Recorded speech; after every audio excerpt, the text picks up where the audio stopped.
There was not even basic hospitality. He had been sitting outside for so long, and there was no one to take a glass of water to honor him. Now that he saw his son come out, he was so full of concern for the contract that he forgot all about his previous displeasure. Talked about it. He saw the look on his mother's face and knew what the other man meant. Originally, Bai Fingjiao didn't care about what happened to his business. The last time I had the chance to invest in a war tigers. This gave Bai Fingjiao a great deal of confidence. That's why he was too busy to stumble and follow Bai Yunqing over to talk about this business. Although Bai Yunqing knew in his heart that this project could never come to fruition, he still acted as if he was confident in front of his own mother. It looks as if it has thoroughly mastered the code of wealth. Seeing my own son in action, Bai Fingjiao was inwardly delighted beyond directness. So she was a grown-up and ignored the fact that she had been treated with indifference. Gee, thanks. Thanks for appreciating my son. Bai Fingjiao smiled and opened her mouth to thank her. She's already fantasizing about the good old days when she'd be rich. Gu Bei's face broke into a smile when he saw these two people's joyful appearance. He was worried that he didn't know where to find the person behind this project, but he didn't think that someone would come to his door when he turned his head, so it was really a sleepy head. Jin,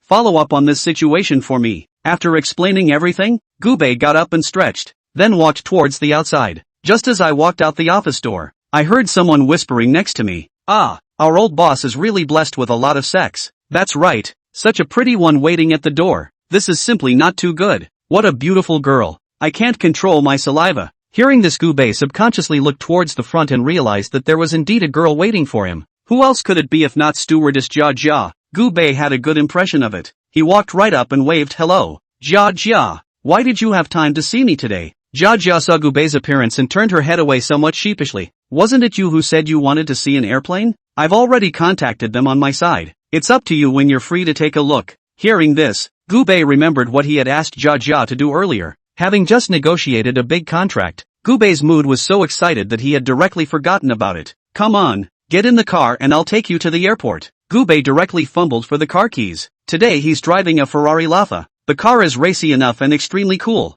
Hearing Gu Bei's words, Jia Jia somewhat shyly nodded her head directly to follow. They sped along and soon arrived at the airport. Originally Jia Jia was an insider, so there was no need to go through the security channel at all, and she directly brought Gu Bei to the parking airport. Gu Bei looked at the airplane shaped to the left and right. Inwardly, I also feel longing. This is an exclusive parking lot for private jets. If you come here at that time, the airplane will also be parked here. But you can rest assured that our side will definitely arrange an exclusive area for you, and won't let anyone disturb you, Jia Jia said in a seemingly formulaic manner, then blew a wink at Gu Bei. Gu Bei smiled slightly. He glanced over at the group of drivers walking down the road, clutching their gear. All of a sudden thought came to me. By the way, I bought a private airplane but I'm not qualified to fly it. What can I do? Hearing this, Jia smiled. It's not easy. Why don't you just get a pilot's license? Then you'll be able to fly around in your favorite airplane. Jia Jia's heart wanted to work for Gu Bei as a personal flight attendant. Once he could be taken by Gu Bei for himself, his own value would go up. She hadn't forgotten how generous Gu Bei really was. Giving herself hundreds of thousands of dollars in minutes was simply hard to forget. Alright. Chapter 134, Buying a Private Jet. So you're the one who's going to teach me this flying qualification? Hearing this, Jia smiled. Not me. Yo, I'm nothing but a flight attendant. Where would I fly an airplane? She had already identified some flight instructors for Gu Bei in the morning. Just entered the airport. There were just 2 flight agents that took Gu Bei directly into the interior of the airport. The eyes of these 2 agents were filled with excitement as they looked at Gu Bei. They and Jia Jia knew each other before. I didn't expect the other party to be able to bring out such a big client. It was shocking. Jia Jia's side has already cleared the situation with us, and we have a rough idea of what you need. One of the agents looked at Gu Bei with a smile, and directly took out all the documents he had organized on the models of various aircraft. When Gu Bei had read the information, you should be able to pick out an airplane to your liking. Gu Bei was satisfied with the other party's service. With such a document, one does have a better grasp of its contents as well. Gu Bei looked at the documents as he walked. His face wore a calm demeanor, and the group of agents couldn't tell Gu Bei's emotions from his eyes. Gu Bei looked around and roughly had his own ideas. Jia Jia, which one do you think is better for me to buy? Gu Bei directly gave Jia Jia the choice. His heart had already made up its mind, and he had asked this time to see if Jia was right with his own thoughts. Jia Jia took these documents very seriously and glanced at them, then stared earnestly at Gu Bei. Mr. Gu, I think this Eclipse is pretty good. After speaking, Jia Jia analyzed with Gu Bei very seriously on the side. Hearing the other party's very logical analysis, Gu Bei nodded in satisfaction. Sure enough, this little Nini had mature ideas and was relatively very reliable. Well then, let's book this eclipse straight away. With a wave of his hand, Gubei made a decision right away. The agent had a big smile on his face. Mr. Gu, why don't we take you for a test flight? Hearing this, Gubei didn't refuse. Then I'll trouble you to arrange it. He had a big smile on his face and looked courteous. Jia looked at Gubei somewhat sheepishly from the side. She felt her heart melt. Gubei actually bought an airplane based on his own advice. This was just too much to look at himself. At the thought, Jia's pretty face flushed. She just felt very shy. I didn't realize that the suggestion I made was actually so important in Gubei's eyes. I'll get the crew set up right away. The agent didn't bother Gubei and Jia. He went straight to contact the crew. Gubei didn't use any other flight attendants either, but chose to let Jia serve herself. The other party was originally an extremely professional flight attendant. Coupled with a relatively better understanding of Gubei, it was quite reassuring for Gubei to let the other party serve. Since Gubei was a high-level VIP customer, there was a specialized crew on duty standing by early in the morning. They came over immediately after they were notified. Gubei wobbled onto the eclipse. Jia sat on the sidelines ready to work. She had been in first-class service before though, but in all that time, she had never served a dedicated private jet crew. With everything ready, Gubei put his arm around Jia and went straight to the airplane. The agent also happily followed Gubei onto the plane. They still had to give Gubei a detailed briefing about the situation on the airplane. After getting on the airplane, Jia quickly adjusted Gubei's seat. Enjoying Jia's attentive service, Gubei also felt relieved. He decided that he wanted to form an exclusive team of his own. This crew was going to be for themselves alone. Jia is definitely an essential alternative. Such a beautiful and sweet little guy. Gubei was very fond of him. The plane took off quickly. When the smooth flight officially begins, Jia carried a cup of coffee and handed it to Gubei. The Eclipse is the best of all the airplanes we have on hand. This one airplane has been looked at by a lot of big shots before, but the price was certainly enough to dissuade them. There is absolutely no shortage of rich bigots in this world, but, at most, they buy a few hundred or tens of millions of dollars of airplanes. Several $100 million straight up like Gubei. Rare indeed. Someone who can come up with such a large sum of money. Identity is not as common as one might think. Everyone knew they had to please Gubei. The other party is a big client. If we can keep this big client, then they don't have to worry about their performance. Mr. Gu, we can only fly around the city now, the agent explained to Gubei very seriously on the side. Just in case Gubei misunderstood himself, flying airplanes is by special routes that we all need to apply for in advance. Since this time it was a temporary application, so that means there would be no way to go farther. So I'll have to trouble you to take care of it. The agent spoke carefully, writing the word goat on his face. Gubei waved his hand. He didn't think it was a big deal. He just wanted to experience what it was like to fly in a private jet anyway. Needless to say, private jets are just so much more comfortable to do than regular airplanes. Gubei cozily and incomparably half-laid on one side. Jia squeezed Gubei's leg on the side. Feeling the other party's service, Gubei was very satisfied. He craned his head to look out the window. The entire city has a great view. He just felt an overwhelming sense of relief in his heart. All the way forward, it didn't take long for the plane to land on an island. Mr. Gu, we're making a temporary stop here. You can go down and see the view. The agent opened his mouth with a smile on the side, a pleasing look in his eyes. Gubei didn't refuse. He got right off the plane. As soon as you enter, you are on a private, undeveloped island. Seeing this island, Gubei also revealed a look of excitement. He hadn't expected to actually land in an uninhabited island. This place is not yet vested, is it? Gubei suddenly came down with interest. If that was really the case, that would be great. He had moved to try to buy the place out. If one could really buy a private island as one's own territory, one's life could be considered quite comfortable. A hint of excitement also appeared on his face when he thought about it. The agent saw Gubei's expression and it was clear what the other party was thinking. This idea of rich people has always been exaggerated. They have a big pattern. Would want to do something outrageous, like buying the island. Chapter 135. How about buying an island? Are you planning to buy this island, Mr. Gu? The agent asked with a smile after reading into Gubei's thoughts. It's not going to be easy. So many tycoons now. They don't have their own islands because the approvals can't be taken down. The agent seemed to be very knowledgeable in this area, and directly dragged Gubei into an eloquent conversation. A lot of rich people want to have their own private territories, but that would have been very difficult to do. After all, this private territory is different from a private airplane, and this territory is no ordinary contraption. Hearing this, Gubei silently nodded. This was naturally clear in his mind. Such private islands are extremely private, and with this kind of private land issue,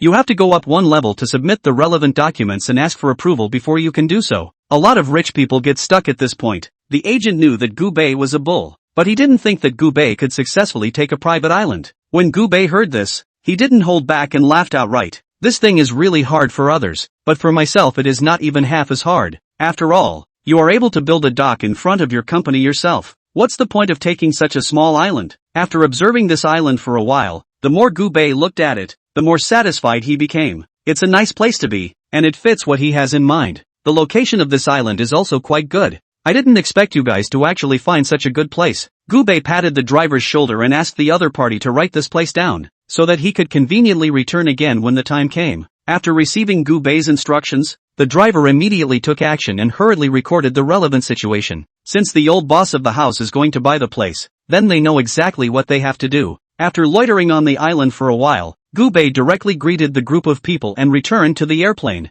Mr. Gu, are we returning the same way? The agent asked with a smirk. They had signed an agreement to buy it on the plane. From the moment Gubei signed the papers, they had completed the deal and received a huge commission. The way they looked at Gubei now was just like looking at their own father. Land directly on my yacht. Gubei spoke very calmly. Upon hearing this, the agent was also slightly stunned. He quickly received a message from Gubei. This one is toward the location of the north number. After seeing this thing, he just wanted to give Gubei a thumbs up. Worthy of being Mr. Gu, this status is different. People don't just have all kinds of luxury cars. And there's the legendary cruise ship. This stuff is not cheap. As they received the information, they also scanned it roughly, looking at the models involved. After seeing the model of this cruise ship, they all fell silent. This is no ordinary cruise ship. The price of the cruise ship is not far off from this airplane they have. Everyone couldn't help but secretly marvel at Gubei's bullishness from the sidelines. To be able to have such an achievement at such a young age, not to mention this wealth, is too much freedom. There's still some distance to go to get the plane to its destination.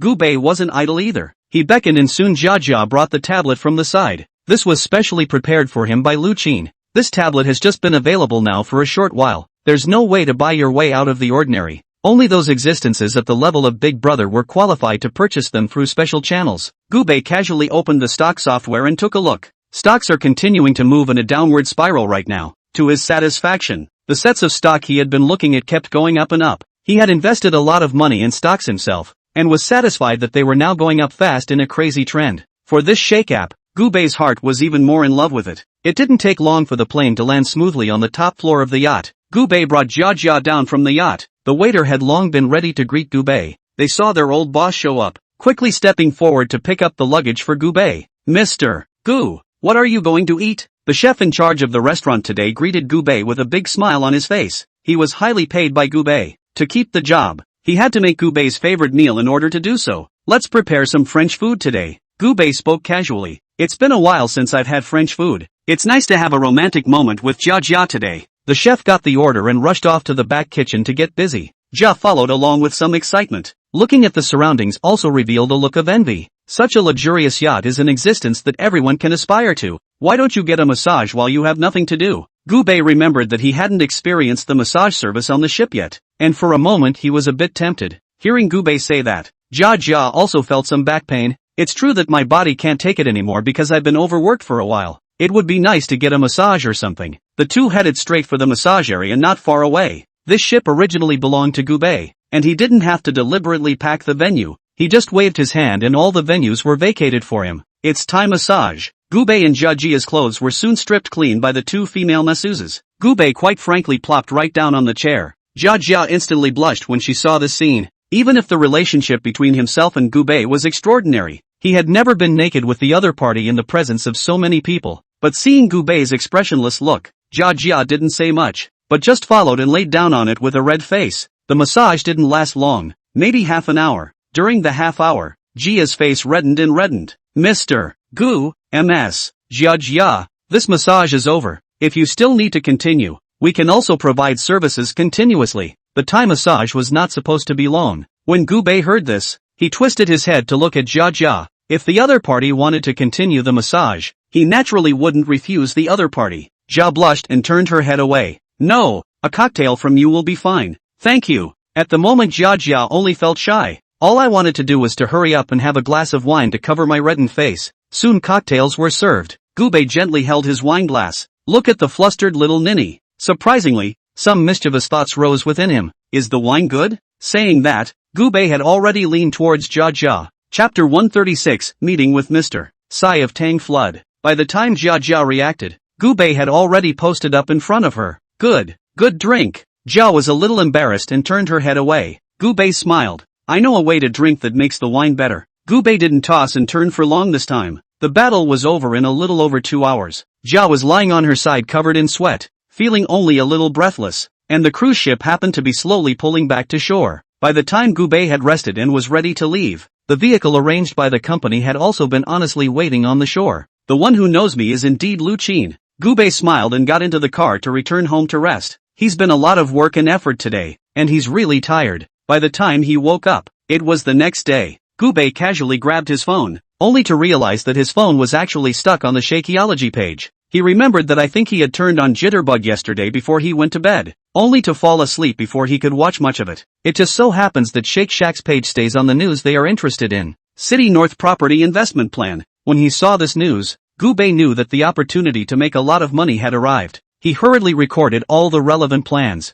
Lu Qin was then informed of the next acquisition plan. Lu Qin was still working on a new project statement inside the company. Gu Bei made a phone call. Subconsciously, she grabbed the notebook next to her, ready to record what Gu Bei said at any time. I have a couple of projects on my end that I want you to get to work on developing. Gu Bei directly informed the other party about those suites in the north of the city, and he believed that Lu Qin should be a smart person. Lu Qin immediately revealed a smile when she heard Gu Bei's words, and then made a look that said it all. In a few swipes she had taken down all the relevant circumstances and was ready to start buying the relevant one at a moment's notice. Mr. Gu, the female president of Tang Flood, Xiao Bai, has made an appointment for you to eat at Skytop Chinese restaurant at noon today. It's scheduled in your planner, and I'm routinely reminding you of it. Yo! Hearing this, Gu Bei froze. He'd almost forgotten about it. Previously, Tang Flood had shown a desire to acquire Gu Bei. Gu Bei was also a defiant master, and directly agreed to meet with the female president of Tangfeng Flood. There's no telling who acquired who.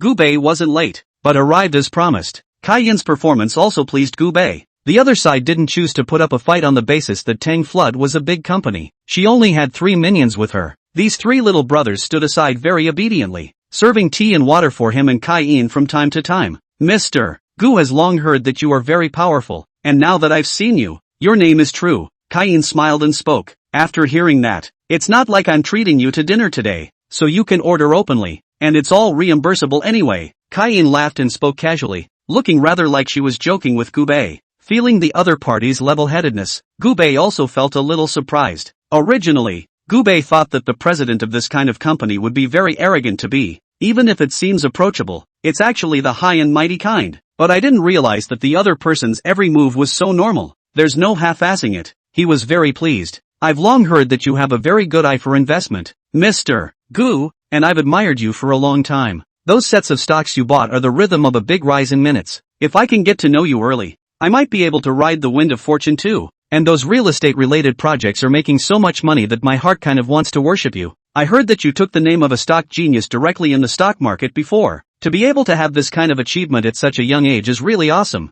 Hearing this, Gu Bei's heart was slightly startled, not having thought that the other party had actually investigated himself in advance. However, on second thought, this is also normal. After all, doing business, know your enemy and know yourself. The other side wants to understand their situation in advance is also understandable. However, Gu Bei also didn't expect that Kai Yin's understanding of herself would be so profound. There are a lot of things that one doesn't explicitly recognize as identity, but one is still wearing a layer of vestige after all. The other side was able to poke holes in each of these vests. It was also enough to prove that the means behind him were absolutely extraordinary, and one could also consider the matter of cooperating with him. We did look into your situation before. It is because of this full knowledge of you that we are certain you are a very suitable person to work with. Kai Yin is such a character as a person. It's always been straightforward and doesn't think about all the beating around the bush, so you could say it's very straightforward. When Gu Bei heard this, he didn't say anything more, just calmly picked up his teacup and took a sip. Seeing Gu Bei's movements, Kai Yin took a deep breath. Obviously, the Tangfeng Flood Company, where he was working, was already considered to be an extremely top-notch large-scale company, but for some reason, he always had a feeling that he couldn't raise his head in front of Gu Bei. It was as if Gu Bei was a powerful man who was so high up that he could settle himself at any time. It was as if her identity was just an unnamed and ordinary pawn under Gu Bei. All that is done is to please the other person. This bizarre sense of discrepancy made Kai Yin feel a little uncomfortable in her heart, but the uncomfortable feeling soon faded. In its place was an endless adoration and desire for Gu Bei. Introduce yourself. I'm the second in command of Tang Flood. I appreciate your ability very much, and if you're willing to work with me, we'll definitely be able to go to the next level. Seeing the woman in front of me, who was about 30 years old, Gubei actually felt quite surprised. To be able to make it to the second in command position at this age is enough to see how tough Kaiin really is. This means is absolutely extraordinary. You have a great investment mind and I have extraordinary connections. Doesn't the combination of the two of us together equate to making a fortune?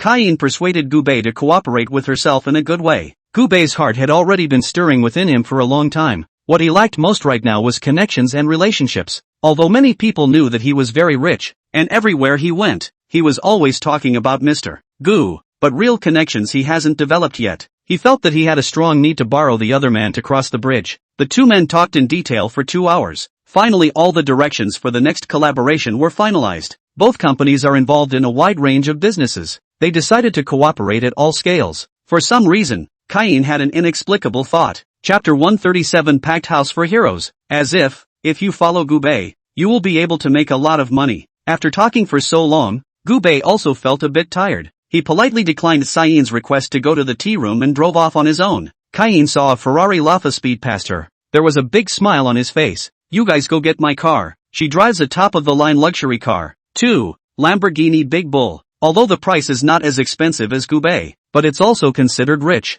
I'm really looking forward to the rest of the collaboration. Kaiin smiled and opened her mouth. Looking at Gubei's departing figure, Gubei drove his car and prepared to go back to the company. I didn't expect to get a call from my own mom in the car. Son, your Aunt Chen's daughter wants to find a job. See if you can arrange one over there. Mother Gu also knew the identity of her own son. Originally, they had all thought that although Gubei had opened a company, it must not be that impressive. But Gu's mother went to find out privately and realized how awesome this company of her son really is. Aunt Chen was at least a relative of Gubei and the others. The other guy has already asked for a job. Gu's mother really didn't know how to refuse, so she had no choice but to come to her own son for help. You know Auntie Chen is on good terms with us. She's already spoken. After hearing this, Gubei smiled. Mom, don't worry. It's just a job arrangement. It's just a matter of minutes for me. He has a lot of open positions in his company. There's nothing too wrong with arranging a random nature. I seem to be lacking an assistant here. Mom, just have Aunt Chen's daughter come over tomorrow.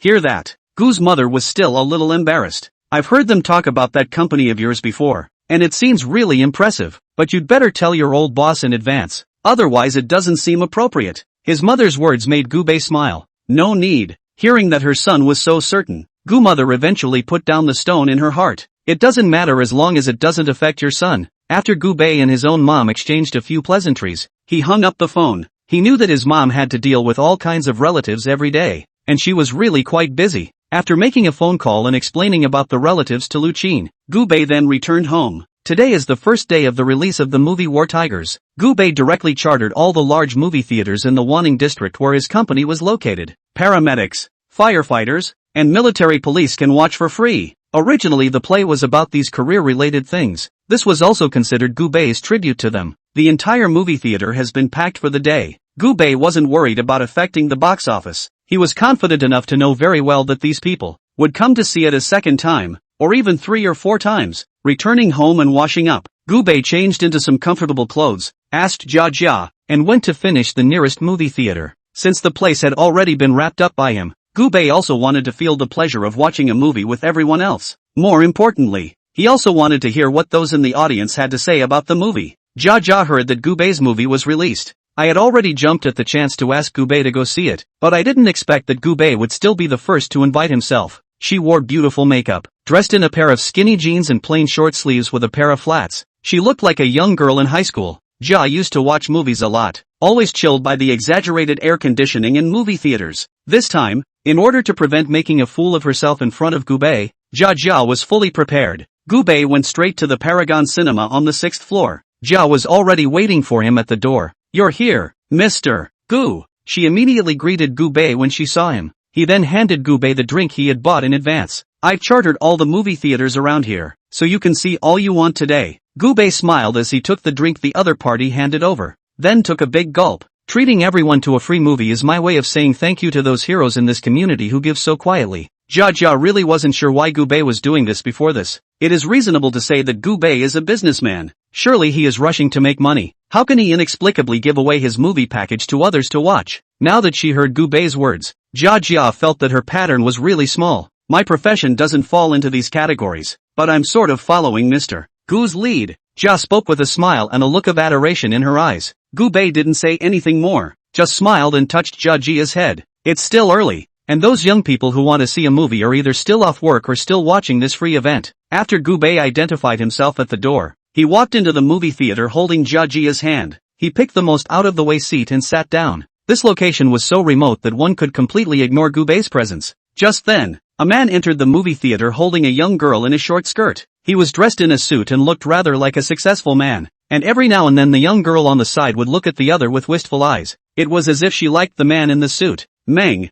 I've been very busy lately. I don't have much time to accompany you. This time I've specially chartered a venue for you. Let's watch a movie together. The man in the suit smiled after saying this and stroked the head of the young girl next to him. The two look good together and are very sweet. Jia, after hearing the man blowing awesome words, silently, he twisted his head to look at Gu Bei, as if he wanted to know what Gu Bei thought about this matter. Gu Bei just smiled and didn't say anything more. It wouldn't hurt for the other guy to try to play hard to get her something. After all, to pick up girls, you always need to blow some serious steam. Oh, I've made a little money recently. Not much, just a few tens of millions. You know those virtual currencies? Brother has recently gotten into some of that stuff and made a small fortune. The man was devoid of any desire to watch the movie and kept bragging non-stop to the woman next to him. Hearing the end, Gu Bei was a bit unable to listen anymore. He was only bored. So noisy. This person doesn't even have the basic qualities to watch a movie. Gu Bei couldn't help but chime in. Finally taking Jia's hand, he was ready to leave. He was a little sorry he had to come to this place to watch a movie. It's still the comfort of your own private theater. Chapter 138, This is my show. What do you want to do?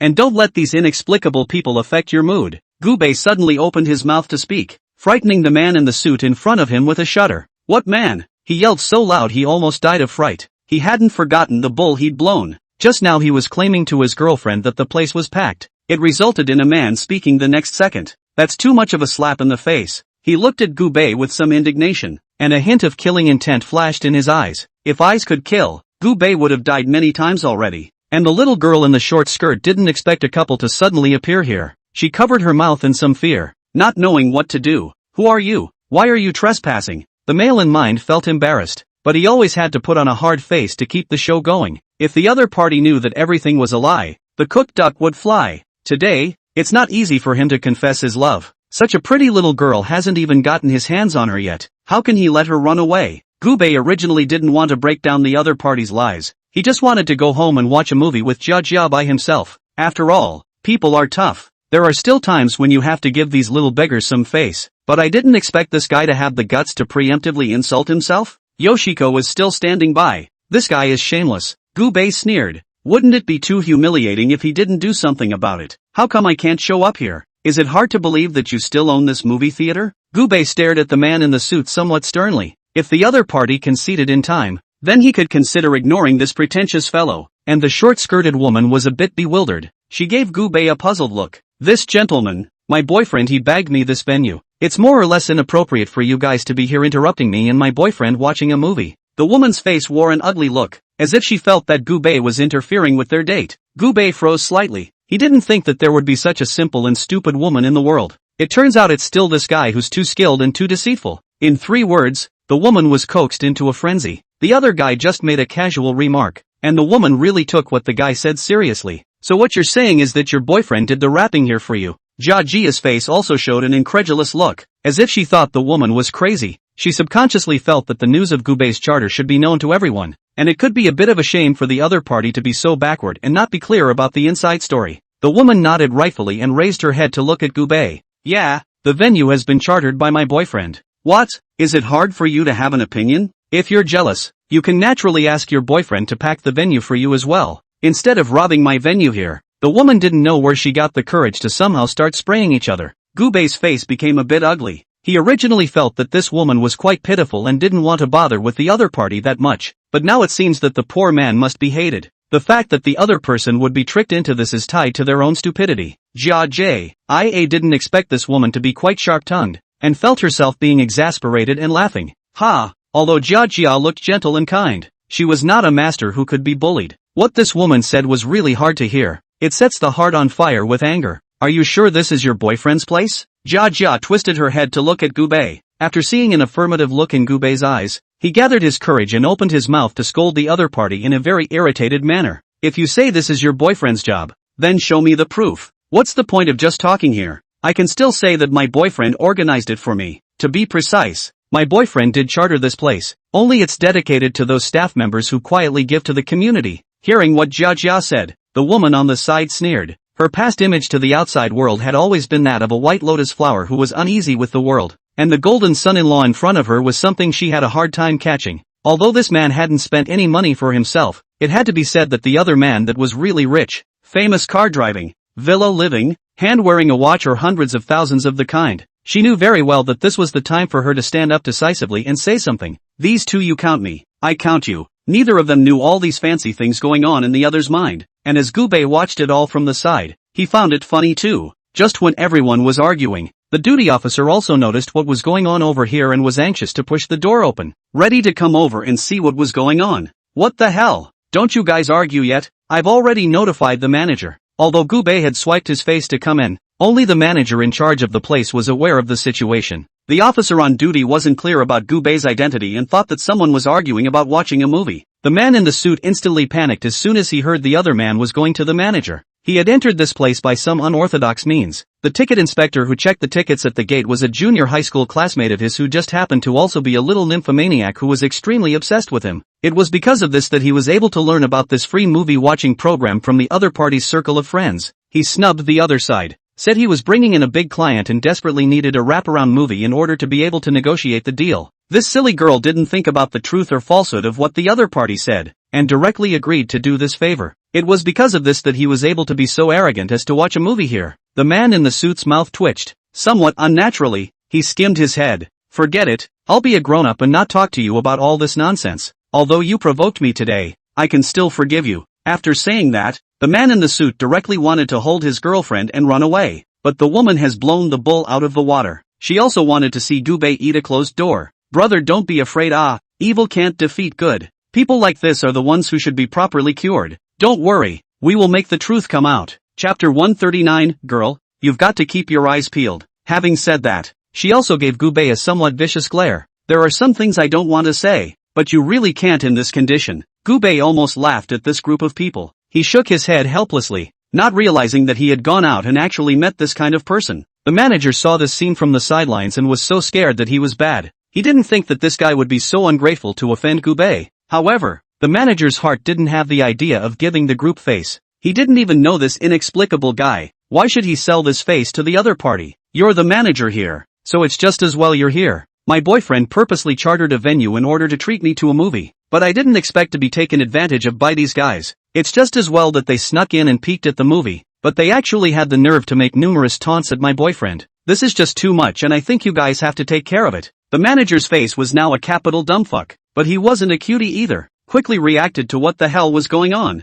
This lady, I'm not quite sure what you mean by that, but I can tell you very clearly that there is no private charter here today. Today all the movie theaters in our part of town have been chartered by the boss of the GB group. If someone tells you that he has chartered a venue for you, then there is no doubt that it must be a lie. And I also hope that you, little girl, should always keep your eyes open. The manager spoke thoughtfully, and it was clear that there was something in the words. The woman was instantly confused, not realizing that she could be fooled. Lu Chun, you damn well explain to me what's going on here. The two quickly cursed and fought together, and Gubei only felt very ridiculous when he saw the scene. The moment. All of the War Tigers cast and crew were excited beyond belief. They had it in mind when they filmed it, and it was sure to be extraordinary, but no one expected the results to be that good. Chasing a show's explosion doesn't just mean they can have a huge commission, it also means that they've finally made a mark. While everyone is overjoyed, the internet is talking about the movie this time around. Have you seen that newly released movie War Tiger yet? I went to see it today and holy crap, it's just absolutely awesome. It's the first time I've watched this type of movie, even though it doesn't have any fresh meat and employs some unheard of stars, but their acting is really absolutely great.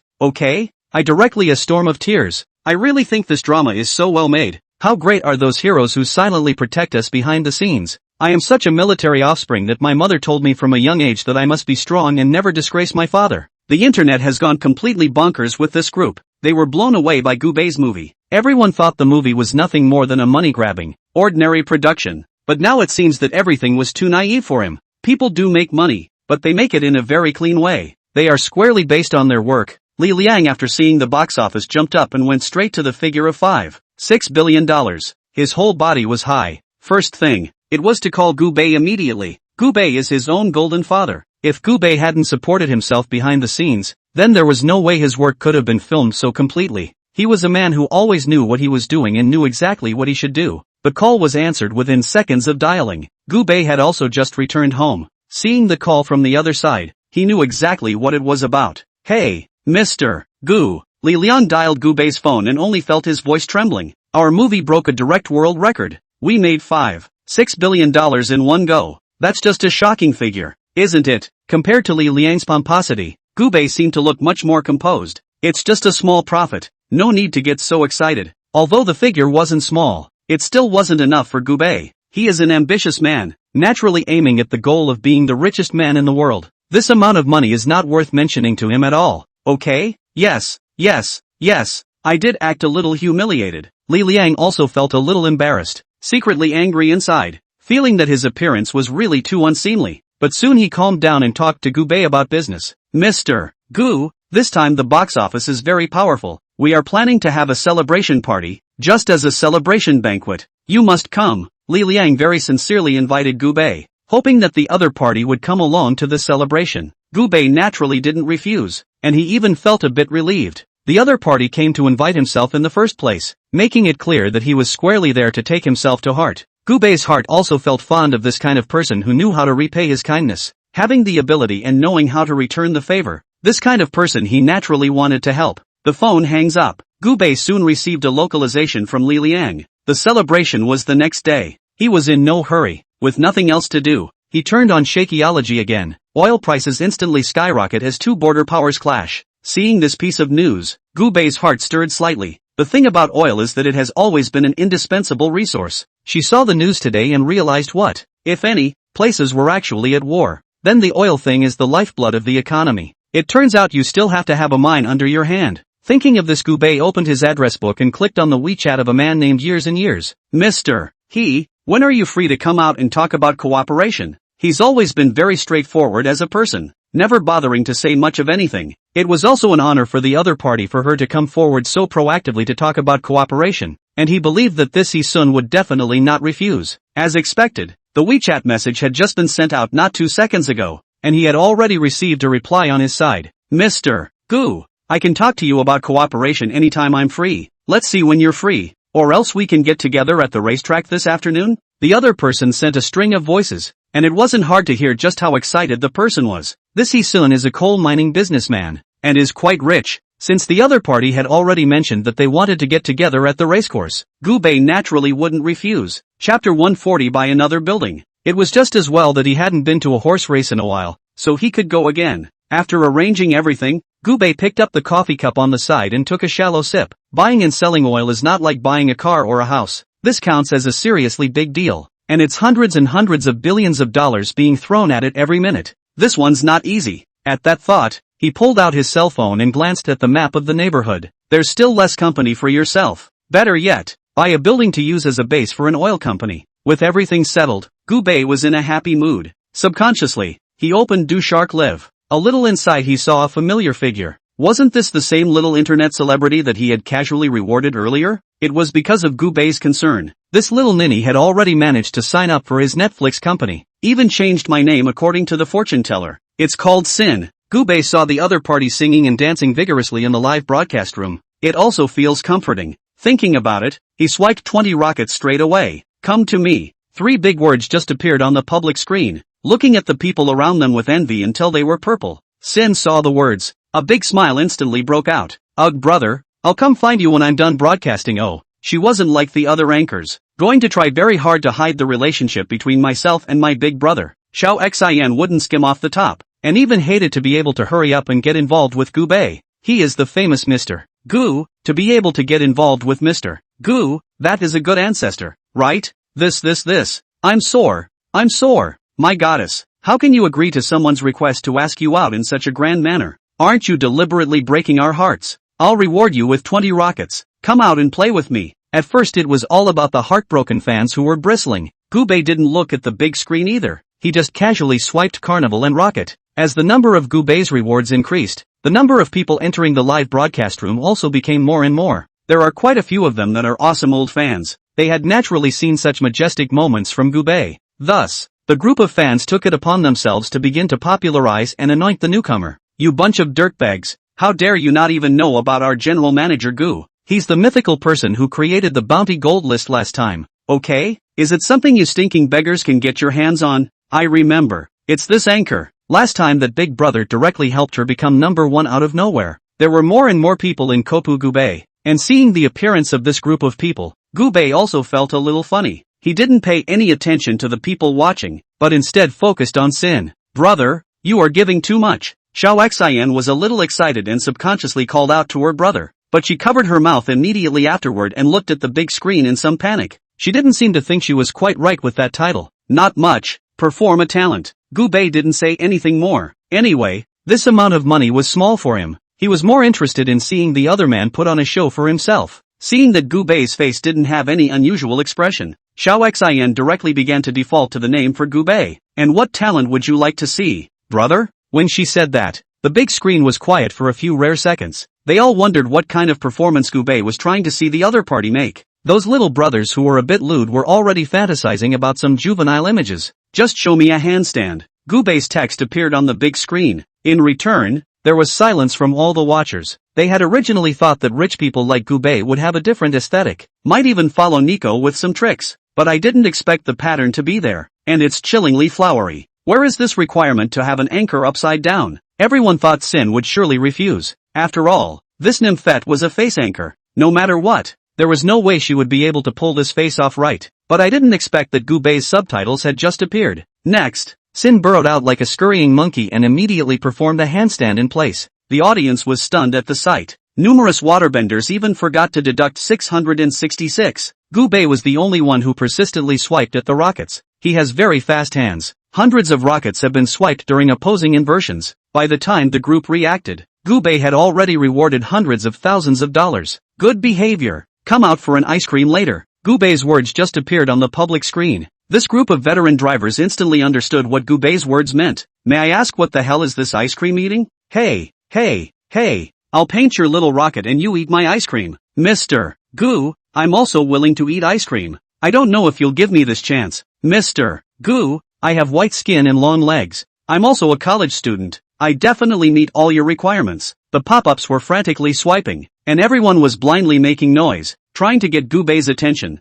Gubei scanned the pop-ups, then sneered. He's a guy who never looks for a date online. These people are trying to climb into their beds with their mouths. What if you lift the covers and see an incredibly ugly woman and pass out from shock? His mind is very fragile. Okay, of course. Xiao Xian understood what Gubei meant by what he said and instantly blushed in shame. Well, she answered Gubei's sentence in a mosquito-like voice. If it wasn't for the microphone hanging next to her, I guess everyone couldn't hear what the other guy said. When Gubei entered the live broadcast room, it's already almost at the end. After Gubei got an appointment with Sin, quite calmly, he exited the live feed. He just wanted to come to the other side. Xiao Xian saw Gubei exit the live broadcast, decidedly opted for a quick downcast. There was nothing that was more important than going to meet with Gubei. People are their golden dads. Of course it was whatever Gubei said. Getting everything done, Gubei changed into comfortable clothes and went to the garden to play basketball. A timid life assistant appeared next to Gubei. Gubei recognized the other party at once. Isn't that just that relative of his? The other person had been pestering his mom for a job placement before. It just so happened that Gubei's side lacked a personal assistant, so it would be good to let the other party do this. This person is called Zhang Ying. I just graduated from college this year and I do look young. Chapter 141, I want a landmark. Gubei glanced at the other party, and a satisfied look surfaced under his eyes. The other man was not bad looking and had enough qualifications to stay in his villa. Eiko, don't be nervous, go get me a drink. Gubei could see the other party's embarrassment, and he smiled slightly. These relatives of my own family are really of average financial condition. It's not unusual for them to feel nervous when they come to such an occasion for the first time. Gubei wasn't a snob either, since we have already agreed on each other to work here. As long as Zhang Ying's performance was still good, then he wouldn't deliberately make things difficult for the other party. Gubei picked up a nearby basketball and shot it around the garden for a while. The garden was so big that running 2 steps made him feel sweaty. Zhang Ying saw Gu Bei's appearance and hurriedly came forward with a clean towel to wipe Gu Bei's sweat. He wasn't polite, and reached for the red wine the other man handed over and took a sip.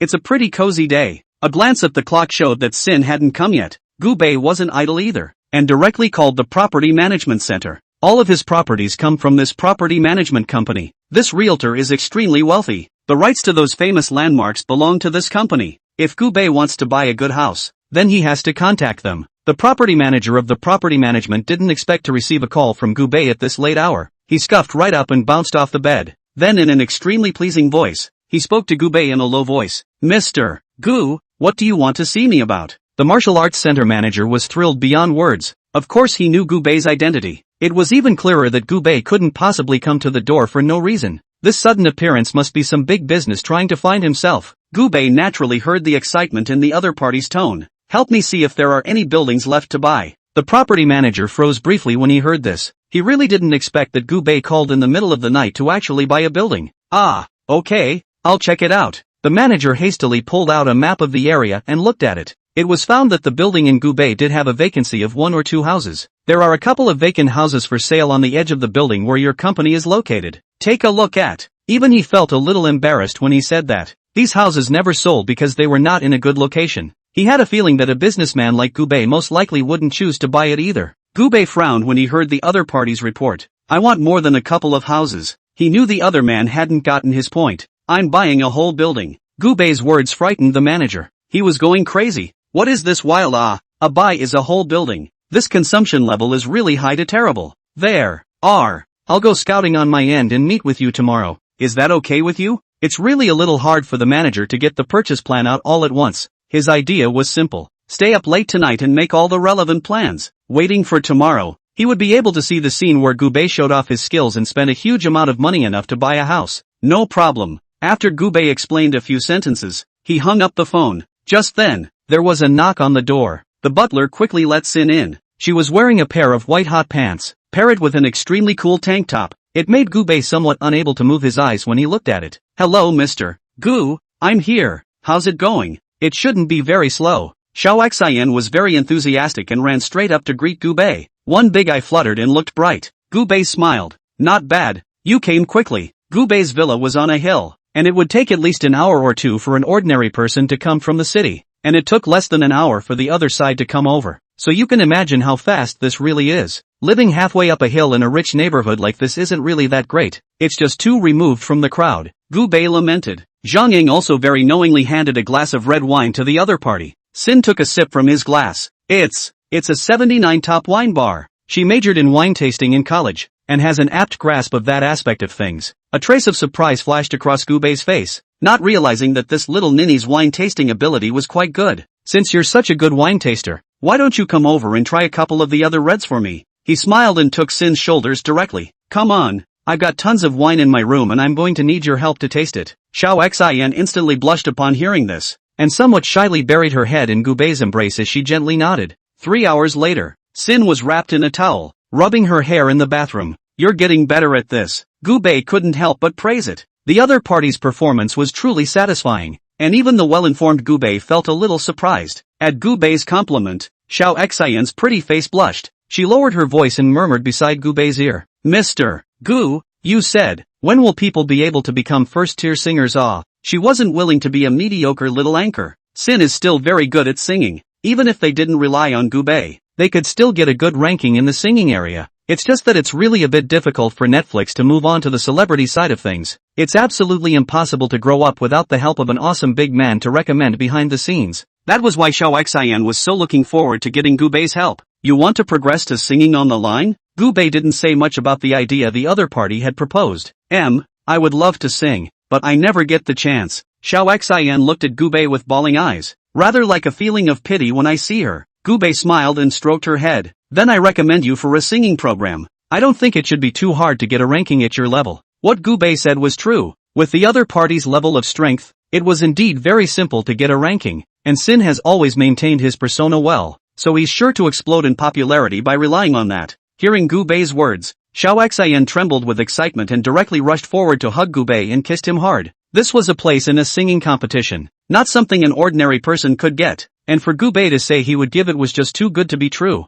Gubei also had a feeling of accomplishment when he saw how happy the other party was. Okay, don't get too excited. Chapter 142 GB Building. You must have a face. Go back and get ready. I'll be in touch if I need you. After a busy night, Gubei still wanted to take a nap. Slept beautifully. Gubei felt relaxed. Grabbing his cell phone, the manager had sent a tweet. Mr. Gu, I've roughly searched out the listings you want on my side, so you can come over and take a look anytime. Seeing the message sent by the other party, Gubei didn't waste any time and directly jumped up from the bed. Something like buying a house is imminent. He had decided to get involved in the oil industry, so he would have to grab a new block of property himself to do so. Driving his car, Gubei came directly to the entrance of the real estate company. The manager had already been waiting on the sidelines in a well-behaved manner. When he saw Gubei come over, he immediately revealed a pleasing look and directly came over. You're here, Mr. Gu. Gubei nodded slightly in greeting to the other party. The keys were then handed to a parking boy. How's the house looking?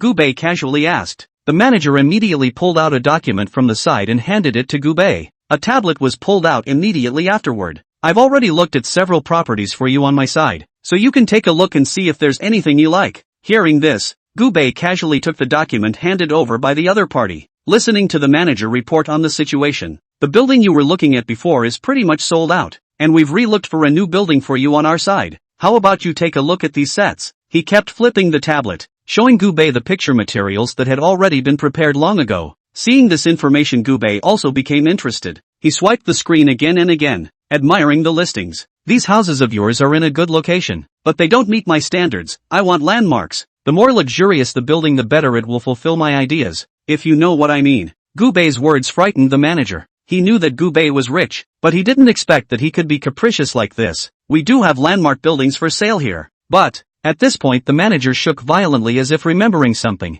But to take down this kind of building would require at least a few $1 billion.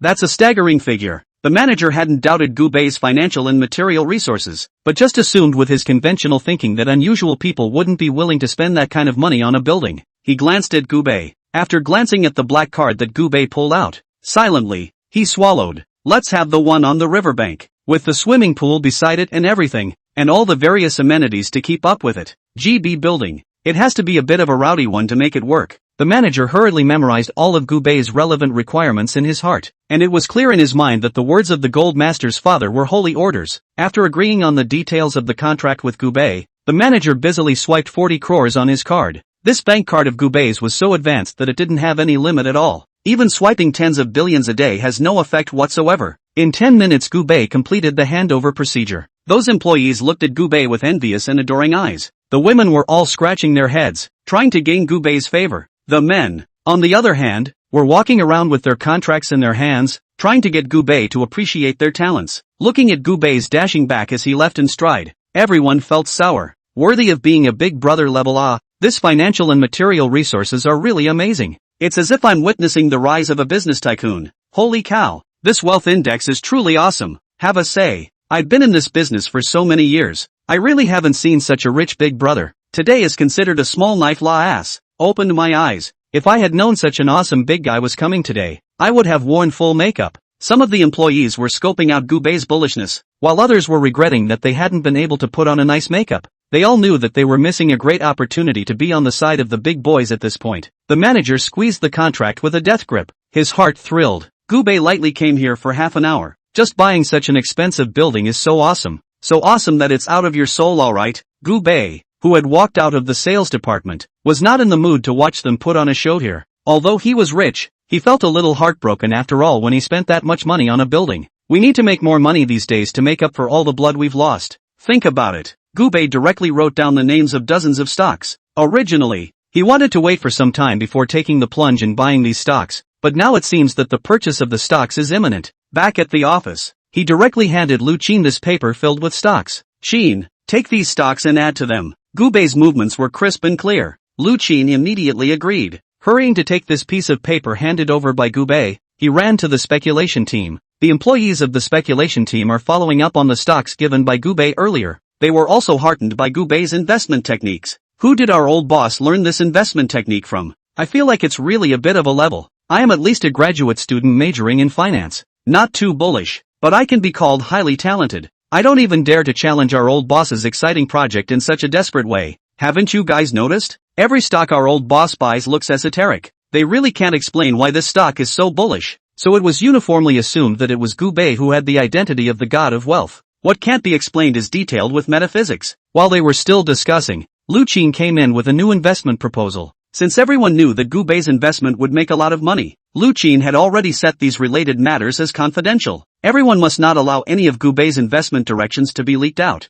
To do otherwise would be against the rules of the company, and is something to be dragged out and dealt with. A group of employees naturally wouldn't have half an opinion about this condition. It was very clear in their minds that this rule had to be set. As insiders, they were able to fully recognize how awesome Gubei's investment really was. Buy stocks that are underappreciated at low prices. In less than 2 days it will lead to a crazy gesture of skyrocketing, and this level is completely capable of sealing the gods. If it was a handful of times, then they could take it as Gubei's better luck. Chapter 143 Betting on Horses. But every time Gubei was able to plumb the bottom with precision. This level can no longer be explained by luck. You all have to follow these dozens of stocks on a consistent basis, and you have to make sure it's well thought out. Lu Qin handed the thing in her hand to the person in charge, very seriously explaining on the sidelines. These investors laugh bitterly and shake their heads. We feel as if we can't find work anymore. Our old boss is so powerful that he has already taken all our jobs in minutes. Yes, before we still had to work hard to observe these data every day, but now where is the need to observe these data? Even if we buy it with our eyes closed,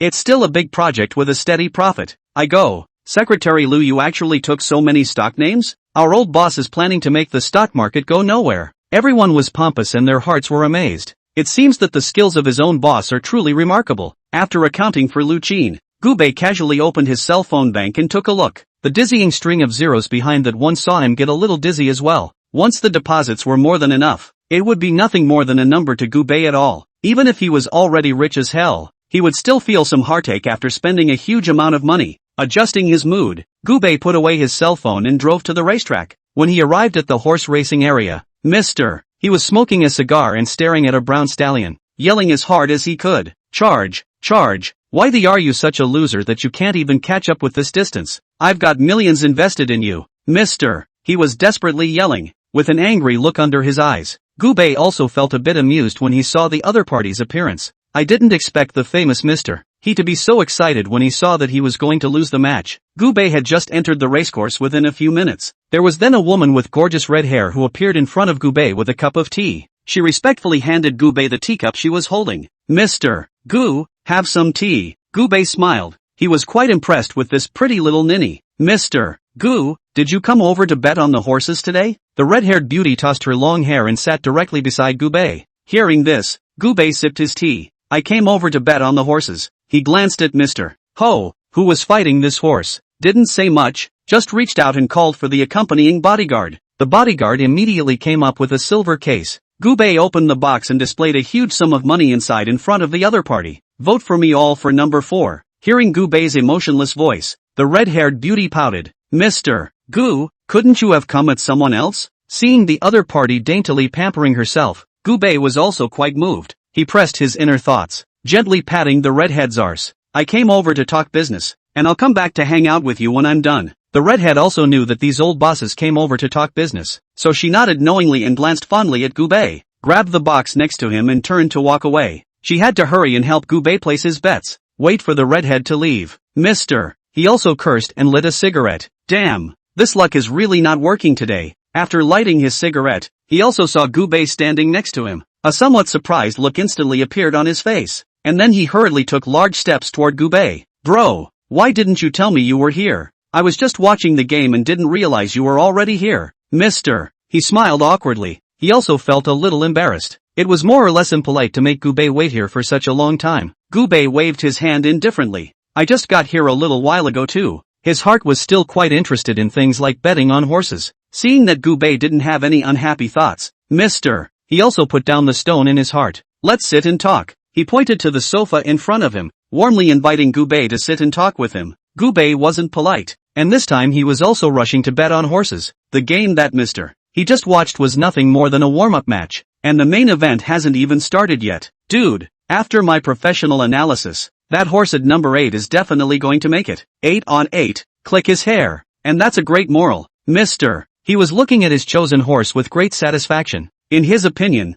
this horse would surely win and would go straight to the top with a championship. Gubei smirked as he watched Mr. He blabber on from the sidelines, and he couldn't help but want to kindly advise the other party. Take my advice, brother. You can't win with this horse. Why don't you follow me and buy number 4? Earlier, Gubei had already watched the video and knew that this horse couldn't win the money. This horse would inexplicably get injured during a critical period of time at the line and come to the end of the race with no chance of victory. Although this was a dark horse and everyone thought the other team could win, but reality is so cruel. When Mr. He heard Gubei's words, the corners of his mouth twitched slightly, but he wasn't angry either. Just turned his head and said something to the assistant next to him. When the assistant heard this, he immediately ran away without stumbling. The opponent ran off in the direction of the bet, and it was obvious at first glance what he was going to do. You haven't won many times with this, no. For you bought, but seeing how confident you look, brother, I decided to follow up with a hand, and we'll see how your luck is then. Mr. Ho knows a lot about this stuff, and he's never seen number 4 win the title. This time, he spent a small amount of money on a bet with Gubei, and it was just for the sake of face. Gubei smiled without saying anything. Mr. He slowly lit a cigar again, turning his head to look at Gubei. By the way, brother, what are you looking for me for this time? Are you planning to talk to me about some business? Mr. He chatted with Gubei for a few moments before he remembered that Gubei had come over to find himself for something. Gubei wasn't in a hurry either. He was very sure about the cooperation. I came over this time because I wanted to talk to you about oil cooperation. I kind of want to enter the oil industry recently. Hearing what Gubei said, Mr. He was a bit surprised. He didn't realize that the other side naturally wanted to get into the oil business. To be precise, I want to stockpile some coal for export now, and I wonder if there are any channels in the contract? Hearing this, Mr. He let out a bitter smile, looking as if he was somewhat helpless. My good brother, this is something you need to think about. The export industry isn't that good anymore. You could go bankrupt in a minute. Chapter 144 Export oil with me. It was a good cake, but there were so many people doing it that it wasn't worth much anymore. And you should also know how bad this social environment is right now. If it's something you have to do the hard way, it's miserable. Mr. He saw that Gubei was a newcomer to the oil industry. Couldn't help but open his mouth for a word of advice as well. The waters run deep in this industry. It's not something you can just play around with. After hearing the words, Gubei just smiled slightly. Don't worry, I've done my market research. I'm going to start with a little coal export business. For the sake of our brotherhood, I can also disclose something to you. The oil industry will soon skyrocket. An additional investment now is a great thing for us to make a solid profit. Gubei's eyes were very sincere, and it was obvious that he seemed to be full of confidence in himself. Even Mr. He was overwhelmed by this look from Gubei. He was originally in the oil side of the business. He understood these things Gubei had said very well. He doesn't really think oil will go up. This stuff has always been a scarce resource in the world and has maintained a steady price. What kind of a mess would the world be in if prices suddenly went up? Just when he still wanted to advise Gubei a few words as a person who had come over, suddenly, a roar came from below, followed by cheers. More still the sound of a false sigh. Both Mr. He and Gubei stopped their conversations and probed downwards. In the few minutes of work they were conversing, the game had ended quietly. No, for leads by a huge margin, and a quick dash to the line. No, for just one without any doubt. When Mr. He saw the scene, his entire body was stunned. He is a professional in this aspect of horse betting. It was clear to him that number 4 could not win. This horse is at an age where he's about to be retired, and never won any big prizes in my life. Trying to surpass those dark horse level existences, that's just a fool's errand. But the other side just won. Gubei couldn't help but laugh lightly when he saw Mr. He's dumbfounded appearance. He knew this would be the result, so he didn't look surprised. Originally, Mr. He had wanted to persuade Gubei for a while, but now it seems that Gubei's visionary ability is quite good. It might be nice to have a wave with the other side yourself? This thought kept popping up in his mind. He remembered the internet legend about Gubei again. The other party is a bull in investment. No matter what the investment is, it is 100 hits. Whenever you invest in a movie, that is bound to be a box office hit. Having invested in real estate, that piece of land will skyrocket. And the other guy said number 4 would win for sure. I didn't realize that number 4 actually did win. Due to various circumstances, he decided that he would follow Gubei's wave no matter what. Gubei could also see the other party's foolish appearance, and he smiled slightly with a frank look on his face. If you trust me, then I can tell you that oil is going to skyrocket at a very exaggerated rate over this next period of time. Gubei didn't hide it either. He knew he was making a big move. Once you do something, you'll soon be on the radar. And if that's the case, then why hide yourself? How could he not be aware that he had now become the windfall of those businessmen? Every move he made was watched by this group. Oil is a lucrative industry today, but it is still looked down upon by this group of bigwigs. They feel that the profits are too low to make any great money, and Gubei's strike this time would definitely confuse them. Mr. He gave Gubei a somewhat tangled look. Mr. Gu, how did you know about this? He knew that everyone had secrets, and Gubei most likely wouldn't tell himself the reason for it, but he just couldn't hold back the curiosity within him to ask. I naturally have my channels for knowing these things, and if you trust me, I can take you through the mess. Well, do you want to stockpile more coal to send abroad? Mr. He glanced at Gubei, then twisted his head to look at No. 4. The decision was made quickly. I trust your vision very much. In that case, we'll do it together. After saying this, his expression became serious as well. Mr. He waved towards behind him. A tablet was soon delivered by a gorgeous secretary. This tablet has the relevant data on it. Mr. He explained while searching for something on top of the tablet, looking very serious. Within minutes he was done searching. Then he directly showed the screen he had found out to Gubei. We've got a couple of mines over here with decent yields, so if you need a lot of resources coming in, there it. Look at how much you need exactly. Mr. He felt that there should be a lot of coal mines needed by Gubei. It's got to be at least a couple dozen tons. Gubei glanced at the other party's coal mine data and let out a light laugh. 1,000,000 tons to start. Actually, I would have liked to enlarge that number a bit more, but we have to leave some soup for the people eating the meat, otherwise those of them will have a big problem with it. Gubei smiled and opened his mouth. He'd like to make more money, but he also knows very well that there is no end to the money. If it touches too many other people's interests, it's not really a good thing for you. Win-win cooperation is the only way to continue in style with a steady hand. The initial plan on my end is to export 1,000,000 tons, but we can get 100,000 tons to try first. I've done the math, and at a unit price of $4,000 a ton, that's $400 million for us here. It's okay to eat 50% of the profits, right? Gubei was very concise and chatty and made his attitude clear. Collaboration is something that requires candor. Of course, a brother-in-law has to settle accounts, not to mention their partner companies. Mr. He heard what Gubei said and nodded silently. He had to say that all these ideas of the other party were very far-sighted. Moreover, it was obvious that Gubei had come prepared that he would say yes a long time ago. The relevant details are so well prepared. He also saw Gubei's attitude and sincerity. Are you going to export the island? Mr. He also saw what Gubei was thinking. He asked casually. Gubei nodded slightly. That's right. There are other places where energy is scarce on the export islands. Definitely big money. Seeing Gubei's eyes so determined, Mr. He directly instructed his secretary to go draw up the contract. You guys go and draw up all the relevant contracts. I'm going to talk to Mr. Gu over here about the cooperation. Chapter 145 Bar Trouble. Inside, I also feel very frightened. I can't believe that such a powerful big man personally drove a car to find a parking space. Isn't he damned? He was flustered and went up to apologize to Gubei, his attitude looking very good. Gubei smiled and didn't say anything more. He didn't want to make things difficult for an ordinary person. It's no wonder the store location is so tight. Don't worry, old boss. I'll make sure your car is parked properly. He rushed at Gubei and patted his chest in assurance. After Gubei dumped the key to him, straddling Jessica, he went straight into the bar. This bar is a members bar, and anyone who has not filled up a membership is not eligible to come in and spend money. But those bartenders at the door didn't dare stop Gubei. They all knew that Gubei was a bull who drove tens of millions of dollars of luxury cars. Who would dare to offend such a person? Still, there was a bartender who carefully ran up and spoke to Gubei. Hello boss, do you have a membership card for our place? Do you need to get one? We are a membership program here, specializing in providing the best and finest service to our members. He tried hard to weigh his lines, just in case he didn't say any of them right and angered Gubei. Gubei smiled somewhat helplessly when he saw the group's cautious appearance. Is one really that intimidating? I see what you mean. Don't worry, I won't give you a hard time. Charge me $1,000,000 first. Gubei directly took out his bank card and simply swiped it. $1,000,000 is chump change to him. If the bar satisfied him, then filling it up with millions more would not be a problem. The bartenders didn't expect that Gubei would recharge so dryly. That's $1,000,000, which does count as a big punch value. After Gubei had recharged, he brought Jessica to the exclusive card table. Sir, would you like to try our vodka?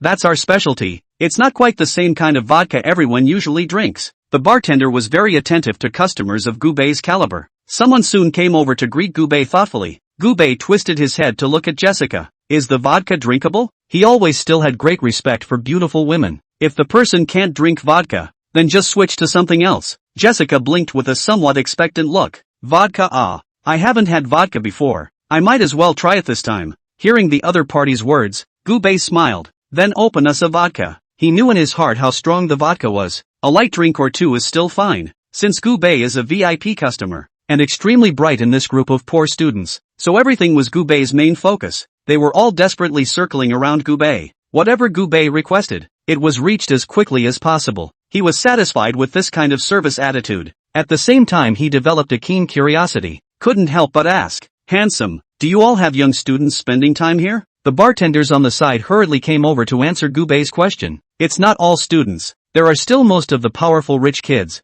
but the average rich second generation won't be as rich as you, recharging so much at once. They're all a bit more restrained, the bartender answered honestly. Hearing this, Gubei couldn't help but smile and shake his head as well. It's true that these young people don't have much money either, and they might even have to be AA if they want to take a trip out. It is also true that people like him who move millions of recharges are in the minority. Vodka was quickly passed around. Gubei picked up the glass and took a sip. Sure enough, the vodka here wasn't quite the same as the ones he used to drink. The wine here is sweet, but with a hint of intensity. It gives a feeling like a first love. While Gubei was sipping wine in a cozy manner, a sudden noise rang out beside him. He subconsciously looked toward the front, wanting to see what was happening over there. The bartenders also panicked and ran over. They could be dealt with if someone causes trouble in the bar. Gubei and Jessica weren't idle either, and headed straight towards the noisy area, both of them wanting to see what the situation was. Except for Gubei, those who were watching, there was also a large group of onlookers who wandered up. It's human nature to see what's going on. Rich people like Gubei couldn't escape from this kind of nature. He had just walked up to the pile when he saw a familiar figure. The other man stood in the middle of the crowd, looking around him with a very woefully terse look. Do you have to be looking for something? Hearing this familiar voice, Gubei also recognized the identity of this person. Isn't this Jin Fengran, the brother he had when he was in college? The other man was alone, surrounded by several young men. He is also of a defiant nature. Beer bottles were cupped in his hands, and he looked at the crowd with unbridled anger. Big deal. I'm going to die with you guys. Do you really think I'm afraid of you guys? Hearing this, the surrounding onlookers revealed looks of intolerance. This little brother. I advise you to remain calm. This person in front of you is the crown prince of the Nanduli phone group. It's only a matter of minutes before someone wants to clean you up, so don't be so impulsive and stay calm. That's right. Why don't you talk to your girlfriend and apologize? Why do you have to make it so embarrassing? These people who are talking should have been there early in the morning, and they know better what is really going on. Gubei stood by the side for a while, and also roughly understood what had happened. It should be this cocky guy who made a move on Jin Fengran's girlfriend. Gubei didn't stay idle as he walked straight to the other party. His own brother was now alone and isolated, just when he needed his help. Gubei had just walked up when he heard Jin Fengran's girlfriend cry and open her mouth from the sidelines. Fengran, Don, be stubborn with them. Let us apologize and go. They are so fierce. Don't get you killed then. She had tears in the corners of her eyes and looked incredibly aggravated. Seeing his girlfriend's appearance, Jin Fengran's heart was even more furious. It just so happened that at this time, Gubei also walked over. When Jin Fengran saw Gubei, a delighted look appeared on his face. He didn't expect to actually see Gubei. But think of the sorry state you're in. Jin Fengran felt a little embarrassed again. He looked at Gubei with a somewhat embarrassed look, his eyes twinkling. Brother, I'm not going to watch you get flat out bullied. Gubei fell from the sky like a superhero. Chapter 146, Brothers Meet. To Jin Fengran's eyes, it looked as if Gubei was glowing. What the hell is going on? Gubei twisted his head to look at Jin Fengran and his girlfriend, trying to figure out what was going on here. The little girl next to her, who was crying like a tear, sighed. She could see that Gubei and her own boyfriend knew each other. After seeing Gubei, her mood instantly changed for the better. You talk him out of struggling here. Let's apologize to the big guy. Apologize and he'll surely keep his word and let us go. She hoped that Gubei could persuade her boyfriend not to be impulsive. If we really offend this big man, we'll be screwed. Jin Fengran frowned. This matter absolutely cannot be forgotten. That touches you. Do you think the old man can stand it? I'm going to beat them up today. When the leader, Wei Xiao, heard Jin Fengran's words, he only felt very ridiculous. In his eyes, it seemed that these guys were just a bunch of losers who only knew how to brag. This side of the university town is my territory. Is this a place where you can come and go as you please? Originally, he had planned to have these two people kowtow to him and apologize, but now he's changed his mind. He wasn't going to let the group get off lightly. Offend yourself and walk away from this bar unscathed. Doesn't that look like a loss of face? The surrounding people also began to coax. They all knew that Wei Xiao was not one to be messed with. Young Wei, if you release him today, won't you lose face? That's right, this guy is so arrogant. We absolutely can't give him face yet. We must catch this guy and give him a good clean up. I think this little pussy is not bad looking. I kinda like it. Wei Xiao's little brother was staring colorfully at Jin Fingran's girlfriend. They didn't hide the lewdness and perversion in their eyes. Gu Bei frowned. I really didn't think these people would dare to be so wild. He picked up the vodka in his hand and casually threw it at Wei Xiao. A full glass of wine was poured onto Wei Xiao's face like this. His whole body was like a fallen chicken, and he looked quite a mess. This scene came so fast that everyone was unable to react. By the time the minions reacted, it was too late. Their Wei Xiao had long ago been disgraced like a fallen dog. But some people around them didn't hold back and just burst out laughing. With the first one laughing, there were more than a few people who couldn't help but laugh maniacally. The image looks too funny too. Wei Xiao. A group of junior brothers came together in panic as they looked at Wei Xiao nervously. Everyone had a panicked look on their faces. They knew it was over. They would be credited with failing to protect their master anymore. Wei Xiao was slightly stunned as he was slow to react from Gu Bei's attack. What he didn't expect was that someone would actually dare to attack him in his own territory in such a dignified manner. You know, the college town is his place. This guy dares to move on the head of a Teiyukai.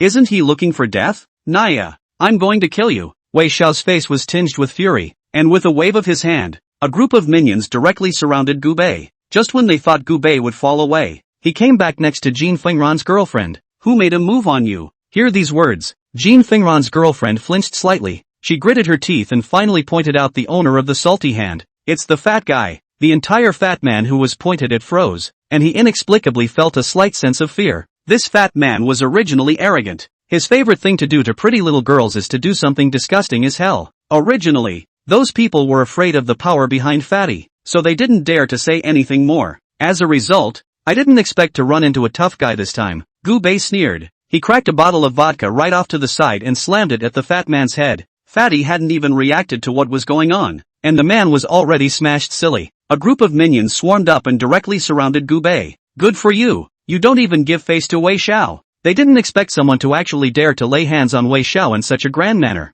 I have to say, that's a bit of a dare. Who the are you? Wei Xiao's face carried an angry look. He didn't expect that he would actually be provoked in his territory. The guy in front of him, obviously, didn't have any intention of putting it in his sights. The minions surrounded Gu Bei with a smug look under their eyes, looking at Gu Bei as if they were looking at a dead man. Gu Bei just smiled indifferently. I don't see any need for you to open this store. Hearing Gu Bei's words, Wei Xiao also felt as if things were not right. What is the other party's virtue and ability that he dares to treat himself so arrogantly? From Gu Bei's aura, he could sense a strong killing intent. It seemed that the other party's identity wasn't really as simple as he thought. The minions stood around Gu Bei and stared at each other with very fierce eyes. Although they felt as if Gu Bei wasn't easy to mess with, they all understood the principle of losing without losing. When the sky collapses, there is a tall man to take the lead, and naturally their boss will take the lead when something goes wrong. There's no point in talking about it, just do it and be done with it. Maybe Wei Xiao will see that they played well and reward them with a large sum of money. What do you mean by that? It's hard for me to look at your face when I open a store here. Wei Xiao's eyes held a stifled look. He always felt as if Gu Bei could really kill himself.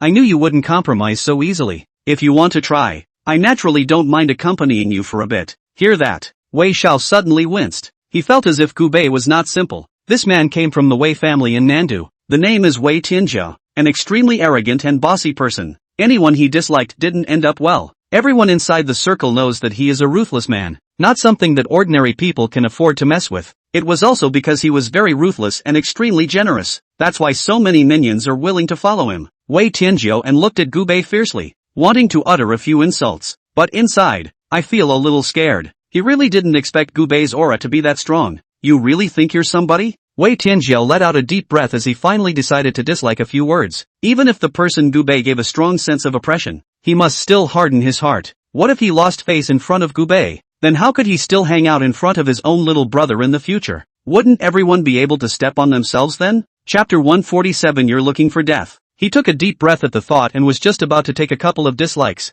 I didn't expect Gu Bei to pull out his cell phone straight away, looking like he was going to call someone. Wei Tianjiao sneered and simply watched Gu Bei finish the play properly. Come on, everybody, let's see how this guy acts. He laughed instead of being angry when he saw Gu Bei's appearance. In his eyes, it seemed that Gu Bei was just pretending. There was no way the other party had any great skills at all. It was all just him bragging. There was also something in his heart that looked down on Gu Bei. Gu Bei broadcast a direct call. The next second, the call was answered. It was obvious that the other party was nervous about Gu Bei. Mr. Gu, A very flattering voice came from the other end of the line. Even through the phone, they could hear the ingratiating undertone. Mr. Gu, what do you want to see me about? The person on the other end of the phone spoke carefully. Wei Tianjiao's face gradually became ugly as he had already heard the identity of this person. Everyone else looked at Gu Bei disdainfully from the sidelines, and they all felt that Gu Bei was acting. You own the bar on this side of the college town, don't you? It's that music bar that's been so hot lately. Hearing Gu Bei's words, the other party froze slightly and quickly reacted.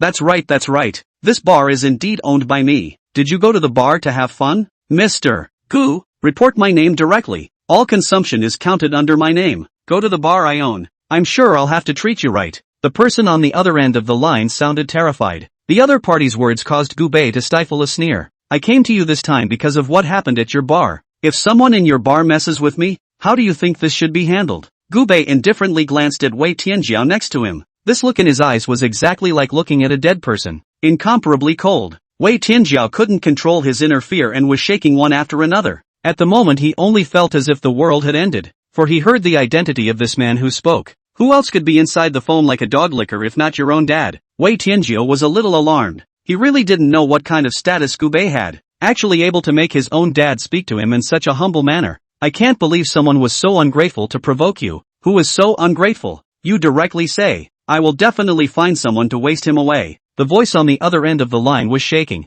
Those who stood around and watched were even able to sense how terrified the person who answered the phone would be at the moment this statement was made. Gu Bei smiled. I heard that this person who messed with me is called Wei Tianjiao, and it seems like he's your son. The man on the other end of the line was silent at this statement. After a brief moment of silence, there was a flutter on the other end of the phone. I'm sorry, Mr. Gu. There was a very panicked voice on the other end of the line. I'm coming over to teach this rebellious son a lesson right now. Don't worry, I'll break this guy's legs. Gu Bei revealed a satisfied smile after hearing this. That's what he wanted. At this moment, Wei Tianjiao's people had been scared silly. He felt his end was coming. He wasn't sure exactly what kind of identity Gu Bei had, but he knew that it was impossible for his own father to somehow treat someone with such a humble attitude. He's so impulsive and irritable that he just goes along with the other side.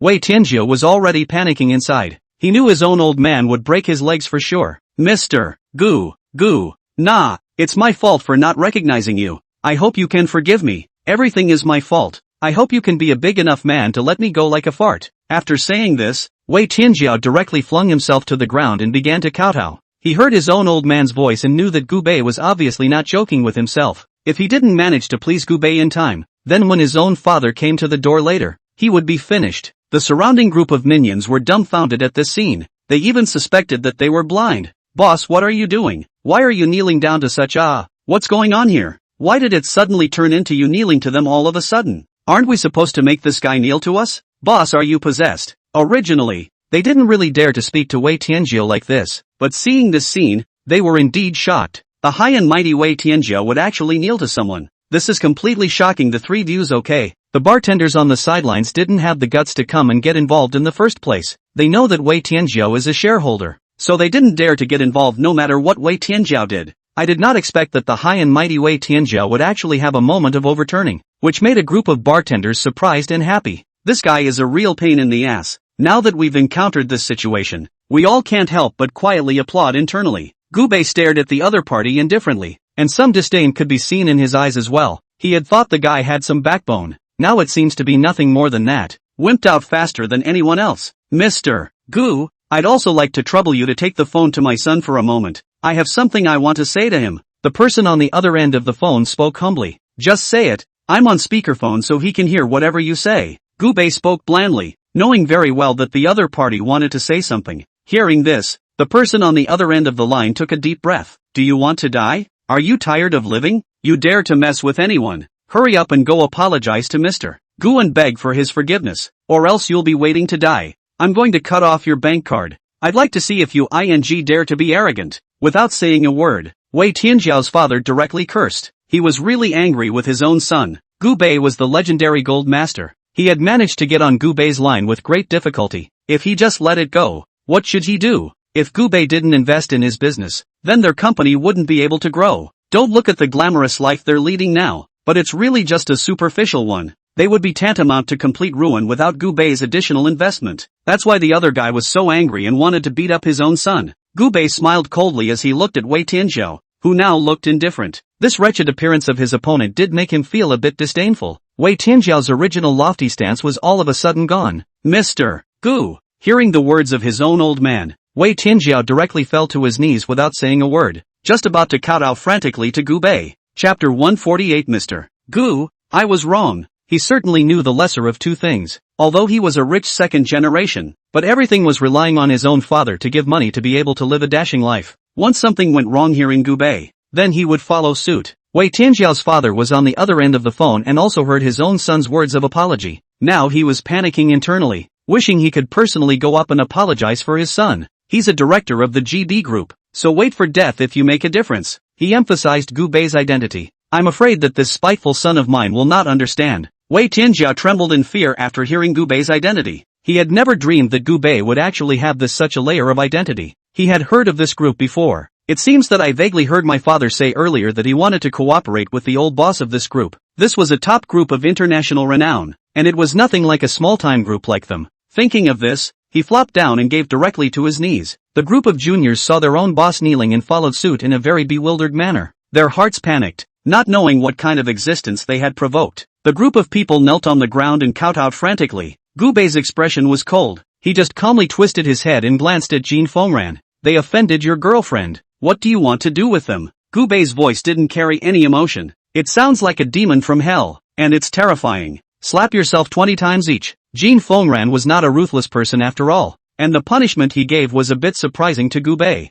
Heard that, Wei Tianzhou actually looked as if he had been pardoned, frantically thanking the other party, and then slapped himself hard. He did cherish this opportunity. Seeing that their own bosses were already so crazy, the group of juniors immediately followed suit. The clapping just went on and on. The entire venue was filled with the sound of them slapping themselves furiously. After slapping him, Wei Tianzhou bowed at Gubei in a wretched manner. It's my fault for not recognizing me, so please spare me like a fart. Gubei could see that the other party had indeed hit quite hard with these slaps. This one after the other was totally pumped up. Seeing that the other party's attitude was quite good, Gubei didn't care so much. He waved his hand, signaling the group to get lost. Wei Tianzhou rushed at Gubei and thanked him again and again with gratitude, and then ran away in a very sorry state, rolling and crawling. The surrounding people glanced at Gubei scornfully, and then they also dispersed one after another. None of them had expected Gubei since he was so powerful. Those girls who have the heart to do so are already putting on makeup and dressing up. The group of people who came to the bar to talk business were also thinking about what they could do to please Gubei. In an instant,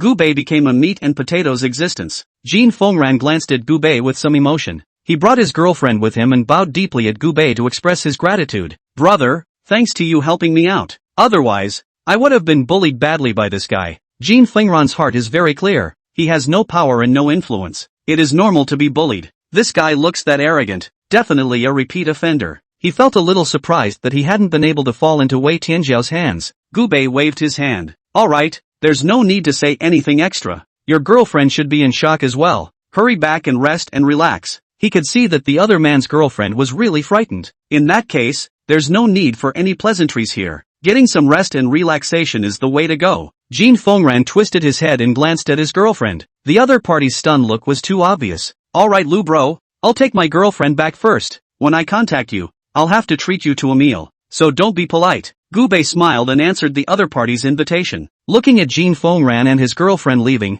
Gubei couldn't help but smile and shake his head as well. At that moment, Jessica came over with a glass of wine as well. She felt like her eyes were starry-eyed. Mr. Gu, you're just too handsome. Jessica had never seen Gubei in such a great state of power before, and this was a glimpse of the world. What woman wouldn't like a man like Bully, who can stand up for himself? Gubei gave a slight nod, but he didn't put this matter in his eyes. It's just a matter of settling some small fish and shrimp, and it's not as impressive as you think. Gubei was quite humble as a person. Jessica heard this and waved her hand with a smile. Then you're wrong. In my eyes it looks like Mr. Gu is the most powerful. Enjoying Jessica's rainbow farts, Gubei also felt in a very pleasant mood. Could you get me 2 more whiskeys, please? Gubei reached out and asked for 2 glasses of wine directly. I just hadn't had enough myself. What a waste of a good bottle of wine. The bartender already knew Gubei's identity, and now he didn't dare to be even more negligent. They hoofed it back to the bar and prepared what Gubei needed for him. Had a couple of drinks. Jessica had drunkenly leaned against Gubei's side, and the two of them looked incredibly sweet. There were always people around who poked curious glances at Gubei from time to time. They were all eager to get to know the legendary big man, but Gubei didn't seem to have any intention of wanting to recognize them. Instead, he was drinking one after another with his sister. After 3 or 2 glasses of wine, Gubei also felt a wave of dizziness. "You don't say. This wine has quite an aftertaste," he lamented, then saw that Jessica had drifted a bit. The other's pretty face was red, and even her walk was shaky. Just then, Jessica suddenly stomped her foot and almost fell to the ground. Without hesitation, Gubei stepped forward and wrapped his arms around the other party. Jessica just fell straight into Gubei's arms, and the image looked a bit more romantic. Smelling Jessica's perfume up close, Gubei only felt as if it was even more intoxicating. At this time, the waiter came forward with great understanding. He fished out a room card and handed it to Gubei. "Mr. Guo, I see you've had a bit too much to drink. Why don't you rest in our bar? Here's the room card." Behind this bar is a specialized hotel. The design is very thoughtful and sensible. Gubei gave the lad a satisfied look.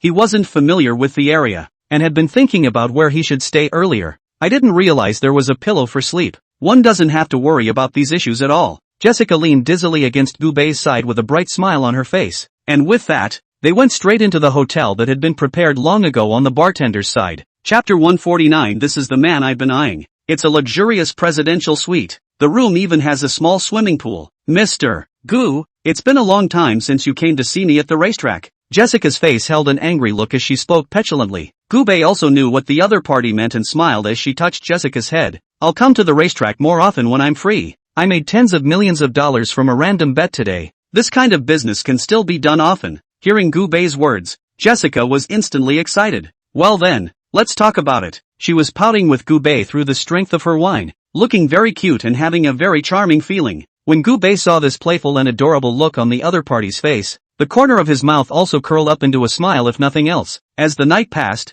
Gubei froze without rest. With the strength of the wine, he only felt that his body had inexhaustible strength. The next day, a call from Mr. Ho woke him up. Gubei rubbed his eyes sleepily. Then he picked up Mr. He's phone. "Brother, I've drawn up the contract you mentioned. See when you're free to come over and sign it?" While calling Gubei again, Mr. He had already sent the relevant information to Gubei's cell phone. Gubei opened the contract while listening to the other party. After glancing at this contract to make sure it was correct, Gubei directly signed his name. Nowadays, it is very convenient to sign contracts in any way, and you can directly sign electronically. For a lazy person like Gubei, this type of signing was quite perfect. By the time he was done signing, Jessica had briefly shuffled around as well. She had to work at the racetrack today, so she couldn't afford to sleep in. "Come on, I'll walk you there." After Gubei washed up, he changed into his clothes, drove his car, and then drove quickly towards the racecourse. When he went over, the place was already surrounded by a large crowd. Gubei fixed his eyes on it, and it turned out to be a group of beautiful women from the stable going to work. They couldn't help but laugh and snicker when they saw Jessica getting out of Gubei's car, flirting with each other. "Wow, which handsome guy is this? He's too good looking. Jessica, I'm so jealous of you, to be able to spend a night of spring with such a handsome man. I wonder if this handsome man has a girlfriend. If not, would he like to have one? And if he does, wouldn't mind having one more." A group of women lustfully surrounded Gubei. Seeing the group of women, Gubei's heart fluttered a bit. This one is too much like a wolf. He had the feeling that he was the Tang monk who had fallen into the spider witch's cave. "Humph, you guys just don't hit on my Mr. Gu." Jessica directly stuck to Gubei's side, trying to keep the unsuspecting goblins out. Gubei scanned the group. There really isn't one that looks like Jessica. He was facetious enough to wrap his arms directly around Jessica. "Ha ha, I already have Jessica for company. You guys are a little late to the party." Everyone felt a bit sorry when they heard Gubei's words. The mind was also poking at it in a dark way. What did one have to do to get Gubei's attention? However, Gubei didn't look away, as if he didn't have a single thought about this group of people. He was just stopping by today to drop off Jessica. He's still busy getting back to the office. After sending Jessica, Gubei drove straight back to the company. A group of employees saw that Gubei had come to work so early and felt surprised, but also rushed forward to greet Gubei. "Mr. Gu, you've come too early." "Mr. Gu, it feels like you've come much earlier than us humble hitmen." Looking at Mr. Gu, he should have had a spring in his step last night. Everyone was also more familiar with Gubei, and they all couldn't help but open their mouths and flirt with each other. Gubei smiled. He didn't say anything. "Have you made contact with the speculation team yet?" He twisted his head to look at Lu Qin. "These things are the other party is responsible for the arrangement. Encounter anything to contact Lu Qin is right." Hear these words. Lu Qin immediately nodded her head and called the speculation team aside to the conference room. Not 2 minutes, A group of young people then entered the conference room with coffee in hand. Anticipation immense. Each of them couldn't wait to meet Gubei. As many are new to the staff, they all wanted to meet Gubei, this legendary master of stock speculation. They have only heard of each other's reputation. Today, they could finally meet the legendary general manager Gu,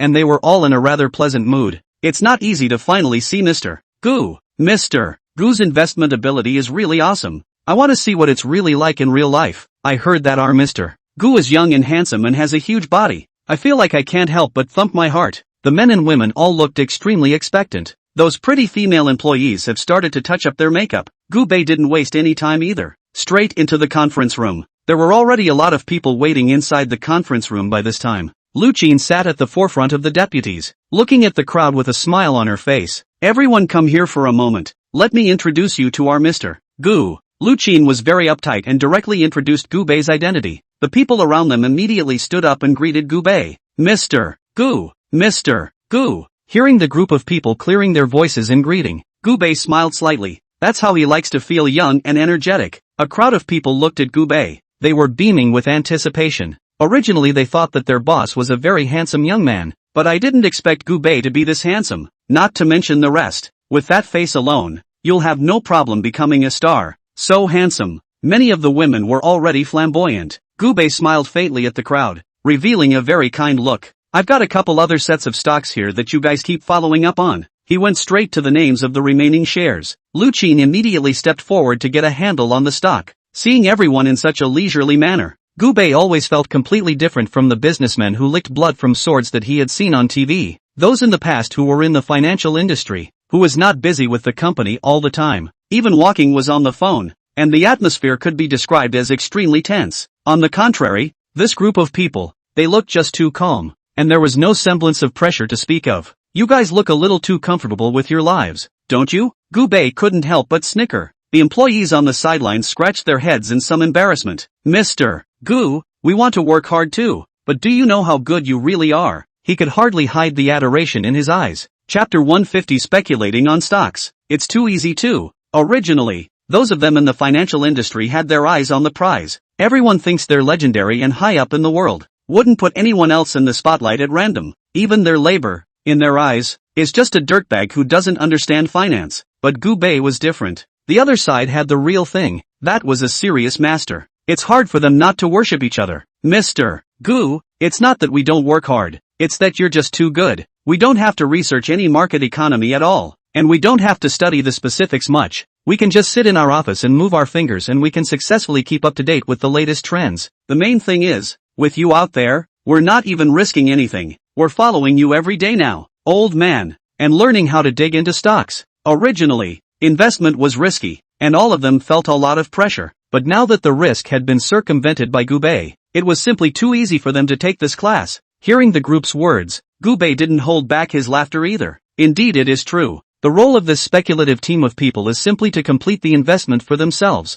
Gubei took a sip of the coffee handed over by Lucine. He just felt so lonely being invincible. After a simple meeting, Gubei informed everyone in detail about some of the next precautions, including when to buy and when to sell. He expresses it in great detail, even the cutie, to be precise. All were able to operate it. The group of people were not careless, and they immediately recorded what Care North said. Every move of an investment and financial weathervane like Gubei is well worth studying. If you take Gubei's investment trend and sell it, you will be able to sell it at a shockingly high price. There were quite a few companies that wanted to inquire about Gubei's investment direction, not to mention the rest. If you can follow the soup, you can already earn a lot of money. Their task was to help Gubei covertly pitch these stocks, diversification and reintegration. This was their most important task and the reason why Gubei had formed this large speculation team. Hifengting had also been following behind Gubei to report on the situation. The company was well organized under his care during this time. The black sheep had already been caught out by Hifengting and expelled from the company.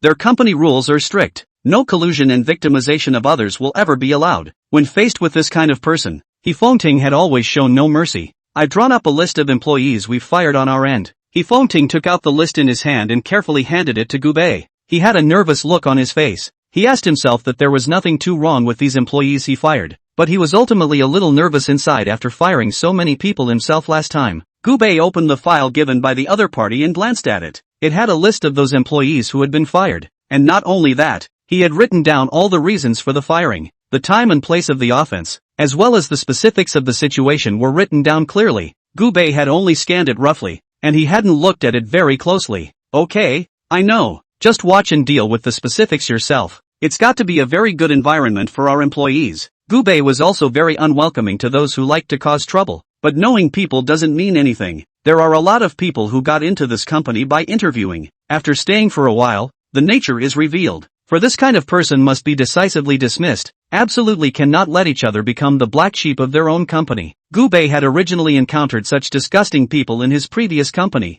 At that time, he was dreaming that someone would stand up for him. Now he has such abilities himself. Definitely help someone out a bit. Hifengting sensed Gubei's trust and revealed a very excited smile. Don't worry, Mr. Gu, I will definitely complete this task. His eyes were very determined. Following Gubei's investment during this period of time, he had already made a lot of money. Hifengting was also not a person with great ambitions. For him, just have enough money to spend. After Gubei and Hifengting explained some details, suddenly the cell phone rang. He pulled out his cell phone and realized that it was actually Yang Mi calling. It occurred to me that I hadn't contacted each other in what seemed like ages. Gubei smiled and picked up the phone. The phone rang at the same time. Yang Mi's dainty voice then came through. Mr. Gu, you haven't contacted me for a long time. Previously, Gubei had given Yang Mi a big project, and the other party had made a lot of money off of it. During this time Gubei was busy with business. Instead, she was left out in the cold. I've been a little busy lately, and I'm just getting free.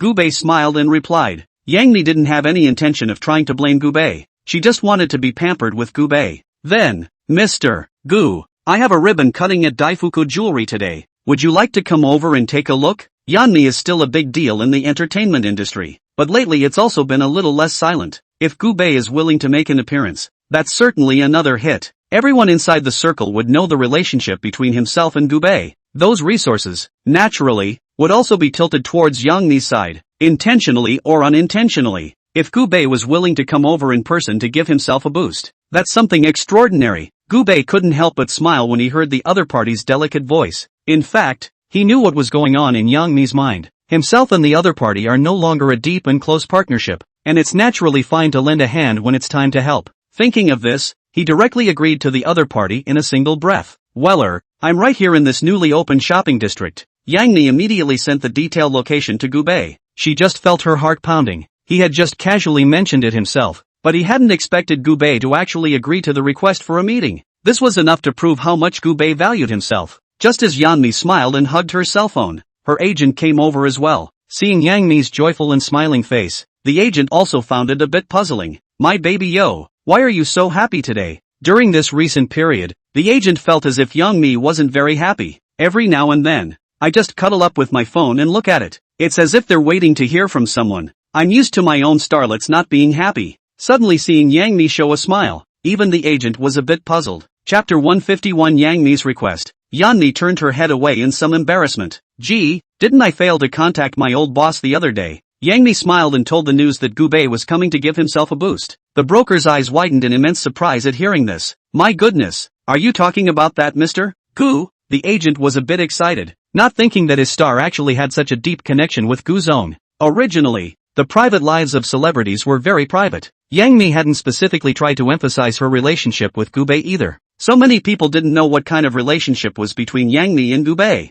Some speculate that they are boyfriend and girlfriend, while others speculate that Yang Mi is speculating. Coupled with the fact that Gubei hadn't moved much during this period of time, it caused Yang Mi to feel a little anxious inside. This time, Gubei was willing to come out and stand up for himself. Yang Mi was sure that all those messy scandals behind his back would be able to be washed clean. If Gubei is willing to admit his relationship with Yang Mi, couldn't help but snicker a little at the thought. It would be great if it did. The agent looked on with immense envy at Yang Mi from the sidelines. Baby yo, you have to seize this opportunity to be able to get involved with Mr. Gu. That's just like flying on a branch to become a phoenix. Recently our circle is more or less in chaos. Many people want to step on you to get to the top. If Mr. Gu is willing to come out and back you up, then you don't have to be afraid anymore. The thought of all those new people with high jobs. The agent also felt incredibly angry. Their Yang Mi can't have the limelight stolen by these newcomers. It just so happened that Yang Mi's appearance of displaying a smile was also captured by a group of reporters. Those reporters looked at Yang Mi with extremely gossipy eyes, itching to be able to go up and interview him.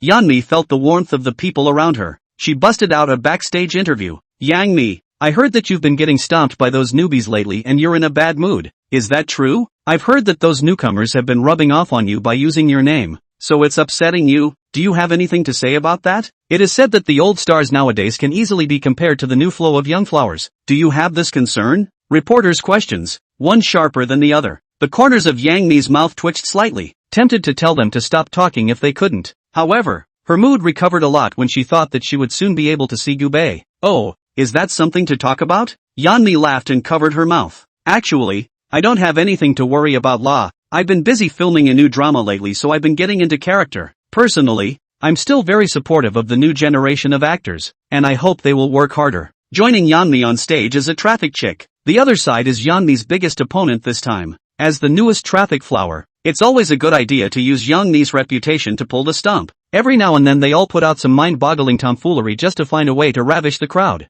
Yang Mi is pissed off at this guy, but everyone is the same company even if they have gas in their hearts. They can only hold back again and again. The days without Gubei out of the way were indeed heartbreaking. Flo Little Flower Zhuge Jingjing also saw the situation over here. She didn't expect a reporter to give up such a large amount of her traffic to go over and interview such an old woman. Think about it. Pui Xiao directly wiggled her ass and came over. I said, why is it so lively? So it's an interview. Sister, you're being too inadequate. The interview actually didn't even call on people. Speaking of this, Pui Xiao covered her mouth somewhat shyly. I know, sis. You must be afraid of my stage fright because you think I'm new. The other party's unmistakable words of green tea made Yang Mi shiver with anger. She gritted her teeth silently, trying to keep myself from cursing. The two just pulled at the limit, neither revealing their inner disgust for the other. The journalists were happy to see that, and they hoped that the other side would be better off fighting. That would be a lot of news to write about. In the end, however, their purpose was not served. Yang Mi is a smart man and knows exactly what he should be doing right now.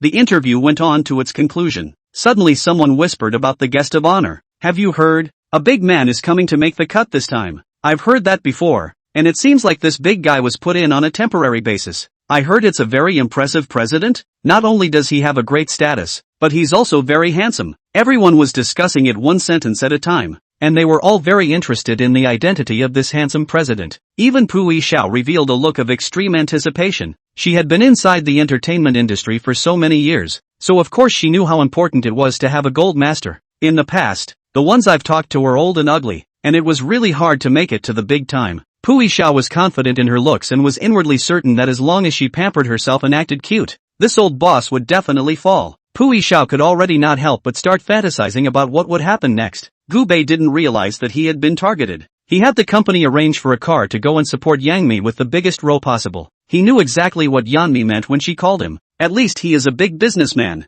If he can't even understand the situation, it would be quite a shame. Soon the vehicle arranged by the company was ready. Several Rolls Royces just came to the Lightland shopping area. This was a newly opened shopping district, and it was quite close to Gubei's company. Originally, this shopping district wanted to invite Gubei to cut the ribbon. However, they knew that Gubei had a lot of time on his hands, so they more or less didn't dare to look for each other casually. Unexpectedly, Gubei actually took the initiative and offered to come over to cut the ribbon, which made them instantly excited. With Gubei personally coming over to cut the ribbon, it totally made their shopping district fluffy. The ribbon-cutting ceremony is about to begin, and a host of people are already in their places. Soon, they saw dozens of Rolls Royces driving into the venue. I go, which male is this guy here? The row is too big. It's just dazzling. Love, love, love. This compulsion is directly pulling all the stops, right? When will I be able to live a life where I can have countless luxury cars to accompany me on my trips? This man can't be the big shot who's coming to cut the ribbon. I just heard them say that there's a very powerful big shot who's coming over to cut the ribbon himself. Everyone was discussing it privately, one sentence at a time,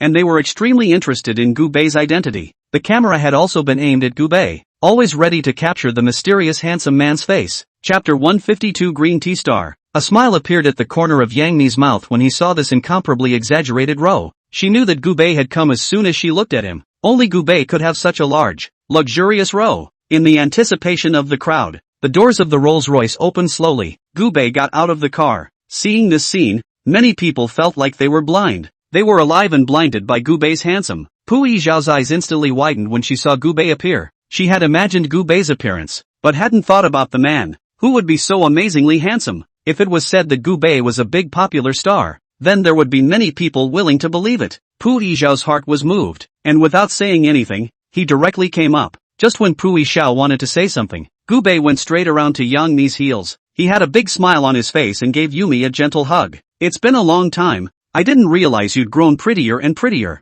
Gubei also felt the experience, not realizing that he hadn't seen the other party for just a few days, and Yang Mi's face value had risen dramatically again. Hearing this, Yang Mi also turned her head away in some embarrassment. During this period of time, in order to maintain a good image, Yang Mi had gone crazy with her skin care, primping this face of hers quite perfectly. It was because of his own efforts that Gubei was able to see himself as beautiful as this. You're the one who has a filter on me. I'm actually not that pretty. Yan Mi spoke humbly. When Pui Xiao saw this scene, his entire body went crazy with jealousy. She didn't expect Yang Mi and Gubei since they knew each other and seemed to be on good terms. How could this not make people jealous? Thinking of this, Pui Xiao directly came up. Sister Yang Mi didn't expect that you actually know this old boss. Just now I was thinking, who is this old boss? How come he looks so handsome? Just like a big star. Pui Xiao frantically output rainbow farts, wanting to praise Gubei a few times. Gubei had heard this kind of compliment so much that he felt faintly indifferent. Most importantly, he saw a displeased expression on Yang Mi's face. It was obvious that the woman and Yan Mi didn't get along too well with each other either. Since this was the case, Gubei knew exactly what he should do next. Yang Mi stole a glance at Gubei. After making sure that the other party wasn't upset about anything, he immediately puffed out his chest and opened his mouth in a somewhat disgruntled manner. Our Mr. Gu likes to be quiet on weekdays, so don't bother Mr. Gu if there's nothing going on. Yang Mi was rather disgruntled as she spoke up for Gubei. When Pui Xiao heard this, his face became a bit ugly. Although she was angry in her heart, she still revealed a bright smile and twisted her head to look at Gubei. Our general manager Gu hasn't even said a word. What are you talking nonsense here? You know that Mr. Gu doesn't like me? Pui Xiao raised his eyebrows somewhat provocatively, looking rather villainous. These words caused Yan Mi to frown a little nigglingly as well. Yes, how could she speak on behalf of Gubei and say something like that about not liking the other party? In case Gubei happened to look at the other party's face, wouldn't it be a minute slap in the face if he did that? Thinking of this, Yang Mi twisted her head and looked at Gubei with tangled eyes. Pui Xiao also revealed a look of unparalleled anticipation.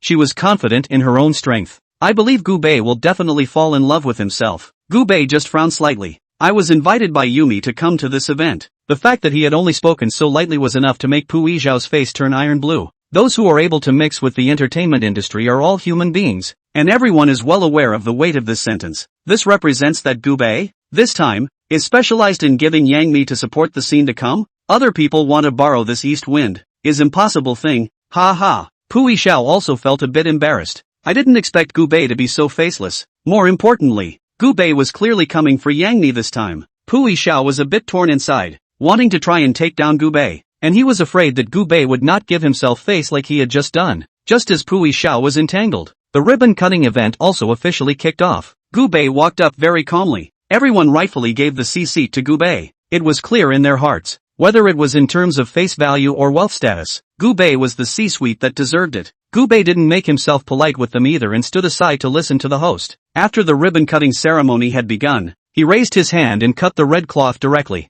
Everyone couldn't help but follow Gubei's rhythm. Everyone wanted Gubei to notice them. In addition to Yang Mi and Pui Xiao, there were also some third-rate starlets. They were all scratching their heads. She hated being able to strip herself naked on the spot to attract Gubei's attention. Gubei didn't even look at them. He's a man who is still very much in pursuit of his face value and all that. The more ordinary-looking ones don't even make the cut. So let this group of people try to attract Gubei's attention. Gubei also stood next to Yang Mi without looking away. And by this time, the media reporters noticed the scene. Their cameras flashed brightly like crazy. Everyone was filming Yang Mi and Gubei in the same frame. Those journalists who were engaged in finance and economics, on the contrary, knew the identity of Gubei. But the journalists who are in the entertainment business don't know that. They were all surprised by Gubei's identity. Wasn't it this big guy in front of us when Yang Mi was acting very close to a man in the restaurant earlier? I feel a little bit like it. They seem to be pretty similar in build and stuff. I also think it should be. There's no way a big shot like that would allow the woman he has his eye on to be that close to someone else. Everyone was saying one thing to each other, and they were all deeply interested in Gubei's identity. This big guy should be Yang Mi's boyfriend.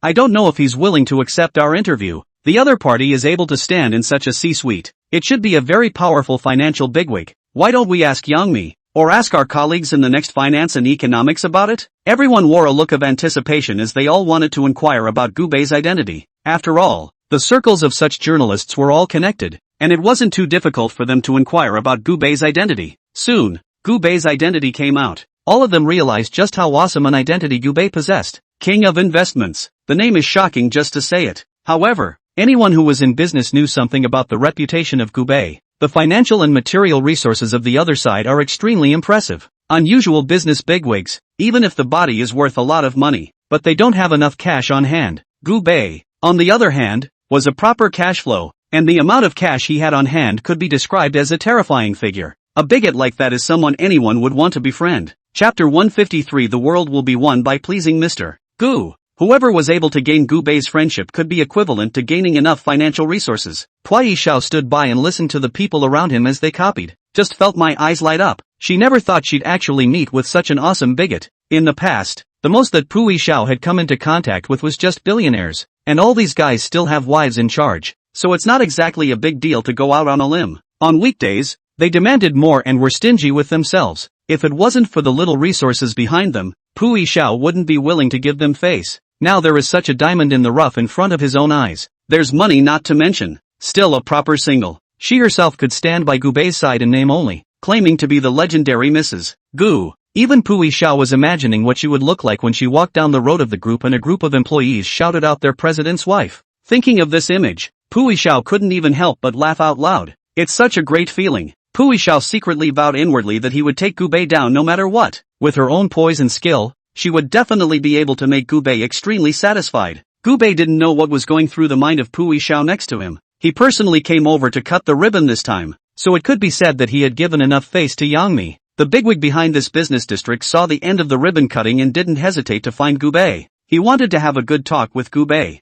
He had heard of Gubei's name before and had always wanted to talk business with him, but Gubei had a lot of work to do day in and day out, and he was either abroad or on a cruise ship or a private jet. Trying to contact Gubei himself, he's already booked for next month. Now that he had the opportunity to have a close and detailed chat, he naturally wouldn't miss this opportunity. Hello Mr. Gu, I'm the veteran president of this business district. I wonder if we have a chance to talk. A middle-aged man appeared next to Gubei with a brilliant smile on his face, carrying a wine glass. Seeing the other party's appearance, Gubei smiled slightly. Yeah, well, the ribbon cutting is done for today anyway, and we have time to talk about it in detail. He thought about it for a moment. He owned too many properties, but no business district of his own. There is no doubt about the earning power of the business district. He also had some remorse about how he had missed out on such a lucrative and big program. If others knew what Gubei was thinking, they would be shocked beyond words. Gubei was already rich enough and didn't need a small project like theirs at all. Alright, after the inspection, Gubei went off to chat with the other party's boss,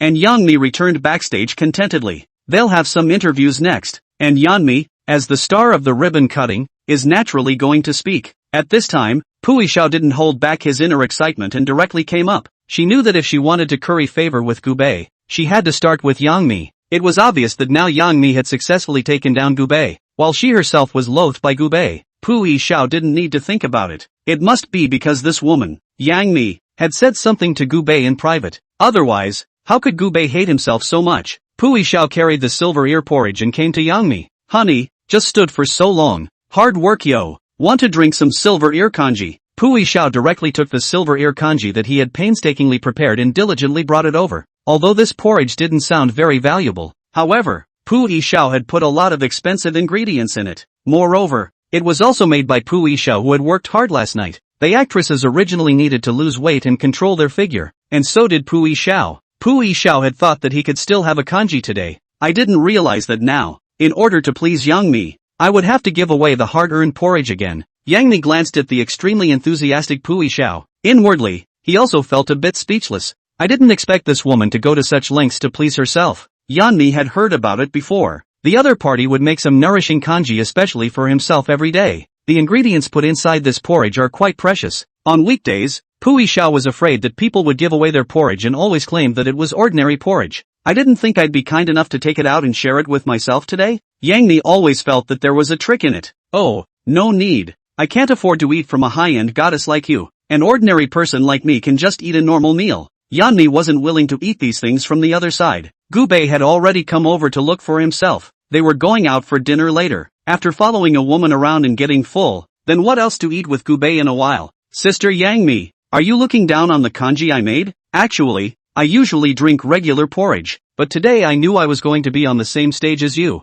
so I bought some expensive ingredients specifically to cook in it, so why don't you try it? After saying this, Pui Xiao directly handed the porridge to Yang Mi. Yang Mi glanced at the steaming bowl of porridge. She didn't expect the other party to be quite so enthusiastic. No, I'm afraid you'll poison me, Yang Mi said with a smirk, then turned straight back to her spot and continued to fix her makeup. Pui Xiao looked at Yang Mi with some dissatisfaction. I didn't realize that the other party was still so unforgiving even after he had spoken to this point. What I was going to give you some face. Now it seems like there's no point in me wasting my time with you. Pui Xiao was still very confident in himself. She believed in your own ability, and it would be a matter of minutes if you wanted to take care of Gubei. Even if Yang Mi's back was turned to Pui Xiao, she could still feel the other party's gaze that wanted to eat her. She couldn't help but sneer. The heart also felt more and more refreshed. As expected, this feeling of being able to make the other party half angry without any effort was so good. Gubei quickly finished talking to a group of old bosses. He also has a lot of new ideas about this aspect of the business district. In fact, Gubei hadn't thought that it was still so complicated to engage in a business district. He decided to be quiet and wait for the jitterbug news to push through. Instead of going through the trouble of tossing so much yourself, might as well end up going and waiting for the news to push through. Investing on your own rashly will most likely cost you money. It's news investing will never go wrong. After talking business, Gubei just happened to see Yang Mi, who was in the background fixing her makeup. When Yang Mi saw Gubei, she immediately pounced on him daintily. Mr. Gu, I've been standing for a long time, and now my feet hurt. At these words, Gubei smiled slightly as he reached out and gently held Yang Mi's calf. Why don't you go inside the powder room and I'll rub it for you? They do have private dressing rooms here. It's still very private inside this dressing room. Gubei could do whatever he wanted in there. Yang Mi instantly understood what Gubei meant and blushed. Yeah, the two just went into the dressing room hand in hand. Chapter 154 Mr. Gu, please have kanji. An hour later, Gubei walked out quickly. Behind him followed a flushed Yang Mi. If he wasn't in a hurry, Gubei wouldn't have been in such a hurry. He felt this feeling as if it was completely different from being in a hotel or at home. This exciting and soothing feeling made him actually linger a bit. You've done well, and you've opened up a new world to me today. Gubei looked at Yang Mi, who was applying makeup, and couldn't help but flirt. Yang Mi slightly skimmed her head as if she was embarrassed to look at Gubei.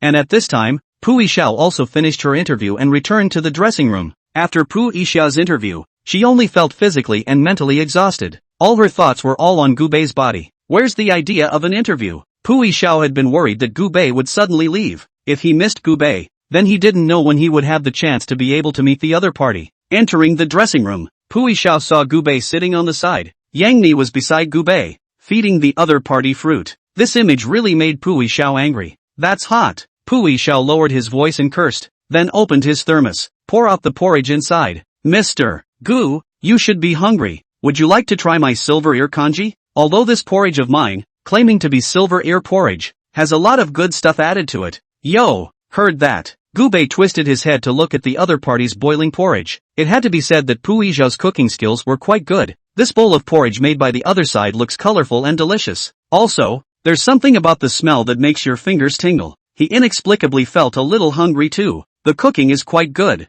Gubei didn't hold back and complimented. Having heard Gubei's words, Pui Xiao instantly laughed. If you like it, Mr. Gu, then I can make it for you every day. I'll make anything you want. I've gone for a refresher course before. Yang Mi instantly felt a sense of crisis. In fact, Yumi can't cook at all. She knew, of course, that it took a man's stomach to tether him to his heart. But I can't cook at all, and I've already lost on that one. Thinking about this, Yang Mi's face also turned ugly. What if Gubei was overwhelmed by the other party's cooking skills? Even Pui Xiao felt sure that he would win. In the past, Pui Xiao had specially learned to cook in order to please some bigwigs. It was precisely because of this that Pui Xiao was incredibly confident. As long as Gubei ate a mouthful of porridge, then he would completely fall into his own pursuits. Gubei was indeed quite interested in the bowl of porridge, but he wasn't interested in Pui Xiao. Come on, let's go eat. Gubei held Yang Mi's hand and walked directly towards the outside. A big campaign just came in. Could use a good tonic. To this bowl of porridge,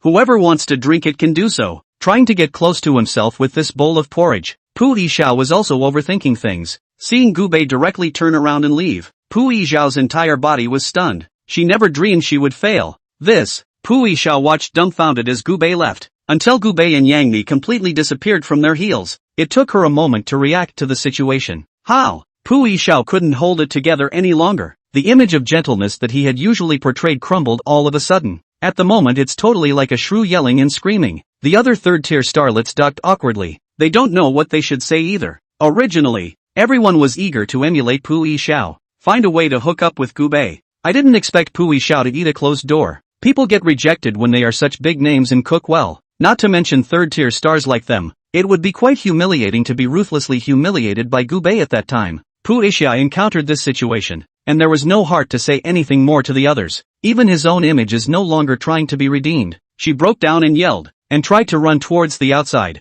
At that moment, a staff member approached. "Sis, do you still want that thermos?" He saw the thermos cup that Pu Yishao had forgotten on the table. "That's an expensive thermos. At least a couple $1,000 for it." Pu Yishao didn't think that anyone would actually dare to mention this thermos. She yelled angrily, "Take it yourself if you like. For you to drink." Hearing this, the staff member pouted in embarrassment. He didn't expect things to go this way either. There's one thing to be said for it. He's really just being nice. But as soon as I heard that the bowl of porridge belonged to myself, the staff also had big smiles on their faces. They all know how delicious the bowl of kanji is, and it's full of ingredients. If you can eat a bowl of kanji made by the actress herself, it would be considered to have a very nice talk. So the staff all swarmed. I couldn't help but pull out my cell phone and take pictures in droves, sharing the big bowl of porridge. Pu Yishao fled the place in a very sorry state and ran straight back to his nanny car. The thought of being rejected made Pu Yishao feel humiliated. It must be because this Yangmi said something behind her back. Pu Yishao had always thought so.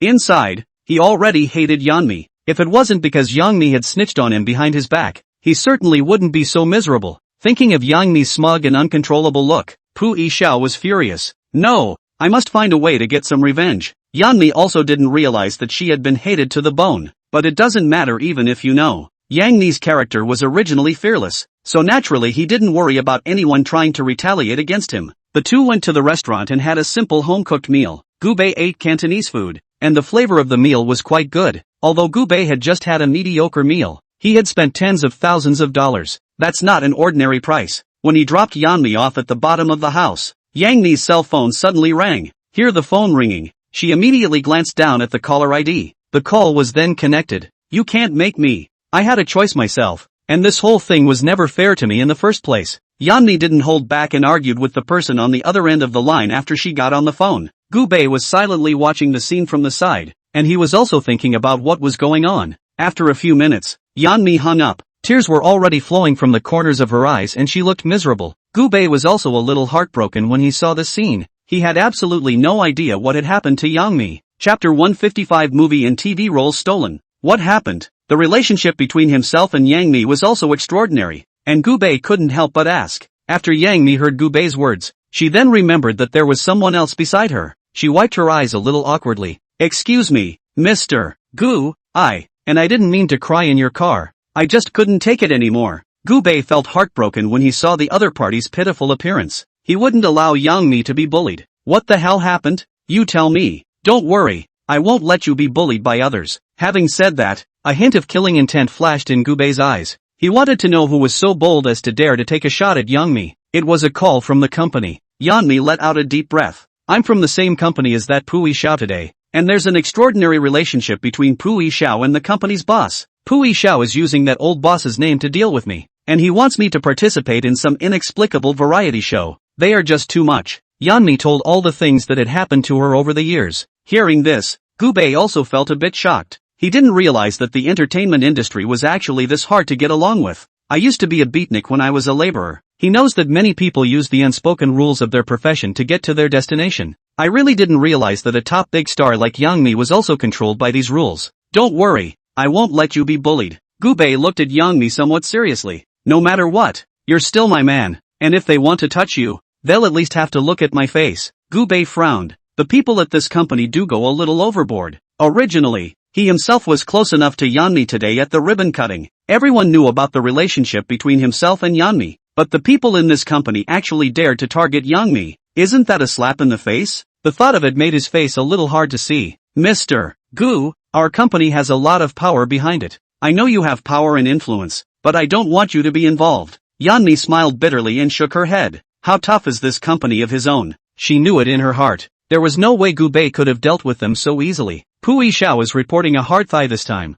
Even though the old head of this agency of theirs is old and ugly, but it doesn't affect Pu Yishao's ability to sacrifice herself for the sake of getting to the top. Don't worry, it's just a little thing. Since this woman Pui Xiao caused you to be without a movie, then we'll do the same old trick. Hearing this, Yang Mi revealed a delighted expression. Is it really okay? Gu Bei's words made Yang Mi instantly feel like her hope had come. She smiled and leaned against Gu Bei's side. Actually, this whole thing is a real pain in the ass. May I hear it? Tell me all the aggravations you have suffered together, just so I can think about what I should do with this woman. Gu Bei smiled and spoke, daring to bully his own woman. This guy is totally tired of living. Yang Mi took a deep breath and inwardly stopped dwelling on it. Originally I had a play slated for a female lead, but Pui Xiao directly stole this role from me. Not only that, but also all kinds of explicit mockery of me. It is really infuriating. As long as it's my role, Pui Xiao will find a way to get involved. Originally, people only invited me to this cutting, but Pui Xiao directly chose to lower his appearance fee after hearing about it, just to come and steal my thunder, especially that one play of mine.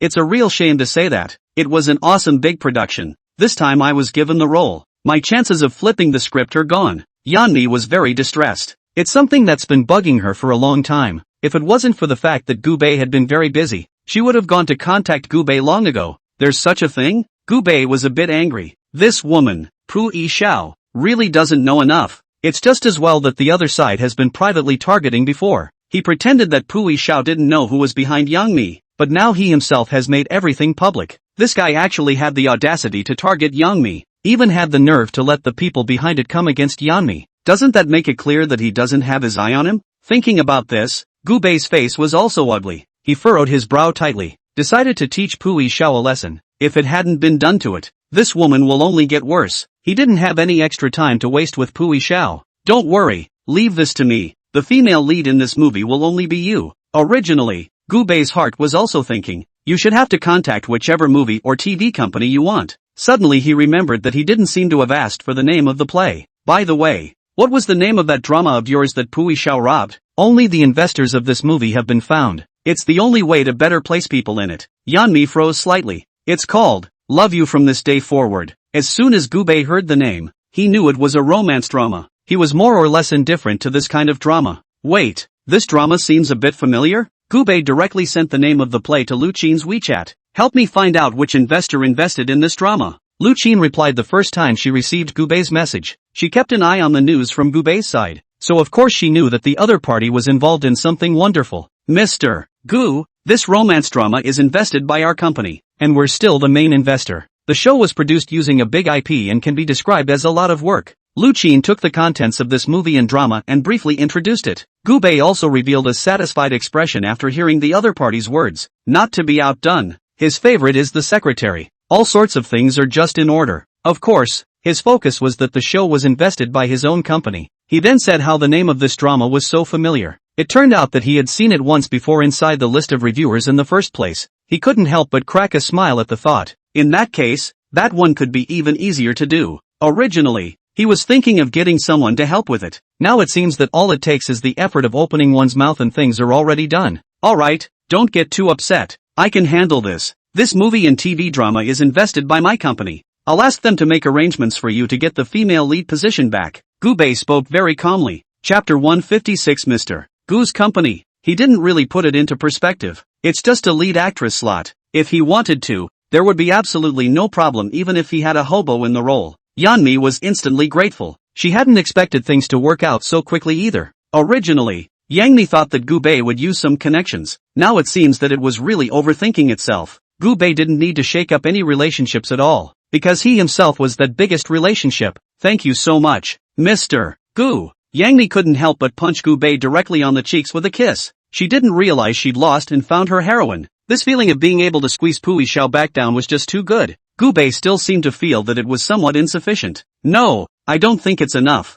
Still have to put Pui Xiao in. After saying this, Gu Bei directly took out his cell phone and started typing. There has to be a very obnoxious character for Pui Xiao inside the drama, preferably the kind that keeps getting beaten up and ends badly. Gu Bei directly edited the copy and sent it out. Lu Qin's side is relayed as one. After all, it's a company under your own umbrella. He can cast whoever he wants. Even if Pui Xiao had a problem with the role, she didn't have any ability to refuse. Gu Bei also wanted to let the other party feel the feeling of being controlled by capital. Yang Mi never dreamed that Gu Bei would help himself like this. Originally, I thought that helping to recapture the role would have been a big deal. Now it seemed that Gu Bei really wanted to give himself a good helping hand. Mr. Gu. Yang Mi was originally quite articulate, but now all of a sudden, she was so moved by Gu Bei that she didn't know what to say. No need to be too impressed. Gu Bei smiled faintly with an unruly look under his eyes. The feeling was just too tantalizing to Yan Mi. I'll contact you in the future when I have something I need you to repay me for. Gu Bei had just come from a fierce battle with Yang Mi. Now he had to go back to the office to take care of things.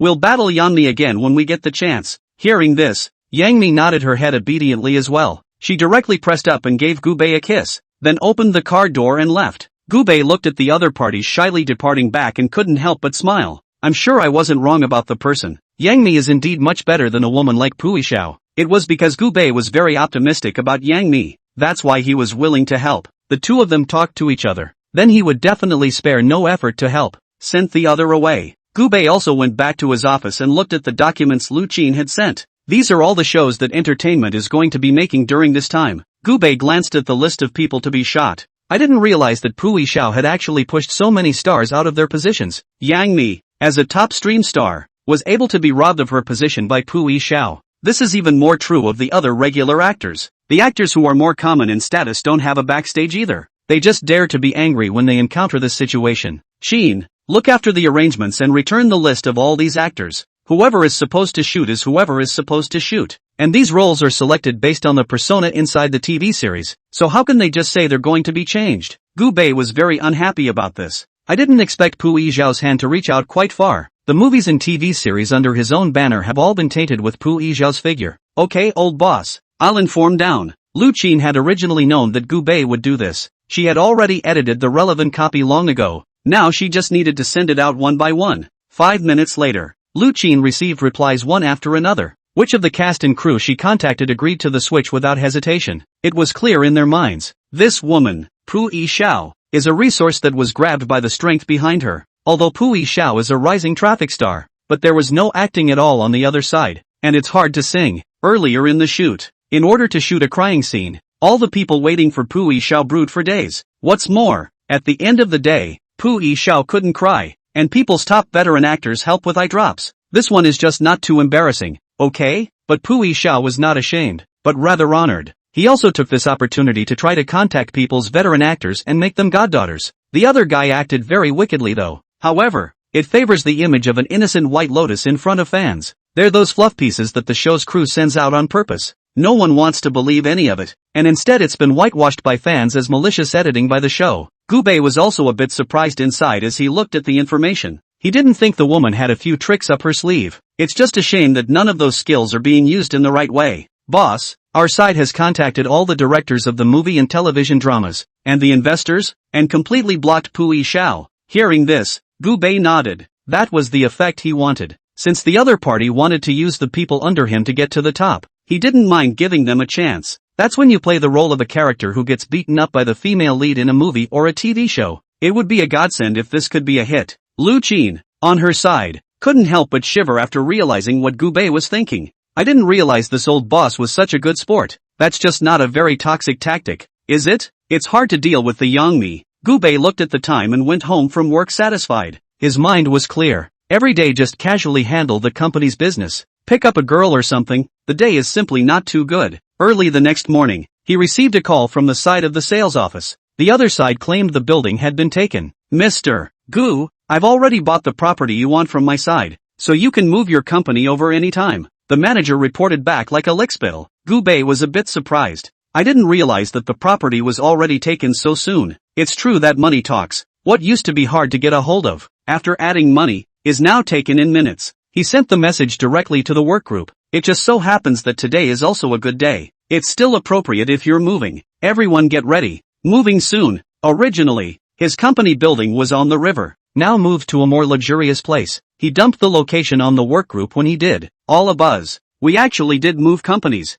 And to such a high-end place. Mamma mia. This place is also too advanced. Much more powerful than the place we are working now. Sure enough, I've now become a person working in the International Financial Center. Chapter 157 Collective Action. Move the company. Everyone felt ecstatic. Originally, they already felt that they were working in an environment that was considered very good. It's only now that it looks like a real oxymoron. Gu Bei immediately decided to give all employees a day off. I've called the movers over. You guys just need to cooperate and help out and move your stuff over together. It's mostly just taking care of your personal stuff to the point of other work supplies that the new company has. Gu-bei, as a person, had always hated complexity. Moving is inherently complicated. After leaving everything all in the hands of a reliable moving company, he moved right on to the dump. Anyway, the company has Lu Qin to help keep an eye on things. Not that he had to bother much. All day long everyone was busy moving. Gu-bei wasn't idle either. He went to the office and looked at his position. After a few purchases, the day went by. By that evening,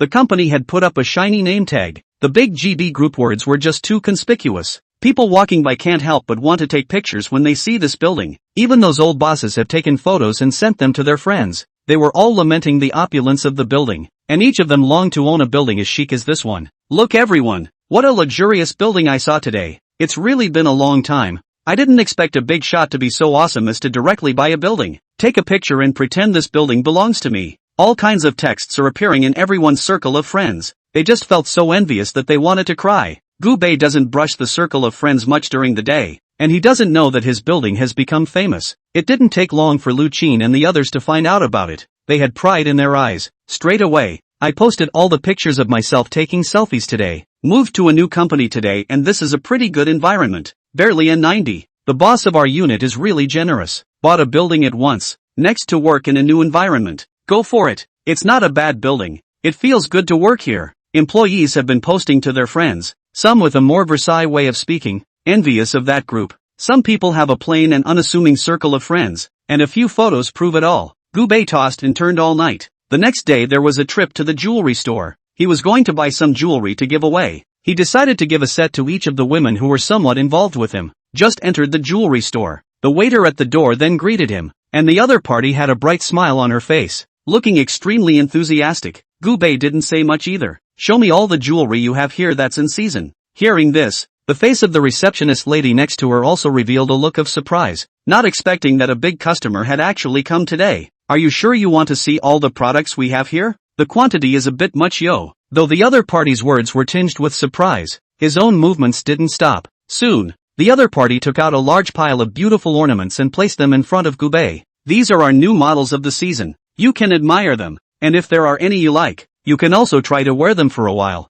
Gu-bei took a look at the jewelry and thought it was quite good. I can't wear it. Why don't you wear it and show it to me? And if it's not too bad, then I can consider buying it too. As long as it looks good on you, I'll consider getting my hands on it. How about that? This business shouldn't be too bad for you. The sales beauty heard Gu-bei's words and instantly trembled with excitement, not realizing that Gu-bei was actually such a rich and capricious man. Fine, I'll wear it for you. This girl kept wearing all kinds of jewelry. Gu-bei also felt emotional when he saw these exquisite jewelry. Indeed, people depend on their clothes. All of these jewels look transcendent when worn by each other. This girl is all set off nice. Wrap up all of these dozens of sets you just tried on, Gu-bei said casually. He then pulled out his bank card directly from inside his bag. Swipe. The salesgirl felt stunned. In all her years of sales, she had never seen such a domineering man. The dozens of jewelry sets add up to at least $1 million. The other party just bought it without batting an eye. The girls around them all soured. They were all a little jealous of Gu-bei's other half. Both would love to be this woman surrounded by happiness. Keep an eye on these jewels, and if there's an updated model, you'll contact me directly, Gu-bei said casually. It is a fact that gifting a woman jewelry is sure to please her. Even if the other person didn't need it,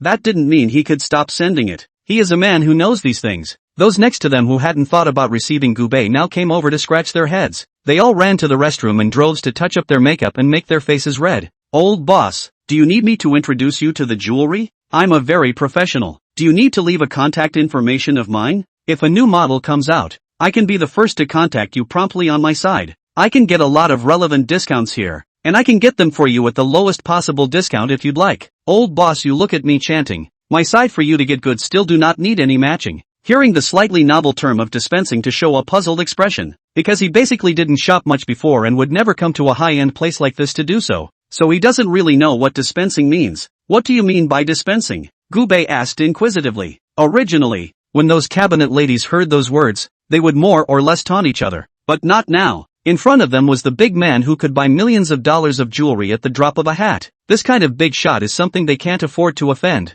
And people can be different from ordinary beggars. Beggars can't afford these things, so wouldn't know what the dispensing is. But the bigot is purely because he has never bought anything on his own. Okay. There is a clear difference. Gubei also didn't know that he had been brainwashed into so many identities. He was just serious about wanting to learn what it meant to dispense goods. Nowadays, if you want to buy our company's products, you need to pair them with other small products at a certain percentage. They can only buy what they want if they buy other products up to a certain percentage. The counter girl who had just claimed that she could dispense with the goods free of charge was very proud of her introduction. Chapter 158, Buying Jewelry. Speaking of which, an extremely proud look also appeared on their faces. They've gone to great lengths to try to gain favor with the counter girl in order to be free of dispensing. I'm giving you a straight up dispensing free pass on this one. Gubei couldn't help but I coldly laugh in my heart when he heard this, and his eyes became more and more unkind. However, the counter girl hadn't realized what was going on and was still chattering away. In that case, show me what you're dispensing, Gubei said casually. If the allotment was something good, then he didn't think it was a big deal. These rules are cringeworthy, though, but at least the fashion world had its own rules, and he wasn't willing to break any of them. You can check it out. It's our new allotment list. The counter girl was very attentive and handed over the contents of her hand directly. Here's the dispensing sheet they just put together with some dispensing rules. The counter girl who had sold a whole bunch of things also wore a tangled expression on her face, always feeling that something wasn't quite right about the matter. She tugged at the other woman's arm, signaling the woman to stop talking for now, but this counter girl completely ignored the other's thoughts. All she could think was that this man was trying to steal her thunder. Here, Mr. President, take a look at this allocation chart of ours, and I'm sure you'll choose to buy something from me. Gubei took this table and looked at it. He couldn't help but sneer. What the is all this? A cheap hairbrush that you saw as a child can actually fetch tens of thousands of dollars? The main thing is that the design and the accompanying pictures are practically identical to those plastic hair cards that one has seen before. He felt that there was no way in his life that he would ever buy such an inexplicable thing. One is rich, not sick. These contraptions are produced to be completely humiliating, alright. This hairpin, and this hairband. Why does it feel exactly like the one my grandmother used? Gubei had helped his grandmother buy it before. You can buy a good-sized handful for $1. This is our new model, and it's very popular. The counter girl spoke up with a smirk from the sidelines. Interesting. Gubei smiled and shook his head. He had no intention of arguing with the other party. He just took his things and was ready to leave. Seeing Gubei turn around and leave, this counter girl also tangled and chased after her. Mr. Gu, could it be that you don't feel satisfied with the conditions we've offered? This is a qualification for free goods, something that many people are eager to get. There were so many noble women who were hoping to get this opportunity, but in the end we didn't even give it. The other man uttered a very proud feeling. Gubei only felt the sweat dripping from his forehead. This one is just too much. Originally I just wanted to buy something for my girlfriend, and you guys had to get me into this matching set. In that case, I'll just have to find a place that doesn't dispense stuff. Gubei knew that young people nowadays were more after big names, but there are so many big brands out there. There's no need to have to buy them at this what's-his-name Emma Stone. The people walking by in the surroundings couldn't help but stop and watch when they heard Gubei's words. Anyone who can come here to spend money is either rich or famous, but every one of them has to suffer the humiliation of dispensing. These companies are simply shameless. It's so unfair that if you want to buy anything you like, you have to match it with expensive goods. Gubei's words directly drove the crowd's emotions. Those crowds gathered around in righteous indignation. That's right, your system of dispensing goods is not good at all. It's not like we can't afford these things. We just don't like these contraptions you guys are recommending. And also if we buy them home we'll just have to put them away like junk. That's why. That's right. Last time I saw a bag I wanted to buy, but they had to force me to buy the matching goods or else they wouldn't sell it to me. That's just too much. Everyone was saying one thing to each other, and they were really angry inside. Gubei was in the middle of the crowd, and when he saw everyone's righteous indignation, he found it all a bit amusing. It seems that you are not the only one who is unhappy with this dispensing system.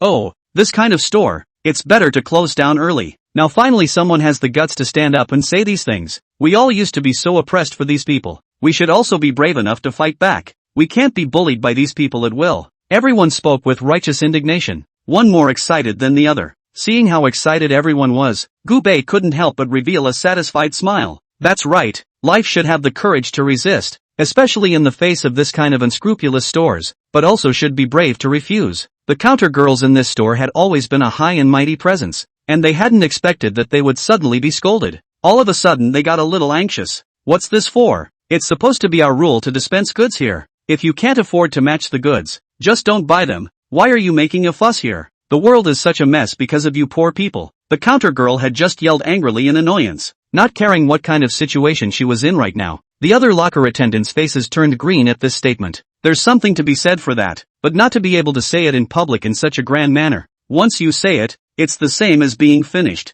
The other counter girls chose to turn their heads away in embarrassment. They've even thought about what they'd look like on the news. And the counter girl who had spoken suddenly looked as if she had remembered something as well. Fiercely, he reached out and covered his mouth. But it proved too late to do so. Now that the internet is so developed and everyone has a cell phone, this scene has long been captured. And the footage was transmitted online in real time, for all to see. Gubei only left a wonderful back to this group of people, deep in his heart. Just as he was about to return to the office, suddenly, the phone rang. Gubei was a bit puzzled, not quite sure who would call this private cell phone of his. He has these two numbers. One number is used in the company on weekdays and the other number is for private use. Only very close family members or friends have his personal cell phone number. The appearance of this strange phone call made Gubei feel a little surprised. Still, he got through to the call. Hello, how are you? I'm here for an interview. I'm almost at the company's downstairs. Do I come straight up or? The other party's words confused Gubei. Chapter 159 Excellent applicants. Why are you making this call? He asked casually.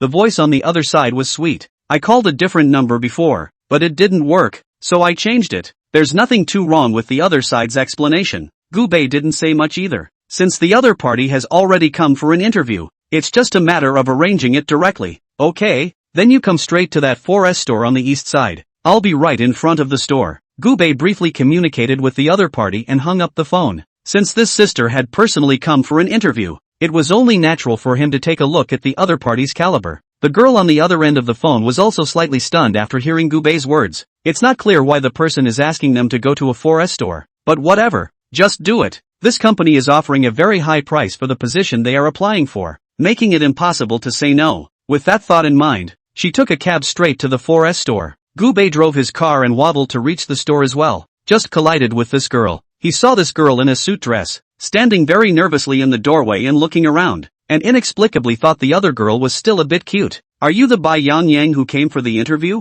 Gubei opened his mouth and asked. Bai Yan Yang nodded vigorously and looked at Gubei with expectant eyes. Hello sir, here's my resume. She subconsciously thought of Gubei as the personnel manager. After all, it certainly wouldn't be any old boss who left his phone out for an interview. Along the way, Gubei was recalling why the call was wrong. After digging through the chat logs, I realized that I had provided the wrong phone number. The phone numbers searched by those who came to apply for personal assistant positions were their own personal cell phone numbers. Gubei glanced at Bai Yan Yang, who didn't realize that the other party had already treated himself as a personnel manager. Gubei casually flipped open the other party's resume and glanced at it. The next second just felt like a flash of light. I have to say, this chick really is amazing. Not only are they high achievers who have graduated from the country's top institutions, but they are also fluent in the languages of 3 countries, so they can be called the elite of the elite. Whether it was looks or family conditions, it could be called perfect, and Gubei was satisfied with the other party's situation. Lu Qin and the others had reviewed some of the information before. Neither had seen such a perfect resume,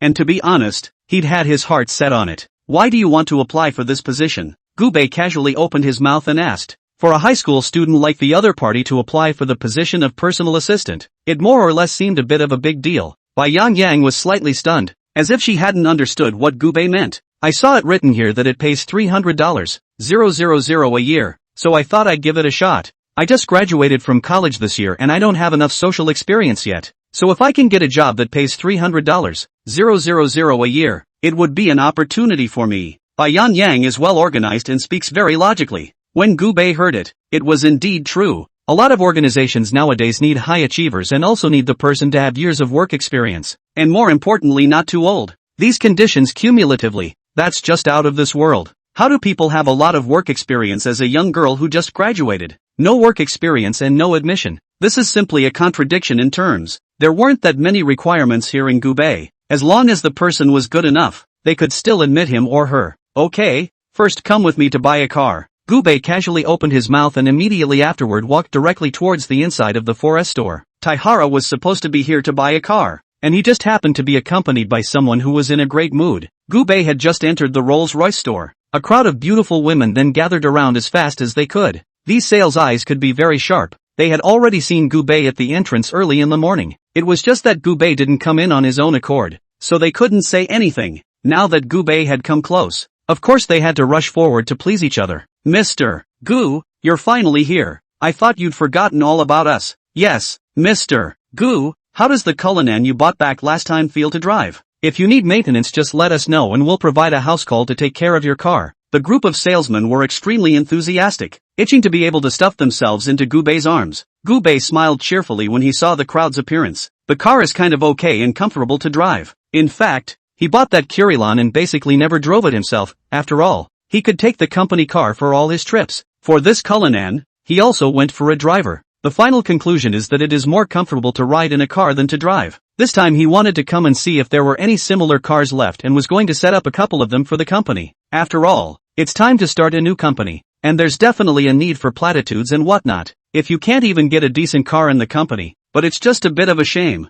Bai Yangyang silently followed behind Gubei. Listening to this group of people chatting, the heart felt some of the trepidation. She wasn't sure what Gubei was planning to do here. He had obviously come over for an interview, so how did he suddenly start following and buying cars all of a sudden? And I think the group just said something about Cullinan? She didn't know much about cars, but it was clear to her that the Cullinan was no ordinary vehicle. If the other guy was just a personnel manager, then how did he have the money to afford a luxury car like a Curran? Bai Yangyang had already risen to the point of wanting to escape. This isn't supposed to be a pyramid scheme company. She took several silent steps back, saw this regular 4S store. She then felt a little torn inside. Buy a couple cars first, and you turn around and register a company. Gubei twisted his head and Bai Yangyang explained. Hearing this, the corners of Bai Yangyang's mouth twitched slightly. Register a new company? Bai Yangyang suddenly felt that he was just being cheated. She stood silent, already inwardly calculating her departure. Gubei took a look at the cars recommended by those sales and felt as if there was nothing particularly outstanding about them. Just at this time, his cell phone suddenly rang. Gubei picked up the phone and realized that it was actually a former teacher calling. Just go over there and watch and pick a car that's around $2 million. I'm going to take a call first, Gubei said casually. Then he turned around and went to answer the phone in a less crowded area. This group of sales also know Bai Yangyang is Gubei's men, so very enthusiastic and Bai Yangyang introduced the relevant vehicles. Feeling a group of beautiful sales clusters, Bai Yangyang's heart is dumbfounded. Chapter 160 The Old Principal's Invitation. She couldn't even help but want to secretly roll her eyes at Gubei, and pick a car with about $2 million on it. She seriously doubted the man was pretending alright. What kind of tycoon would buy a multi-million-dollar car? Sales directly after the white great introduction, and Gubei was chatting with his own teacher. The teacher who had first given him lessons had skyrocketed over the years and was now the school's principal. He also felt some emotion. Xiao Bei, this year is our 100th year school anniversary. You have to come. In past years we've invited some distinguished alumni to attend, and this is such a big event that I felt there had to be a place for you. The old principal was a little emotional on the other end of the phone. Although he didn't do business, he had heard of this group under Gubei's name. This group has really grown well and, under its umbrella, has businesses in various industries. His son did not follow in his footsteps, went into business. It was because of this that he knew so much about Gubei. What an investment god! What a youngest tycoon! All sorts of names were circling around Gubei. Feeling that this young man had been completely sealed as a god, she hadn't seen Gubei in all these years, so it was a good time to take this opportunity to see Gubei as well. Attending an alumni meeting? Gubei, who received the call, also felt a bit surprised. There was even some emotion inside. In the past, he was not qualified to attend any alumni meeting, and it was crowned with the word outstanding. And now, he can proudly stand on this honorable podium. But instead of getting carried away, he smiled very modestly. Teacher, aren't you mistaken? I'm not a social elite. How can I deserve the title of distinguished alumnus? I'm nothing but a mediocre part-time worker. How can I bear this title? You have really flattered me. Gubei is a very humble person, but his heart was quite excited about the distinguished alumni meeting. The old principal didn't hold back a giggle on the other end of the line. Hey Gu, you this guy cannot pretend with me. You excellent or not is not I do not know. I'm inviting you this time from the heart in a serious way, so that you can speak to those schoolchildren about success. Out of all these students I've brought out, you're the best at mixing it up. The old principal's words also came from the heart. After his son said something about Gubei, he also made it a point to find out more about him and discovered that the other party was really someone with great talent. It was no exaggeration to say that with Gubei's ability, being rich was just around the corner. Here's the deal, principal. Gubei didn't reject the other party either. Attending the alumni meeting would be fine, but yeah, forget it. I'm not a good talker and I really can't make much sense out of it. He thought of himself as still a bit of a mild sociopath. He had always felt a bit embarrassed to speak in front of a large audience. Besides, he didn't know how to tell these classmates about his experience of becoming rich. After all, he got rich off of shakeology too. Is it hard to get the class to do more shakeology? The principal heard Gubei's words and smiled back. not continuing to force him. Okay, you've already given enough face to the old man for me to come to the alumni meeting, and I won't ask for too much else. The old principal was still very tolerant of Gubei. He was quite fond of Gubei during his school days. Now Gubei has graduated and achieved great success. He was also happy from the bottom of his heart. With that, Gubei joined the old principal and straightened out the matter of attending the alumni meeting. The two chatted about the old days. The corners of Gubei's eyes brought a smile, and he also felt incomparably emotional. After a brief chat to settle the matter, Gubei still had things to do on his side, so he didn't delay any further. After making an appointment to attend the alumni meeting, Gubei put away his cell phone and returned to the 4S store. When he saw Bai Yang standing aside, he opened his mouth and asked, "Well, see, after calling herself for half an hour, she should have seen pretty much everything." Bai Yang nodded vigorously from the sidelines. "I've got my eye on this car. It's this one, 400,000 plus. See if you can do it?" Hearing this, Gubei was somewhat speechless.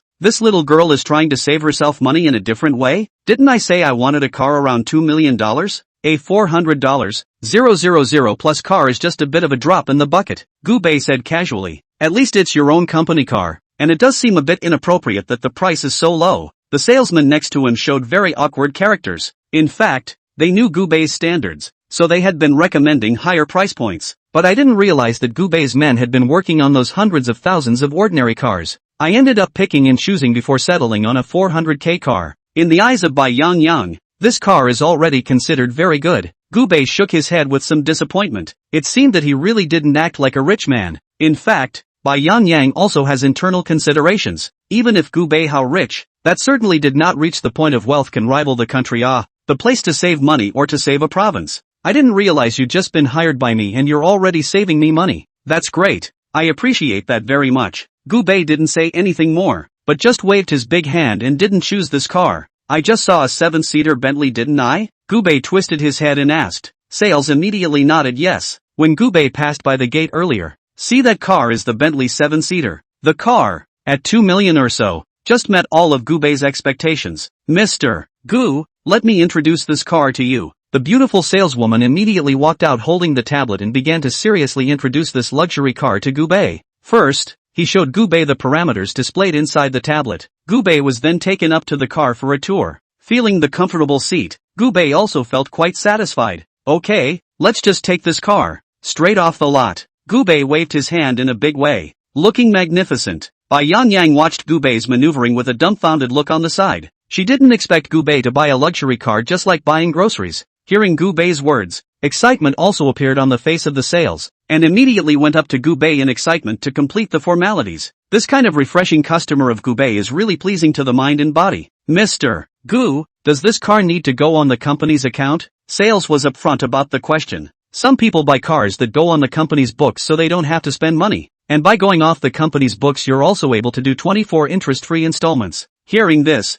Gubei just waved his hand casually. Chapter 161 Buying a luxury car. No, this is my private purchase. No need for installments. Just give me the full amount on my credit card. Gubei naturally knew what the other party meant. There's no need to get into all this trouble when you've just bought a $2 million car. Bai Yang swallowed hard at the side, feeling that he was indeed a bit of a loner. She had originally wanted to help Gubei save some money, but now it seemed that People's Wealth Index had reached a terrifying point. The whole procedure took only a few minutes of work. Bai Yang stupidly did on the side. She felt like she was stunned by Gubei's maneuvers today. Is this kind of man who spends money like water really his future boss? In that case, one certainly doesn't have to worry about being laid off. Bai Yang's inner thoughts were very active. A lot of things came to mind at once. Gubei wasn't sure what was going on in this little ninny's mind. All he knew was that the little girl seemed to be intimidated by herself. Can you drive? Gubei spoke up, breaking the awkwardness between the two. Hearing this, Bai Yang nodded vigorously. I can drive and have gotten several different types of licenses. Just when Bai Yang was about to say it like a family treasure, Gubei also raised his hand to stop her. Well, needless to say, you can just take the car. I'll send you the address of the company. You take the car back and I'll pick out an auspicious license plate in a few days. Now that the car is on a provisional license plate, Gubei can still drive the car out in style. Hearing Gubei's words, Bai Yang nodded blankly. She had originally thought that Gubei had asked her to drive the Bentley back, but she didn't realize that what Gubei had brought over was actually the keys to Cullinan's car. Bai Yang was already too shocked to speak. Gubei didn't say much either. He was now full of traveling. When you buy a luxury car like this, It would be a shame if you didn't go out and have some fun with it. Gubei opened his mouth beautifully. Before leaving, he did not forget to turn his head to remind Bai Yang, by the way, it's going to be May Day soon. You can take the car back first and come back to work after the festival. The salary for this period will still be paid to you as it is. You can rest assured of that. Leaving such a sentence behind, Gubei directly left in style. Bai Yangi stood frozen behind Gubei, always feeling that he was still dreaming. The salesman next to him saw the other man's appearance and smiled and came over. Hello beautiful, are you the new employee of Gu head office? These sales are very talkative and know how they should be chatting. 3 or 2 times have already coaxed Bai Yang around. Let's go sit inside. You've just joined Mr. Gu's company. We can also talk to you about the situation. This group sales are smart as hell. They knew that Bai Yang definitely wouldn't be an ordinary person, so they were all thinking of scrambling to please each other. Bai Yang also intends to want to understand the specifics of the company, so they followed them into the lounge, thinking to have a good chat. Anyway, I'm on paid vacation and I'm still a free agent for the time being. And at that moment, Gubei drove his car dashingly all the way forward. May Day is coming up. He's always thinking of something different for his employees. After thinking about it, he ended up calling He Feng Ting. He Feng Ting, who was burying his head in the company's affairs, was slightly dazed after receiving Gubei's call. It was only logical that his own boss would not call at this hour. He didn't hesitate, though, and just picked up the phone. Bro, aren't we going on vacation? Why don't we just prepare some surprises for all the employees? Hearing Gubei's words, He Feng Ting smiled faintly, something he had already thought of long ago. Mr. Gu, I've already prepared the corresponding benefit plan in advance. Why don't I send it to your phone for you to take a look? Hearing the other party's words, Gubei felt a bit surprised. He knew that He Feng Ting was efficient and accomplished everything well. I didn't think it would be this good. One has really picked up a treasure. Let's not use your plan for now. We'll arrange a company raffle and everyone will claim their prize all by luck. Since we're giving everyone a holiday, we definitely need to get the perks up. Gubei wasn't short on money, so it was nice to spend a little money to make his employees happy. Although he has not learned how to run a company in a systematic way, but increasing company cohesion and all that, he was still well aware of that. Hearing Gubei's words, He Feng Ting immediately had to take out his book and start recording. Let's award a BMW X5 for the first prize, an Audi A3 for the second prize, and a 7-day stay at that undersea 5-star hotel and underwater scenery for the third prize. Gubei said all the rewards he had prepared in one breath. In fact, a BMW SUV is only $800,000, which is totally worthless to him. It's well worth it when that little incentive can make an employee happy. Mr. Gu, you are really too big. He Feng Ting's heart was also a bit excited, not expecting Gubei to be so willing to give up. Sure enough, the benefits are really great in this company. Absolutely nothing to write home about. After briefly communicating with Gubei about the details of the lottery, He Feng Ting couldn't wait to gather all the employees directly. All personnel are to assemble in the conference room in 5 minutes. After this one message went out, all the employees couldn't help but whisper. They all wanted to know what was going on. The company had hardly ever had this kind of large-scale meeting. So many people were a bit confused inside, but although they were puzzled, they still arrived at the company conference room within the stipulated time. He Feng Ting and Lu Qin as knowledgeable people, they could barely contain themselves. Ahem, He Feng Ting couched a bit, drawing the attention of the crowd. Gentlemen, I know you are curious about the meeting that has been called for today. We, Mr. Gu, have prepared a May Day event in order to treat all of you. After saying this, He Feng Ting gave a detailed description of the activities related to this time. A bunch of employees heard this. Instantly, he jumped up from his stool in excitement. I didn't hear it wrong. Our old boss actually played so big. The first prize actually rewards a luxury car. This is just too dirt cheap. I'm usually bursting with luck in raffles, so maybe I'll actually be able to win a BMW this time. Even if you don't win anything, you'll still get $10,000 in prize money. It's just not a good day, okay? Chapter 162 The first prize given by Gubei. Everyone was whispering away as they chatted excitedly, already holding Gubei up as a supreme god. Under the organization of He Feng Ting, a lucky draw was officially kicked off. Everyone was rubbing their fists and trying to draw something good out of it by their good luck. It didn't take more than a few minutes. An employee's scream rang out. I drew first prize. Mr. Chow speaks of a patriarch who has been in the company for many years. The other party worked diligently and was seen to be doing so. It is true that God favors hardworking people. People can't think of anything else but envy. Everyone was able to get $10,000 even though they didn't win anything in the lottery anyway. 15 minutes later, the raffle is finally over. Everyone was in a very happy mood with their rewards. The employees were already frantically sending out friend circles to thank Gubei. The company engaged in May Day activities. won the drawing of a BMW car presented by Mr. Gu, just to save money to buy a car. Gorgeous. Today's company raffle. The luck of the draw broke out. Won an Audi A3. Take it back to my daughter-in-law to drive. It's a shame that All Speak Nothing was drawn, but the sweet old boss still prepared a consolation prize of $10,000 for each of us. Mr. Gu Sai Gao. I'm going to faithfully work for our Mr. Gu for the rest of my life. Jesus can't stop me. I say. All kinds of friends went straight for the jugular. The relatives and friends of these employees were instantly piqued. Before that they were posting pictures of company trips one after the other. Everyone thinks there's a suspicion of showmanship. Originally they had secretly questioned each other as well. But I didn't expect people to be so tuggy that they simply ignored these voices of skepticism. Now that I see them posting non-stop, all the skepticism has disappeared. This company also smells too good. Who wouldn't want to go there? For a while, members of Gubei's companies were bombarded with text messages from relatives and friends. They all wanted to work at Gubei's company, and they couldn't even wait to find someone to do the internal promotion. However, their ideas are ultimately unrealistic. Gubei's requirements for recruiting employees are very high. First, the face value aspect becomes a threshold. The company is buzzing with activity, and Gubei had already driven back to his hometown in the countryside. Originally, Gubei's parents followed him to live at home. However, the two elderly people eventually found it a bit uncomfortable to live there. They snuck back into the old country. I heard today that my son is coming back. These two can specialize in buying a lot of food. Also got a neighbor to kill a groundhog chicken now. Granted, your own son doesn't lack for that kind of money. It's often good food and drink on weekdays, but they just can't help but want to give the best of everything to their own sons. Gubei returned to this familiar bungalow. He couldn't help but smile bitterly and shake his head when he saw his parents' busy figures. Mom and Dad, I'm home, he wailed, then strutted right into the home.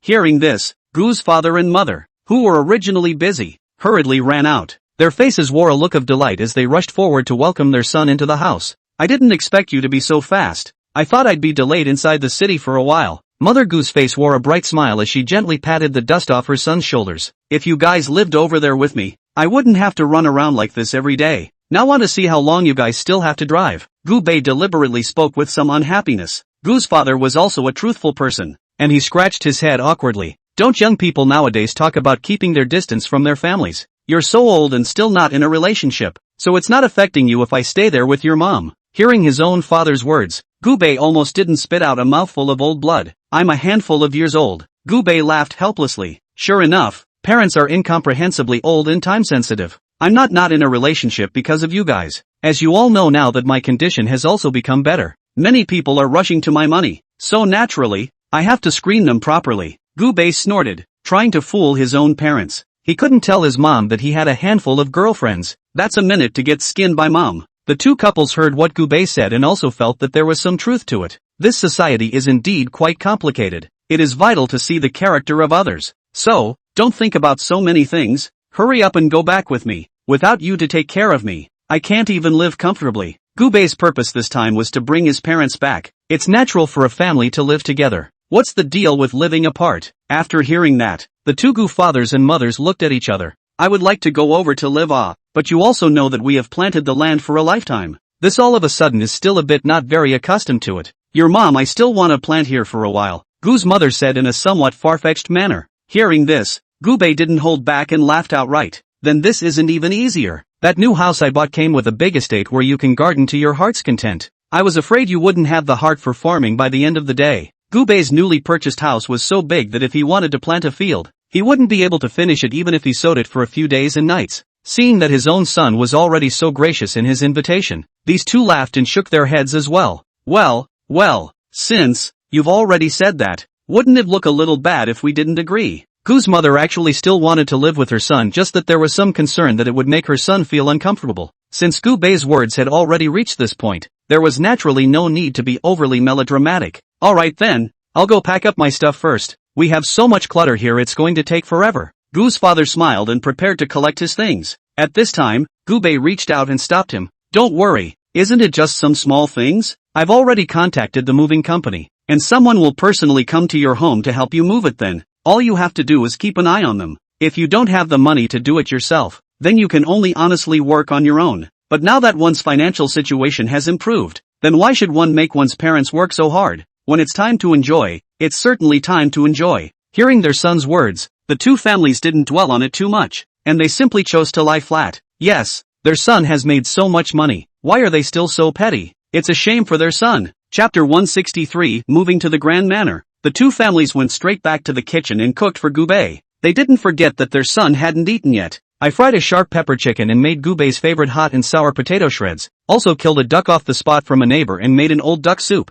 The meal was simple though, but poured out their strong love. Gubei thought from the bottom of his heart that even if he had eaten all the delicacies of the mountains and the sea in various stores, it would not be as good as his mother's cooking. The meal brought Gubei to tears. Knock knock. There was a knock on the door. Mother Gu hurriedly went and opened the gate. A van pulled up to the door. Several burly men stood respectfully in the doorway, cautiously peering inward. Mr. Gu, we came here to move things. Their attitude was very sincere, and when they stood there, it was like they were Gubei's bodyguards. So soon, Gu's mother was a bit surprised. There's not much left on the old side of the house, so you guys can simply pack up. Let's move straight to our new home before it gets dark. Gubei opened his mouth and urged. The movers immediately sprang into action, and they worked non-stop to help Gubei pack up his things. It didn't take long to successfully pack a large pocket. Gu's father and mother were a bit surprised, not realizing that they really didn't have to do anything but wait for people to get busy. Moving away in one fell swoop, Gubei drove and followed the van back home. Half an hour later, everything had been transported to Gubei's home. Gu's father and mother also sat on the sofa rather unexpectedly. They previously until Gubei bought a villa, but they did not expect the other party to change another big house so soon. It's totally a big luxury estate, right? There were several different styles of villas inside this manor. By then, even if Gubei got married and started a family, they wouldn't have to be separated. They would just need to live in different houses. Son, this is really your house. Gu's father only felt his hands trembling. Even with his imagination, he couldn't imagine that all this belonged to his son. When have farmers like them, who have worked hard all their lives, ever seen such a scene? The two families were close to hugging each other and shivering. Gubei smiled and shook his head when he saw his father's appearance. Well, you guys need to stop acting like wimps. You're the ones who are going to live the good life from now on. He brought his parents to the main building. Let me introduce you to these smart homes. In order to make it easier for the elderly to use, Gubei changed all of the smart homes into motorized modes. You are able to manipulate these things just by speaking. If you want the lights turned on, then you just yell, "Butler, turn on the lights." Gubei adjusted the name of the intelligent AI to Butler, in which case his parents would accept it a bit better. It's not just switching the lights on and off that's very smart. Even the laundry sweeping robot, these are able to use AI voice control. Everything in this house is capable of verbal manipulation. Where had these two families ever seen such images? And they had already been too surprised to speak. Son, I'm afraid these things cost a lot of money. Mother Gu opened her mouth somewhat incredulously, as if she was completely shocked by what Gubei had here. It's not a lot of money. You just need to remember your own son is rich, and never save money for me. Gu's father quickly came to terms with it all. He couldn't help but smile and pat Gubei's shoulder. Good little one, are you so good now? It wasn't hard to see that he had tears in his eyes. You guys like it. Seeing his parents' appearance, Gubei also felt a sense of accomplishment. Don't you work so hard to earn so much money so that your family can have a good life? Today, his purpose has finally been achieved. Right, May Day is coming soon. Do you guys have any plans to go somewhere? Why don't we take you guys on a trip abroad? Gubei looked at his parents with some anticipation. The two families were a bit torn. They hadn't been abroad yet, so it was inevitable that there would be some resistance in their hearts. Anyway, it's still early enough to talk about it. I'll talk to your mom and make a decision. Gu's father snorted and didn't directly state his thoughts. Gubei also had to stop. I've transferred $2 million to each of your two cards. You have to spend it when you need to. Don't ever think of saving money for me. I can't use up all my money. I'll be sad if you guys save money for me. Okay? Gubei couldn't help but skin it as well. After the excitement of Gubei, a large estate, both of Gu's mothers felt at once as if $2 million wasn't a lot of money. It had to be said that they were also a bit floored by this grandiose look of Gubei's. After settling down with his parents, Gubei just wanted to lie down and rest for a while, but he didn't expect his cell phone to ring. Pick up your cell phone and take a look. It was actually Haru from Linglong Club that called. Mr. Gu, May Day is here. Do you have any special arrangements? Xing Qing's delicate voice rang out. Hearing Gubei's body comforted. Not yet. Why? You want to hang out with me for a while? Gubei knowingly asked a question from the side, teasing Qing Qing to instantly blush. I've heard that there's a Daku highway over in the frontier that's particularly beautiful, or else would you take me to see it? Mr. Gu? Xing Qing smiled and pouted with Gubei. Originally, Gubei ate this up. Plus he did want to go out on Cinco de Mayo too. Gubei was also a bit interested in this Dokugu highway that the other party was talking about. It just so happens that his oil business is also in the frontier. This time, he went over and was able to follow up on his business. As they chatted, Haruka acted as if she remembered something. Suddenly frowning, he opened his mouth. Only that place seems to be open only in June. Mr. Gu, can we only play in another place? Gubei was unaware of this matter. That doesn't hurt. This kind of thing Gubei could easily handle. It's not just opening up a highway. It's not that hard for him. In between phone calls, he also went on a search. The reason for blocking this road is simple. Weather. The road closure is an option due to the big snowstorms that can fall over there in the winter. It's really only a month away from the original opening time, which doesn't hurt at all. Gubei was able to take care of the matter with a phone call. Thinking of this, he agreed to Haruai in one breath. This matter is well settled. You can just bring your luggage over directly. Of course, if there are any beautiful women,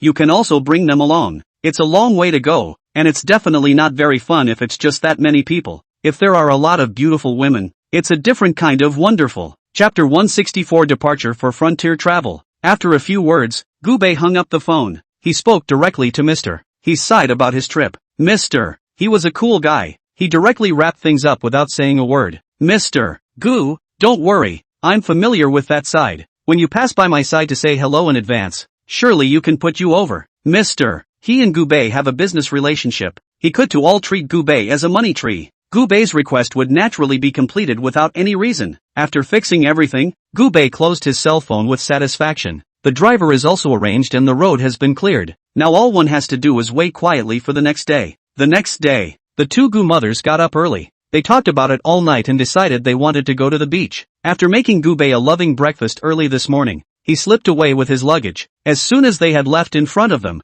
Gubei walked down the stairs. Seeing the loving breakfast his parents had left for him, Gubei couldn't help but smile bitterly. Seems like I'm still treated like a child. Although Gubei's mouth broke a few sentences, but his heart was beautiful and sweet. Just finished eating not more than a few minutes ago. The assistant that Gubei had arranged had already arrived downstairs. His assistant got up early and went shopping for many necessities. It's not like they've had a wonderful service area everywhere along the way. It's natural to always have some snacks on the road. The car door opens. From the car came two beautiful women with better figures. One of them Gubei recognized. It's Haruka. The other Gubei hadn't seen it before, and found it a bit unfamiliar. Mr. Gu. The two beauties immediately got out of the car and greeted Gubei after seeing him. Haruka looks more like a cool beauty, and the other girl looked very cute. The two are completely different styles. Gubei also felt satisfied, so that he wouldn't be bored on the road. Hello, Mr. Gu, my name is Ling Ling. Another cute girl smiled and introduced herself. She had a big grin, and from time to time, she was cute towards Gubei. Gubei was also very much subject to this. Everyone is ready. Let's set off then. It's a long journey this time. We can take our time on the way, Gubei said with a smile. He used to yearn to travel to frontier areas, but there hasn't been enough time, and it's very expensive to go out and travel. Any extra money he had he preferred to save it rather than spend it. It was a trip out that he had been longing for a long time. The business car that Gubei bought was rather large. Even if several people sit in it, it doesn't feel half crowded. The two beauties, Xing Chang and Ling Ling, served Gubei one after the other. Along the way, it was fed fruit and drinks. Gubei felt like this was complete heaven. He sees a need for more of these trips. Mr. Gu, have you been to this highway before? I've heard that the scenery here is very good. Ling Ling smiled and looked at Gubei, blinking her big eyes and looking naturally dull. Gubei shook his head. I'm usually busy and rarely get out, but lately my business has been doing better and I'm rewarding myself by coming out for a while. Gubei smiled and replied. Hearing this, both beauties stood in awe. Indeed, these business people are different from ordinary people.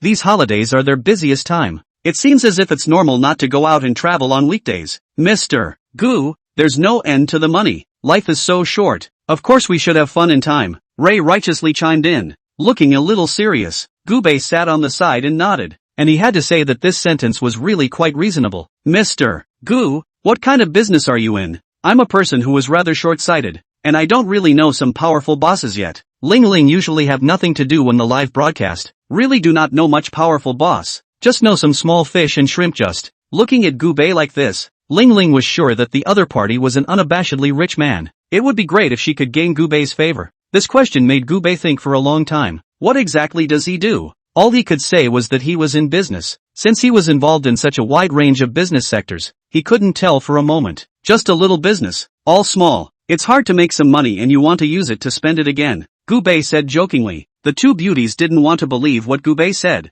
Haruaki knew which company's bigwig Gubei was though inwardly, but Ling Ling doesn't know it yet. She thought Gubei was just an ordinary old boss. A few people chatted along the way, and time passed quickly. It didn't take long to reach the entrance to the Doklam Highway. When they got to him, the place was still closed. I'm sorry sir, we're not open here at the moment. The man on duty at the highway intersection had an embarrassed look on his face. He just blocked in front of Gubei. This vehicle is prohibited. A few of Haruka's people twisted their heads in some surprise. They had originally thought that Gubei had already taken care of this side of the situation, so they had come over to have fun with their hearts full. I didn't realize this place was still closed. Gubei didn't feel alarmed, but was just a bit surprised that he didn't expect this place to be open yet. Sir is really sorry. I hope you return the same way. The people on duty here are quite qualified. In his eyes, it seemed that Gubei was also just a tourist who had accidentally barged in. Mr. Gu, should we return the way we came? Ling Ling revealed a puzzled look on the side, looking at Gubei with wide eyes. In fact, none of them wanted to be driven back. Originally, we all came out for a trip in a happy mood, so how come all of a sudden we have become deported back home all of a sudden?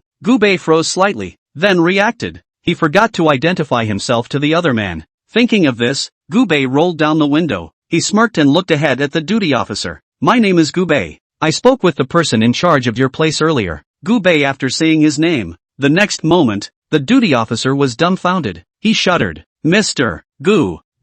This duty officer was scared silly. He recalled the name. Who else could it be if not the legendary Mr. Gu? The duty officer was transferred over specifically for today. They've been notified that there's a big man who's going to be driving through here today, so the big man must be given a pass. He remembered that this big brother's name seemed to be Gubei. Chapter 165. That big guy is Gubei. A flicker of panic flashed across the duty officer's face at the thought. So it's you, big brother. He awkwardly ran forward and bowed deeply at Gubei. The attitude is very positive. He's offended the big man himself. If people hold themselves accountable, it's over all right. Originally, he thought about being on duty today and taking the opportunity to curry favor with the mysterious big brother. I didn't realize how awkward everything could be. So what?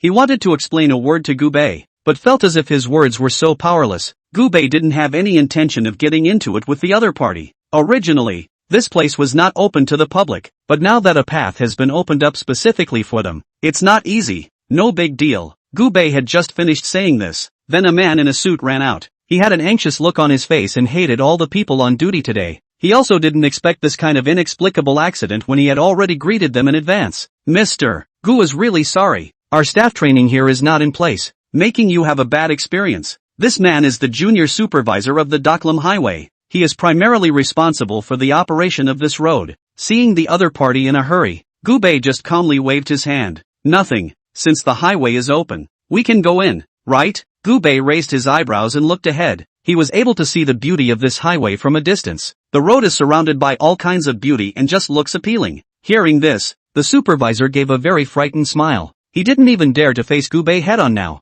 I've opened the passage for you on my side, so now you can go around this way. Gubei nodded and said thank you. The driver was then uppity enough to drive straight away from the area. No matter what, they can't delay their Mr. Gu from seeing the scenery. Ling Ling had thought they were definitely going back the way they came. I didn't realize this was going to be a peak. Mr. Gu, you're too good. You can actually get them to make a separate path out for you. She became Gubei's nymphomaniac in an instant. On the sidelines and its obsession. He looked at Gubei. Haruka gave a thoughtful look. She had known from early on that Gubei was no ordinary person, so she had been very excited about this trip. When Ling Ling saw her own best friend looking so calm, she instantly felt that something wasn't quite right. She sneakily pulled Haruka aside. Stinky girl, do you know Mr. Gu's identity? At the moment, Ling Ling only felt a great deal of regret as to why she hadn't inquired about Gubei's identity earlier. I had to worry about myself all the way. Haruka smiled. Our Mr. Gu's identity is extraordinary. All you need to know is that it's a very impressive big brother. The industries he is involved in are just too many to mention. After hearing the words, Ling Ling also felt a bit of trepidation.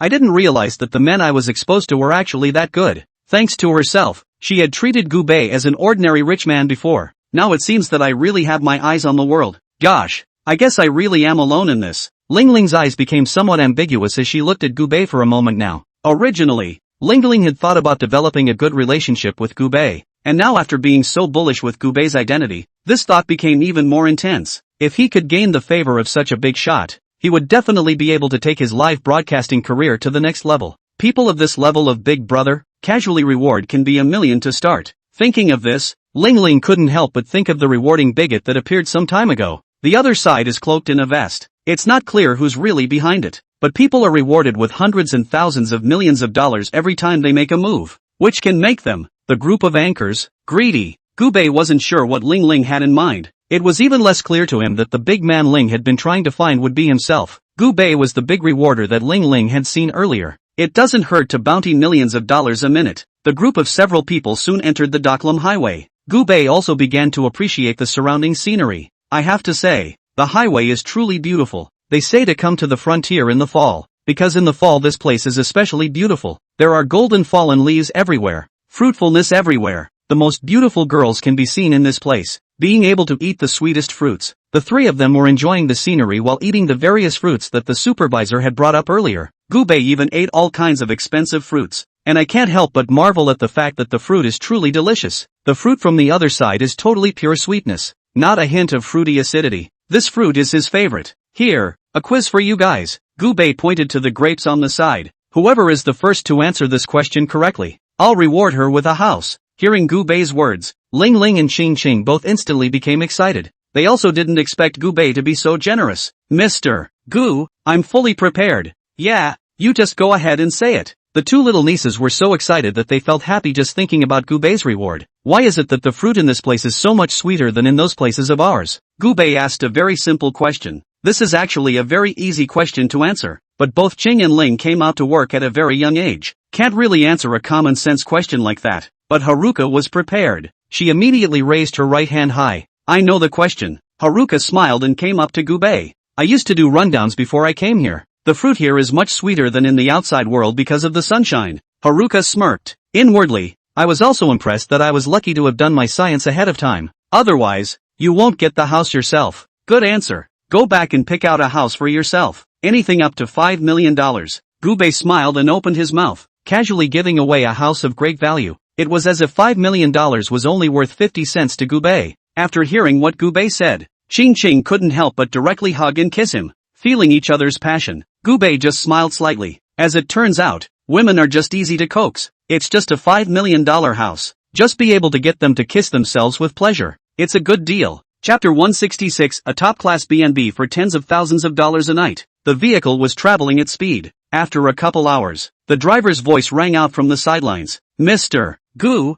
we've reached our destination. Hearing these words, Gubei was a bit surprised as he raised his head towards the outside. I didn't expect to reach my destination so soon. He thought it would take a long time. As far as the eye could see, it was a desert. It is full of yellow desert and gobi beaches, which look different. I've seen a lot of green mountains and green water in my day. Suddenly seeing a scene like this is kinda nice. We're staying in this exclusive campground today. The driver's assistant was on hand to report on the rest of the trip. Gubei glanced at this so-called camping area. It's not actually open-air sleeping, but a very high-end clear glass orb hotel. This type of hotel has a view of all the outside from the inside, and from the outside you can't see anything. Very privacy-oriented. A night stay in a hotel like this would cost at least tens of thousands of dollars, and this time Gubei traveled for the better, even outright bagged the place. There were no other tourists in the place at the moment, just their group. Ching Ching and Ling Ling also felt a bit surprised when they saw the environment of the hotel over here. None of them expected such a perfect hotel. Mr. Gu,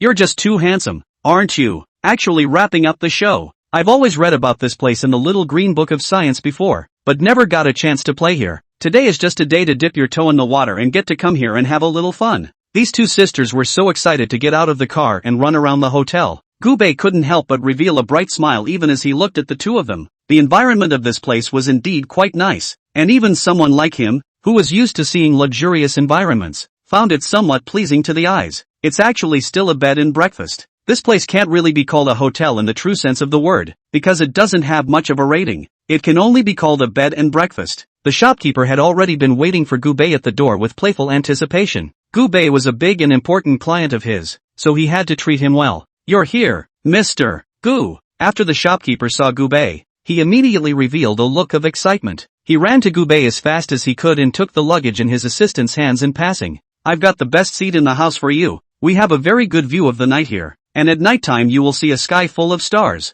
And I've got local specialties for you. He knew that Gubei hadn't been here before, so there was a good chance that he wouldn't be used to the food in this place. Good, then I'll have to trouble you to introduce me to the food here? Gubei smiled faintly, then followed him into the reception hall. The reception hall has been decked out with lots of fruit. It just so happens that it's dinner time. Why don't I introduce you guys? The shopkeeper was very enthusiastic and directly brought Gubei to the dining room. It's our specialty here. Braised lamb. Our lamb here can be extraordinary. There are urban without any nastiness. Direct stew can also eat a very sweet feeling. Hearing this, Gubei felt more or less unconvinced. He hadn't been a big fan of lamb since he was a kid. He just thought it was too stinky. He thinks the world of lamb. This time the shopkeeper had actually blown his mutton out of proportion. So naturally he was going to try it on. Then I'd like to give this lamb of yours a good try. What if it stinks? Gubei flirtatiously opened his mouth and then picked up his chopsticks and caught a pile of clear beef stew. The pile of lamb didn't smell like any stink. He brought the lamb straight to his mouth. In the next moment, he felt a sweet taste explode from his mouth.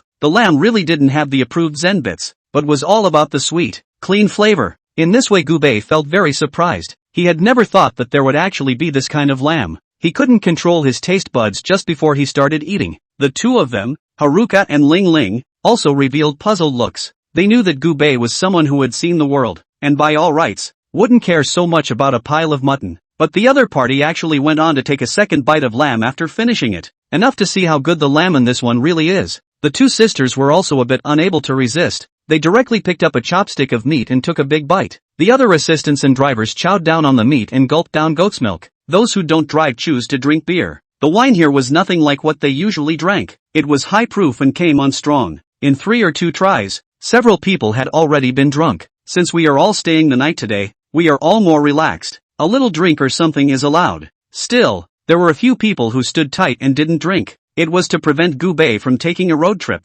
Their group had a small convoy. Aside from Gubei, all the others were driving their own cars, following Gubei around, ready to give him support at any time. Today, the hotel here is also set for the use of a group of them. Mr. Gu, our scenery here is notoriously beautiful. It can be much prettier than many places in foreign countries, and our girls are especially good-looking and very ethnic, or else let them sing and dance for you. The shopkeeper was very enthusiastic and kept recommending all kinds of girls and food to Gubei. Hearing this, Gubei became interested. He also wanted to see what these exotic flavors were like. Fine, then call a few pretty girls over to dance and see. If they dance well, I will naturally reward them on my side. Gubei was very curious, and to him, a small reward was nothing more than that. What matters is whether these girls are able to dance to their satisfaction. When the shopkeeper heard this, he immediately patted his chest and assured him, my dear Mr. Gu, you can rest assured that any of the girls we have here are capable of singing and dancing. Dancing is too easy for them. After that, he made a direct call and told his sister to come in.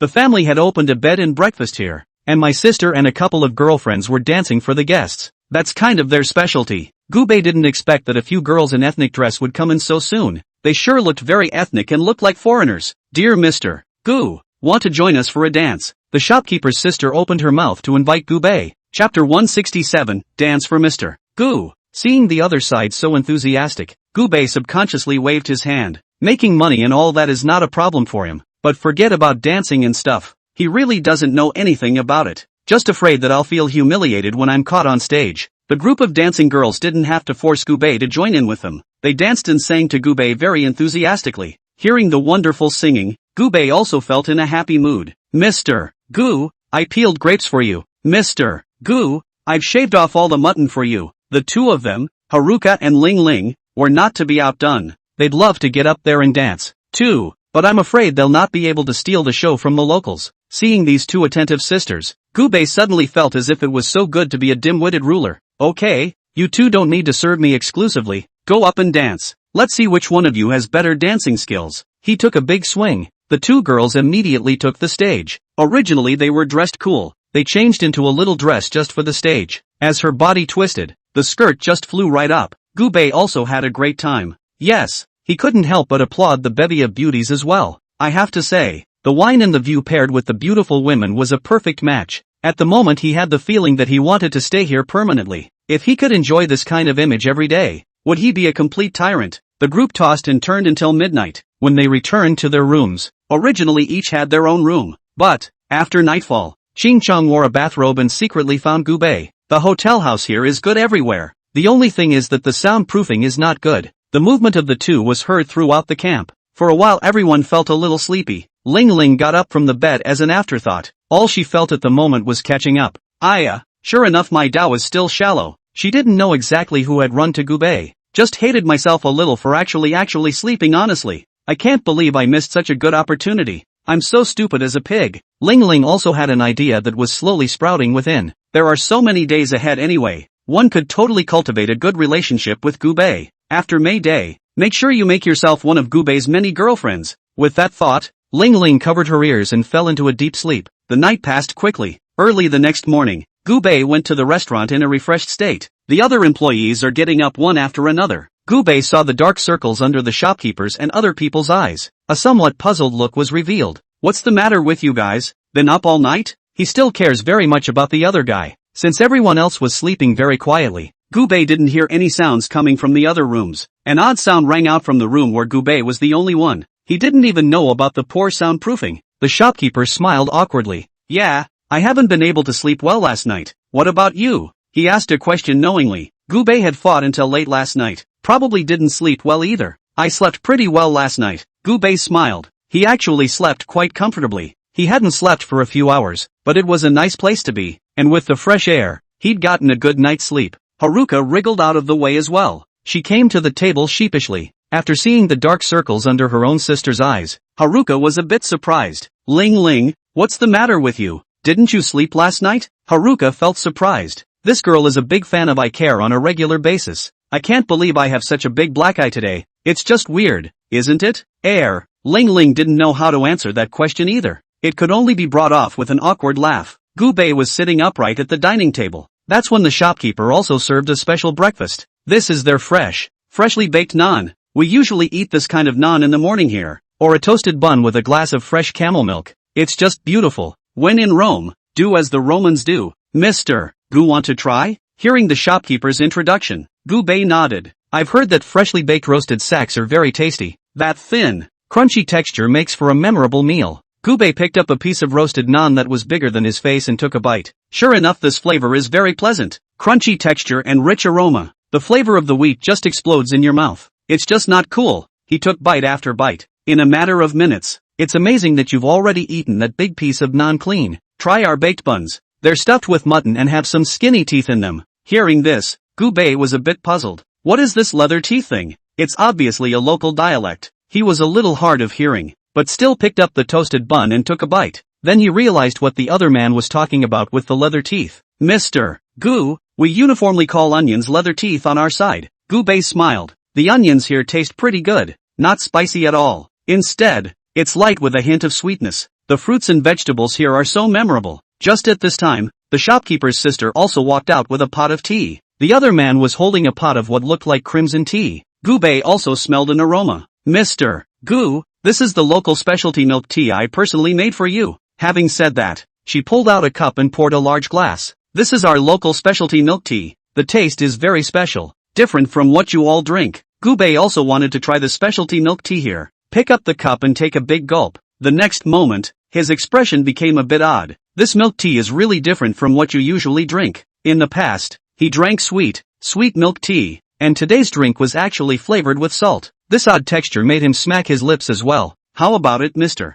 Gu? Does it taste a little strange? The shopkeeper also covered his mouth and laughed. The two of them, Haruka and Ling Ling, looked at each other and also picked up the milk tea on their cups and took a sip. They almost poofed right out. Sure enough, it was a little hard to swallow for anyone who hadn't had the stuff before, and Gubei was different. While he took a sip, he slowly savored it. This milk tea gets better the more you drink it. It's salty though, but he was able to taste a hint of sweetness in the aftertaste. This milk tea is great. Gubei couldn't help but praise it. Chapter 168, The Sweat-Blooded BMW. After this rich breakfast, Gubei wasn't idle either. He saw that there was actually a prairie here in addition to the Gobi Desert. That instantly brought the idea of him riding a horse to life. A man should have to ride his horse across the prairie. At that thought, he craned his head to look at the shopkeeper. Brother, you can ride horses here, can't you? When the shopkeeper heard this, he immediately nodded. Originally, the place had all kinds of horseback riding facilities for the guests. There were a lot of guests from out of town who had never ridden a horse before. They all want to try their hand at these exciting programs. It hadn't occurred to me that extremely rich people like Gubei were no exception. We have several batches of fine sweatbloods on our side. The shopkeeper was on the sidelines, enthusiastic as hell. After hearing the other party's introduction, Gubei felt the motor cells in his body follow suit and become active. Try. Without saying a word, Gubei went straight back to his room to change his clothes. He put on a more athletic outfit. The two of them, Haruka and Ling, were no exception. They had prepared a lot of different styles of clothes for this trip. Those that are easy to exercise are naturally prepared quite a bit. After changing clothes, the group of three arrived at the stable. The shopkeeper's sister also ran over. Mr. Gu, I just forgot to introduce myself. My name is Gulina. You can call me Nana. Gulina had a big smile on her face. Gubei smiled slightly. Is it up to you to teach us to ride? Gubei hadn't learned to ride a horse before, and he was still more or less nervous about this. Gulina nodded. Yes, Mr. Gu, I will teach you to ride a horse next. The two of them, Haruka and Ling, looked at each other in disbelief. Originally, they had wanted to take this opportunity to get up close and personal with Gubei, but it turned out that they didn't know how to ride a horse at all. If you can't even do it yourself, how can you possibly teach others? Gubei called the other few beautiful coaches over as well. He hadn't forgotten he had a couple of sisters with him. These girls that I've brought from my own family definitely need to be taught to ride by a girl in order to do so. After arranging everything, Gubei would soon have to devote himself to the sport of horseback riding. Feel the refreshing breeze on your face. Gubei only felt a sense of relief. The feeling of riding a horse across the river and lake is really great. No wonder so many girls want to ride with their intended partner in the river and lake. He was rarely this relaxed on a regular basis. All of a sudden he also fell in love with the taste of traveling. Playing always makes you lose track of time. The morning passed quickly. After Gubei and the others had eaten a lunch, they drove on. Gulina was fond of chasing after Gubei. She didn't expect to have to part ways after only knowing Gubei for a short while. Gubei was also touched and couldn't help but leave the other party's contact information. This place is so beautiful. He's definitely going to be coming back often. There is always a chance that the two will meet again. Vehicles continue along this road. It didn't take long for Gubei to see a girl not far away waving towards them. Pull over and see what's going on. There was indeed something strange about a girl suddenly appearing on the road, and Gubei couldn't help but want to investigate what the situation was. The driver immediately complied and pulled over. Gubei saw an extremely exotic beauty appear in front of him. Hello, handsome. This beauty smiled and greeted Gubei, but a hint of panic could still be seen under the other party's eyes. Why are you on the road alone? Gubei also felt a bit puzzled. Isn't this girl afraid of danger? Hearing this, the other person also laughs a little awkwardly. I'm having car trouble and I'm still waiting for the tow truck guys to come and help. Handsome, can you give me a ride and get me out of here? I don't want to wait here foolishly. The girl's face wore a look of urgency, as if she was really in a hurry. Gubei nodded and agreed to the other party's request. It was a lift for him anyway. I want to go to Stonehurst. I wonder if you guys are on your way. The beautiful woman spoke curiously. Gubei wasn't familiar with the road conditions here, and he twisted his head to look at the driver. That's a question only a driver could answer. Mr. Gu, the road we're going on just happens to pass through Shihizi. The driver replied with a very honest statement. The corners of both Haruka and Ling's mouths were slightly tilted. They're all hoping this woman doesn't go by the way. Originally, the two sisters didn't have much competition, but now that competitor after competitor came, they also felt a sense of crisis. Originally, after saying goodbye to Guliana, they thought things would get slightly better. As a result, I didn't expect to meet this kind of hitchhiker halfway. Thank you very much. My name is Amur. Hearing the other party's tongue-twisting name, Gubei just smiled faintly. To be honest, he was still having some trouble remembering the tongue-twisting names. Another new guest added to their journey. Gubei did find it enjoyable and quite interesting. This local beauty sang to them and chatted about interesting local events. Hearing Gubei also made his heart yearn for it. Amur saw Gubei's watch as soon as he got in the car. As someone who was quite knowledgeable about fashion items, she could tell at a glance that the watch was worth a lot of money. Gubei wore it, and at a glance, he knew it was absolutely authentic, and the genuine ones cost around $7 million. Just a mediocre watch. The asking price is a whopping $7 million.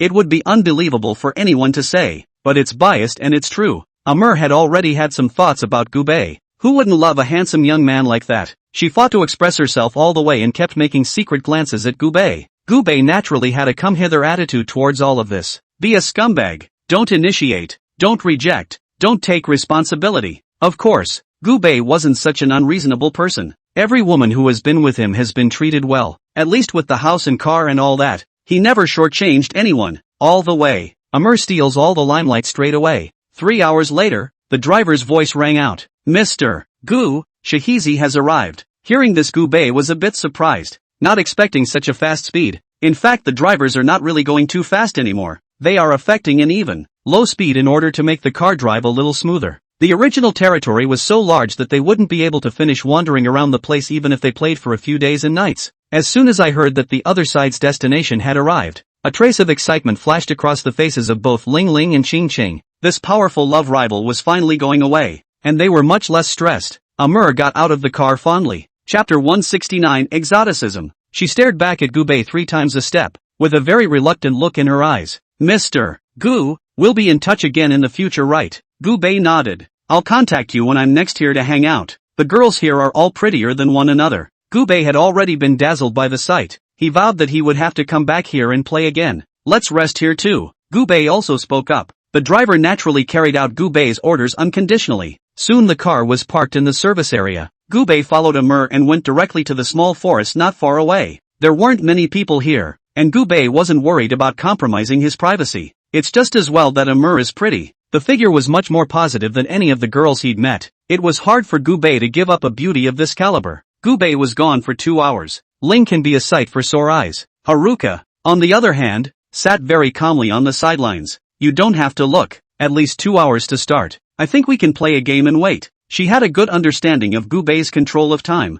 knowing that without 2 hours the other side will not be able to come back for sure. Ling Ling couldn't help but take a deep breath after hearing this. I really didn't expect Mr. Gu to be that powerful. It seems that I really underestimated him. As soon as the 2 girls brought up these things, they instantly came together and whispered as if they had opened their tongues. It was only after more than 2 hours that Gubei returned to the car. At the moment, he only felt refreshed and energized. After a break in the service area, the group continued on their way and it didn't take long to reach the destination of Karame. After getting out of the car, Gubei was somewhat curious as he toured around. This place looks rather nice, and it's very developed. Not at all what one would expect. Mr. Ho is waiting for me. After Gubei spoke to the Ching Chung duo, he asked the driver to drive him to General Manager He first. Business is serious business and must not be delayed. Mr. He is from Karame, and he returned to his hometown after his vacation. It just so happened that Gubei's side wanted to talk business, so he came back early and contacted several mines. 10 minutes later, they met.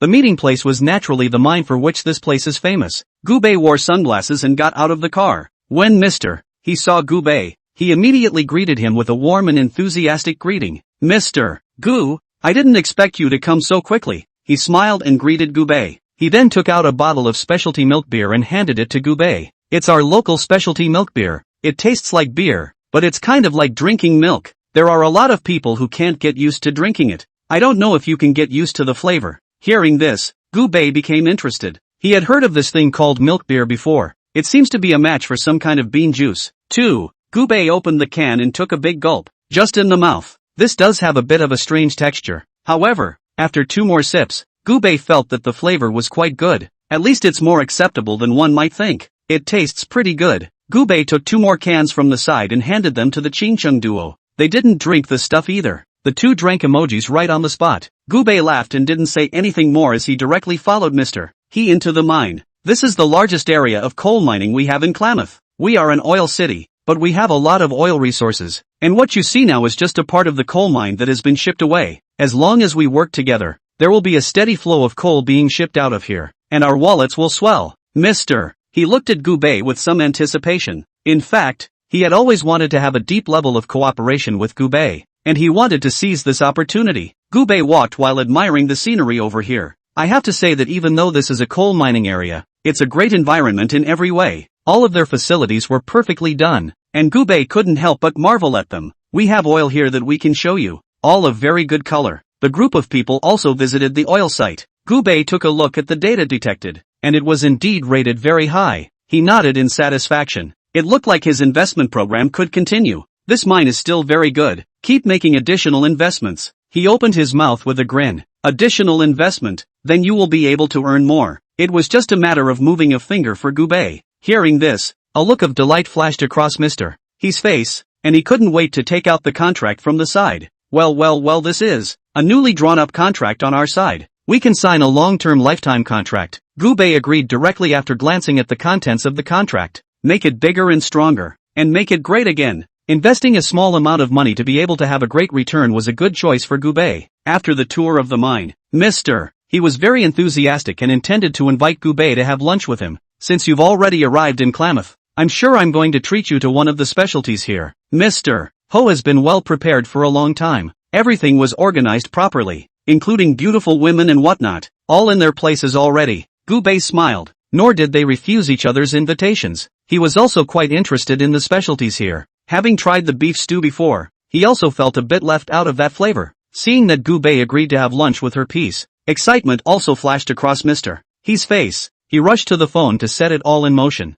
We're quite famous for camel meat here, and it's still roasted and steamed in the original way. I'm sure you'll be coming back for more after trying our specialties here again. Mr. He told Gubei one by one about the bullishness of the place. Listening to Gubei also froze. The two of them, Jing Chang and Ling Ling, honestly followed Gubei. They were all still looking forward to having a beautiful encounter with Gubei tonight. I didn't realize that this Mr. He had actually arranged for beautiful women to perform again. For a while, they had the feeling that they would soon fall out of favor. Gubei didn't know what these two little nymphs had in mind, but he was quite interested in the roasted camel that Mr. He was talking about. He had eaten many kinds of roasted meat, but he had never tried something as exciting as a roasted camel. The group of people soon arrived in a very luxurious-looking store. The decor here is very ethnic and looks extraordinary. Chapter 170, Top Quality Wada Jade. As soon as Gubei walked in, he heard the locals singing local songs. They were singing and dancing and looking very happy. Gubei just went in. These people then extended their hands towards Gubei. This friend sing and dance along with us.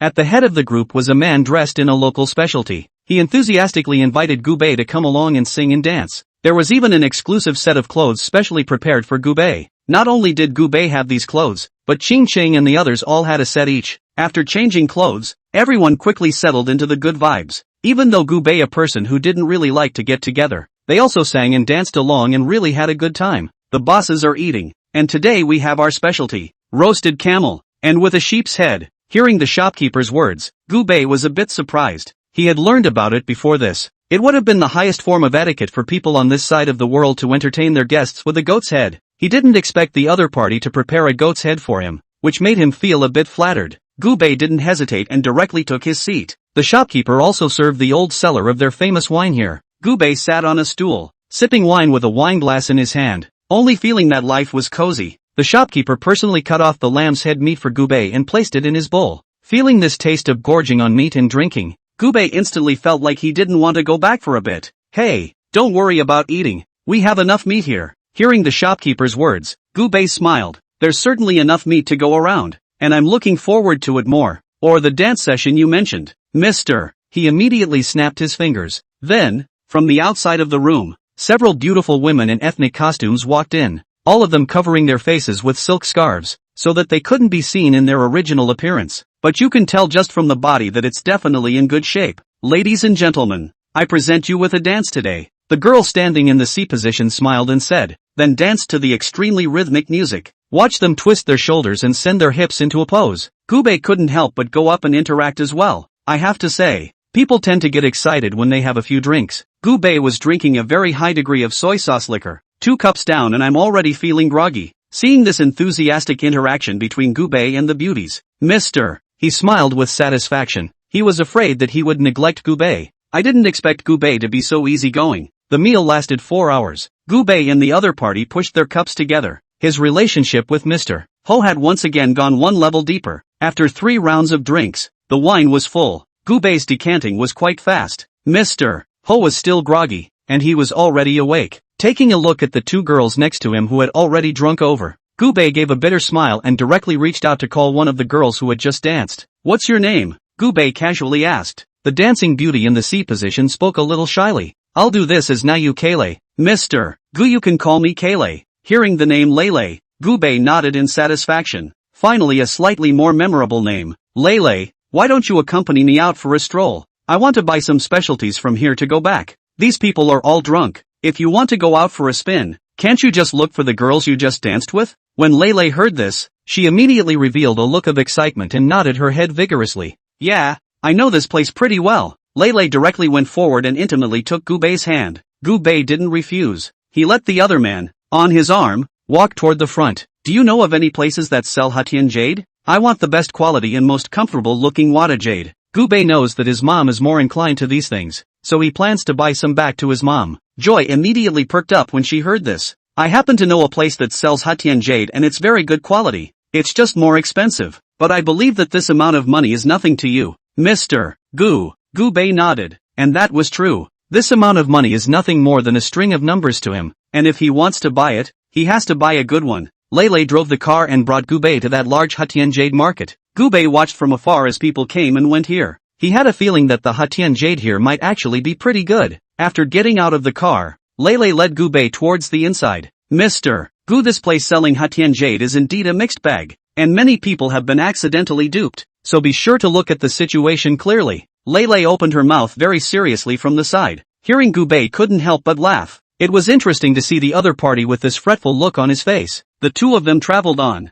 and after making a big detour around the road, they finally reached their destination. It's an ordinary-looking store. It's not at all as glamorous as the stores outside, but Gu Bei thought that this place looked like it was much more reliable. This store is very straightforward, a little more sophisticated than the stores out there, and they don't screw people over. I can guarantee that. Lei spoke seriously to Gu Bei, explaining in passing why the place was so shabby. The store's children got sick a while ago, and all their money went to treating and saving people, and they didn't have any extra money to be able to renovate the place. Otherwise, this place looks much more gorgeous than the rest of the store. Gu Bei nodded, but he didn't say much and just explored the place. The shopkeeper was immediately happy to see business coming his way. Do you want to know about Hatian jade, this old boss? Our Hatian jade here is of superior quality. Don't worry about buying from me. You'll be satisfied. Hearing this, Gu Bei smiled. I'd like to buy some Hatian jade. Please show me some good Hatian jade. After hearing some of the shopkeeper's related stories, Gu Bei also felt a bit sorry for him.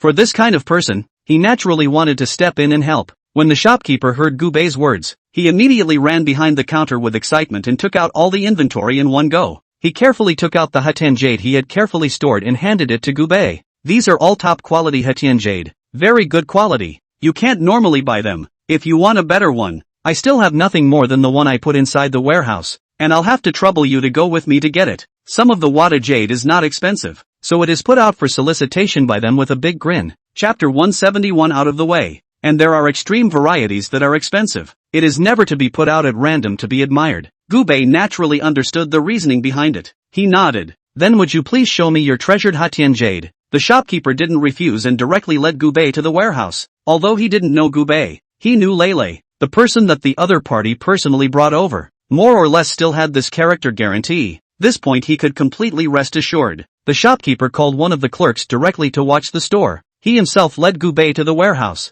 His warehouse was built behind his house. The fact that there were too many expensive things placed inside the warehouse caused him to sleep not very soundly every day, just in case someone might be thinking about what's in their warehouse. And in fact, no one at all was interested in the contents of his warehouse. Even his store is not famous, since he was too low-key and basically didn't look to advertise. Very few people would know that there was a fine Hatian jade store here. Recently a new batch of Hatian jade of awesome quality arrived and I took him straight away. If this batch of goods were to flow into the market, it would definitely be able to cause a wave of bloodshed. The shopkeeper spoke eloquently from the sidelines, and Gu Bei always felt that there was a suspicion of bragging within these words. However, he didn't question the other party and just waited silently for the shopkeeper to display his collection. The shopkeeper carefully entered the warehouse, cleaned his hands, and removed his long-stored treasure. Gu Bei watched the other party's maneuvers carefully. When the shopkeeper opened the box, his eyes flickered slightly. Though he didn't know how to differentiate between the good and bad of these jades, but just by seeing this set of jades, Gu Bei could already sense the extraordinary. This set of jade can be sold for tens of millions of dollars at least when it's released, and I had this bathroom specially polished,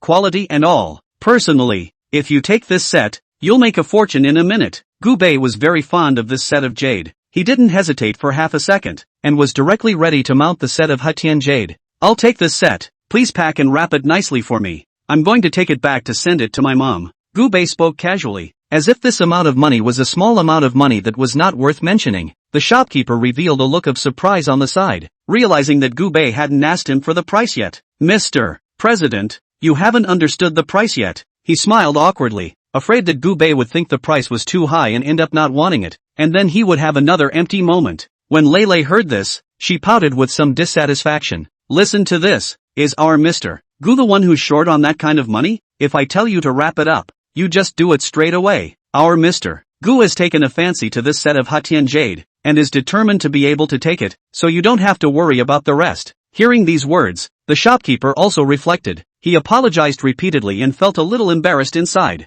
I'm really sorry. I didn't express myself correctly. A lot of people who come here for fun and want to buy things are really just in the mindset of a spectator. This store of his own had good quality jade and offered low prices, but it was always looked down upon. The stores are getting a little autistic from the PUA. So tell me how much the price is? Gubei opened his mouth with interest and asked. The store compared it to a 5. The quality of this Hatian jade is very good. It should start from at least $5 million.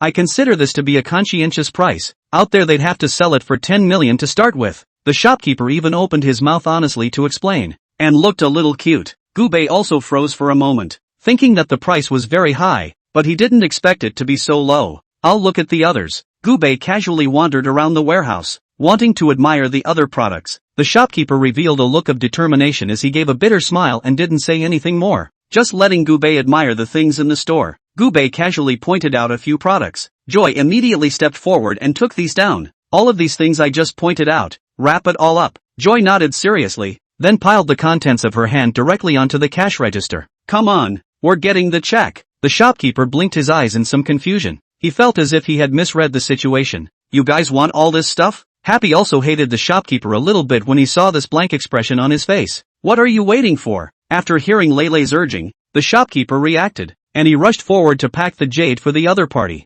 Gubei looked around here, and indeed all the other stores were overcrowded. He's the only one who doesn't have a lot of customers, and it looks very cold and a little pathetic. It's true that you have quite few customers here, but it doesn't make sense. Gubei felt a bit curious. It feels like this store is being suppressed. You do not know that my store originally business is very good, but once the business is good, there will be a lot of people red. When these people are united to fix me, I really cannot keep plus something happened to my family, and I don't have the heart to hook up with them anymore. So there's that. The shopkeeper sighed, and it was obvious he wasn't in a very pleasant mood. Gubei nodded silently. Indeed, this situation of hooking up was common anywhere. He's got a lot of eyeballs on the good business of this store. It's not unusual to be targeted. Just at this moment, Gubei saw a group of people walking towards them. This group of people had bad faces, and at a glance, it felt like they were not good. The shopkeeper naturally saw the scene as well, and a look of panic flashed across his face as he was suddenly at a bit of a loss for words. Ugh,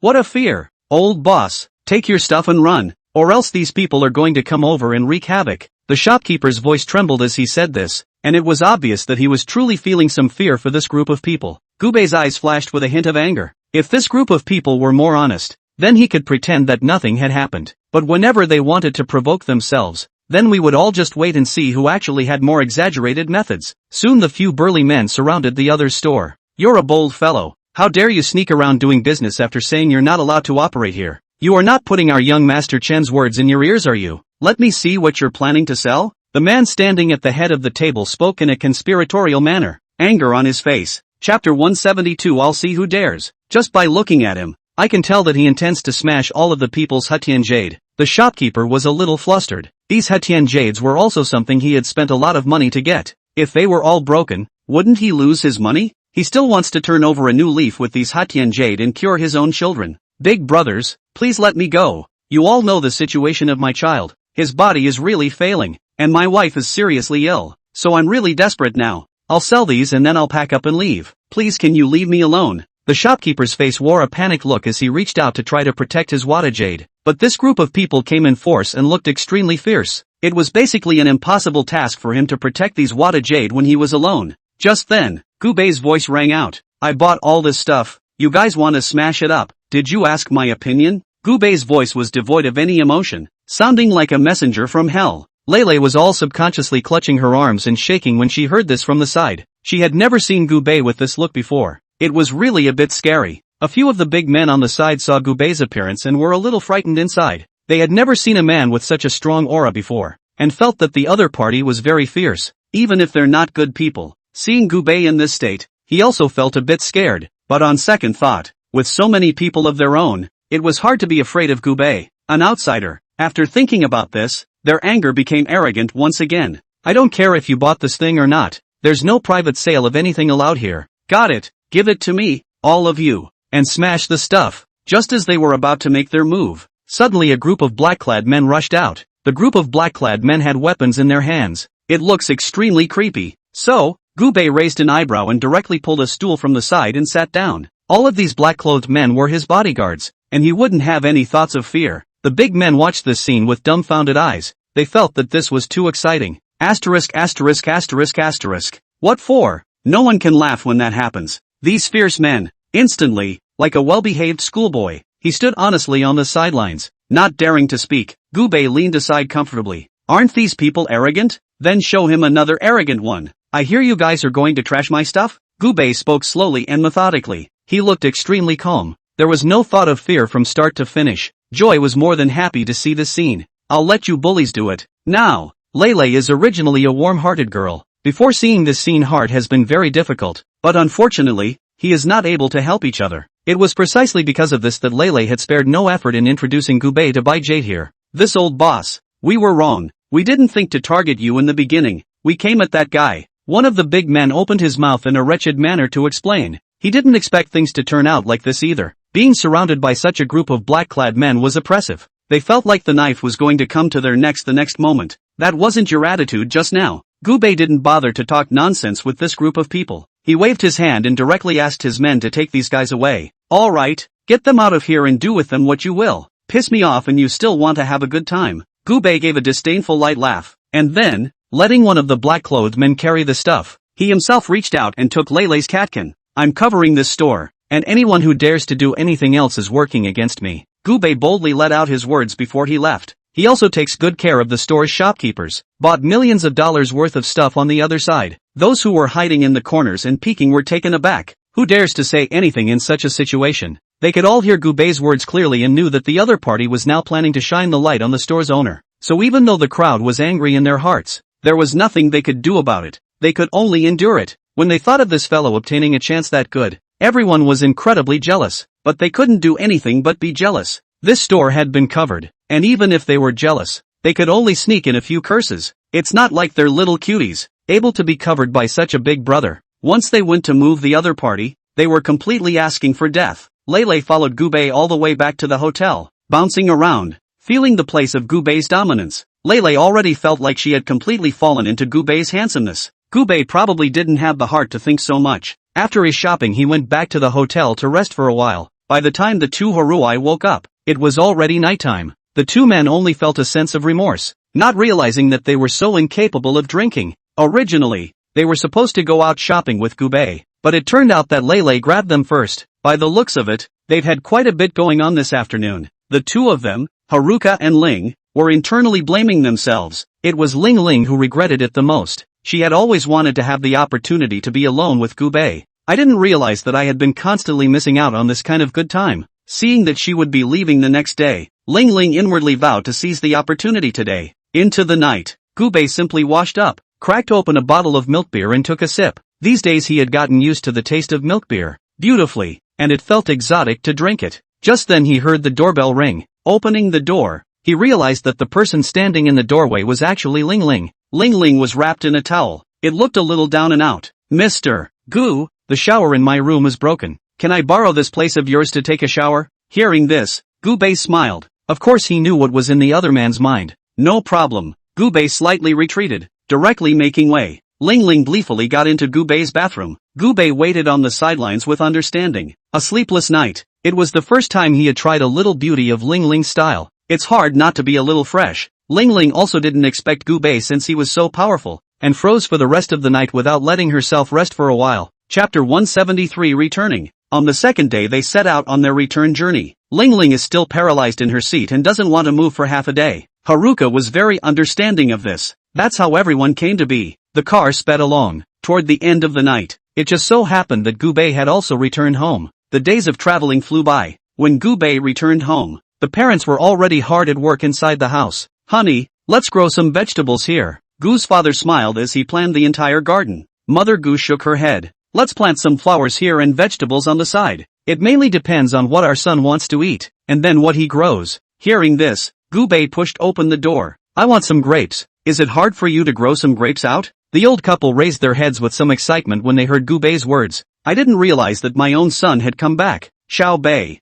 you're back so soon? Gu's mother opened her mouth with great delight. They had heard the housekeeper say that Gubei had gone out with his sister. I didn't expect this to come back after only a few days out. What's going on? You guys are not wanting to see me? Gubei snickered. Gu's mother spoke in a hurry. What are you talking about, you silly boy? How could we not want to see you? Her anxious explanation made Gubei laugh out loud as well. Okay, no kidding you guys. I've bought you some Hatian jade this trip. You two see if you like it? After saying this, Gubei directly placed the purchased Hatian jade on the garden table. The two Gu mothers revealed a look of surprise and hurriedly came forward. You're breaking the bank here. She knows her son is rich now, but that's no way to spend more money. Though Gu's mother mouthed a few words, but still, he was happy to open the box of Wada jade. It contained a pair of translucent bracelets. They can't see jade, but it was obvious that this Hatian jade was definitely worth a lot of money. Gubei bought his father a tea set made of Hatian jade. Don't underestimate this jade. It used to be used as the seal of state. In the future, let's go get a piece of jade and make a state seal for fun.